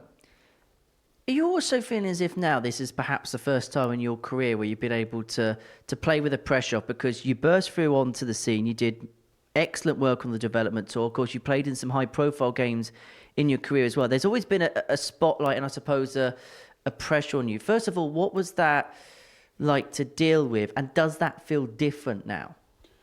I genuinely never really felt the pressure from any of it. I knew I was always a tidy player, but I always felt like Dimmy had a lot more, because obviously he was on the tour a bit earlier. He had that little bit more, the higher rankings. And there's always, I felt, been that someone just a touch above me to not take the pressure off me, but in my head it was always let them have it in a way. I'm one of them, I'll happily go under a radar, and then you see me in the semi-final and you go, oh, hello, I forgot about him. And I don't mind that at all. And it's, at the moment, I probably feel more pressure now because of you've been on the tour for 8 years, you've done like World Youth Championship, Dev Tours, all that. But it's, people still expect that now. And I think I'm not going to say a transition period, because it's not a transition. I've not really changed a lot apart from enjoying away from it more. It's more, people still think you're that pro tour, hardened, ready, go. And it's not, you're that next tier down, still very good. When it's going, it's, here he is. And it's a great feeling, but it's not go, go, go like you were saying, like with the Pro Tour. You're not that hard and ready player. So, like you say, when you are turning up as a reserve and rocking up, I had a great little quarter-final run last year, beat, I think, 3 top 10 players. I was like, hello. But it was that relaxation with it. There wasn't the pressure then, because it was, you are filling it in. When you've been on the tour for a period of time like Ted has, what he's trying to say, and I will 100% back him up, if you have a period of time between your best moment and your next moment, everybody is expecting the best version of yourself all the time. So if you're someone who was, I don't know, averaged 120, say Connor Scott last year, 120 average in a game here, people will expect that all the time then. They always expect the best of you. And you've got to understand that this is a game that can't be perfected. It can only be played. So as long as you play the game, you ride the highs and the lows. You've just got to make sure that your average, and I'm not talking about the average of a game, but the average performance over the course of a career is something you're pleased with. And you have had to ride those highs and lows. I know the Fallon game is a very high profile one, and I bet you're sick of people like us asking the question, but to respond the way you did then the year after that must show that you've got real perseverance, because that must have been a tricky period to then overcame. Yeah, I mean, a lot of people say that's the game that not ruined you, because it hasn't ruined me. People don't look at that little gap from after that game through to then the end of March, April when COVID hit. That, I think, is what ruined myself, because, again, there was no darts to play. That little gap between it. I can remember playing a game against Wadey. I was over 100 average, I lost. Day after, I think it was Meikle I played. I had over 100, I think we were both 104 averages. I lost. I was still playing well. I was still, let's go, let's go, let's go. But then as soon as we had that, you can't go, like the world stops, I took a look at myself and went, oh, you've let the Pro Tour take control of the old weight management. And I'm not saying I'm a skinny king or anything at the moment, but I looked after myself. I dropped 4 stone before the next lot of Pro Tours. That, I think, is what ruined me, because it wasn't a progressive thing. It was, what can I do to keep myself occupied? And then I suppose then moving forward, I suppose it's about turning that new leaf. And we were talking about this being potentially for you a new lease of life. And you've mentioned how you're finding that nice, happy medium. Would that be a nice way to describe where you're at right now? Yeah, big time. And like I say, you have that enjoyment away from it. You come to it, you're still going to enjoy it. When it feels like a chore at some points, and it feels like you have to be there. And I think that's, a lot of people will turn around, oh, Van Gerwen, Littler, Humphreys, you name them, haven't turned up to the Pro Tour. Why not? They've still got to enjoy life. Some of them have got young children and young families. Some of them haven't. But like you say, you've still got to enjoy away from it. Striking the happy medium is a difficult thing to learn. Ted's been around long enough to know that. Let's take some examples of this. So you walk up to Chris Dobie, you walk up to Michael Van Gerwen, you walk up to Ted Evetts. none of them want to talk about darts when the day is over. They want to talk about something else. Chris Dobie wants to talk about football. Michael wants to talk about travelling. Ted wants to talk about red meat and steaks and stuff like that. It's an important thing to do. So when fans are trying to talk to Ted and to other players, you want to strike a chord with them, don't talk about darts. That's the key. Talk about something else. And that's what dart players do. They don't just sit around tables talking about darts 24/7, even though we can watch it 24/7. What we do is we talk about other things to take the pressure away. So sorry, Ted, we just spent the last 20 minutes talking about darts with you. Mind you, you're an accomplished cook. You're a fairly handy chef. Have you two ever had a cook-off or anything? No, we just keep talking about it. He can cook better than I can. He's a better confectioner, and he's better at desserts than I am. But we've talked about food for years, haven't we? Yeah, literally probably as long as I've known you. So what you're saying is, right, because I can't cook. I cannot cook. That's something we both know. Everyone can cook. Honestly, you haven't seen me cook. So put it this way, if I was going out for dinner one night and, you know, I invited you two around my house or whatever, you'd be on the mains and you'd be on the dessert. Would that be about fair? Yeah, I think that's fair. You'd be happy with that? Yeah, more than happy. So what'd be your main meal dish? Something Italian. Probably risotto is my favourite thing to cook. Probably a butternut squash risotto. And then for the dessert? Chocolates. Paul knows about the chocolates. Yeah, the chocolates are good. was it the raspberry and raspberry prosecco? Raspberry prosecco chocolates. Oh my words! Have you bought any? I haven't. I haven't made them for a little while, to be fair. Oh, can't believe that. I'll tell you what. So next time I'm here, I'll bring some down. You just got to make sure you're here. I only live a little bit away from you. I'm coming in either way. Drive for it. And he just said it live on camera, so it has to happen. Ted, thank you so much for your time today. Many congratulations on what you did today, and appreciate the fact you've come up for a bit of a longer chat than what we usually have here following a session. Nico, we've still got a bit of business to finish up with as far as the day's concerned. We'll talk elsewhere. Kurt Parry is the other player that's very much in situ. These are the results that we've seen from Monday's action here at the Live Lounge in Portsmouth. Fairly much a quick-fire day. A lot of 4-0s, a lot of 4-1s, just a couple of 4-3s smattered in there. In terms of Kurt, after the first couple of games, decent performance against Reece Colley. Then he beat Wawrzewski with the 107 average. We're thinking, right, here we go. This is a player here that's going to be very tough to beat. But he's lost his last two. That's going to be an aching disappointment for him because he would have felt there was a real opportunity to be had today. Yeah, he will be disappointed. I think it's interesting, some of the facial expressions we've seen from Kurt, because when he was putting in the 107 average, he made it look so easy and it was over so quickly. It was just over 6 minutes. But I think one of the bugbears of getting a big average early in your campaign like that is that you then grade yourself on that for the rest of the day. And it didn't quite deliver after that. So he was trying to find that better B game. But losing with a 90 average in game 4, I think that hurt him a little bit. And then coming into the game towards the end, he's thinking, well, 6 points after 3 games, I'm in a good place here. But he won't be happy with 6 points now. Just finally, do you want to have a look at the 144 back? We can run it back a little bit if you want. Right, there's a little monitor just down there. This isn't a bad way to end the day, is it? Particularly a last leg decider. No, I mean, like I said earlier, I didn't really feel that comfortable today. Just grip felt slightly off, stuff like that. But when you do have the moments like that, they are, especially finishing a day, it puts it on a high, let alone the results coming along with it. So yeah, you just sometimes got to go take what you can take. And all about kicking on now, day 2, I suppose. Yeah. I mean, results-wise, I'd take that every day again. Performance-wise, it does need to step up. Them boys are going to get warmer as the week goes on.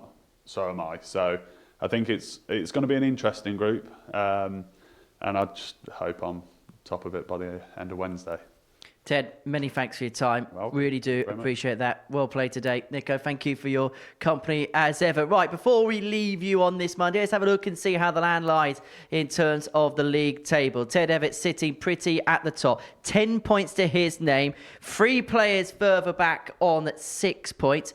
Parry won his first 3 games. He lost his last 2. Did have the performance of the day with that 107 average. For Colley, he'll feel like he got out what he needed from the first day. Not quite at his best, but managed to claw the points out. And for Darren Brown, 3 wins to him puts him very much in the mix. Wawrzewski will be slightly disappointed with the way that he started the week, having picked up just a 1 win, whilst we'll see Stylianou back again tomorrow morning, where the action will get back underway from 9:30. Plenty coming up as well across Pluto TV on our 24-hour-a-day, 7-day-a-week dedicated channel. Coming up next will be our discussion on the World Championships and whether Parry is big enough. That will be coming up shortly, and then after that we'll have the latest edition of the Tungsten Talk series. That is with Andy Hamilton, the Hammer, the former world finalist, and that will be with you around about 2:30 this afternoon. But from all of us here, thank you so much for watching, and as far as today is concerned, it's Super Ted who rises to the top of the Super Series. Bye from us.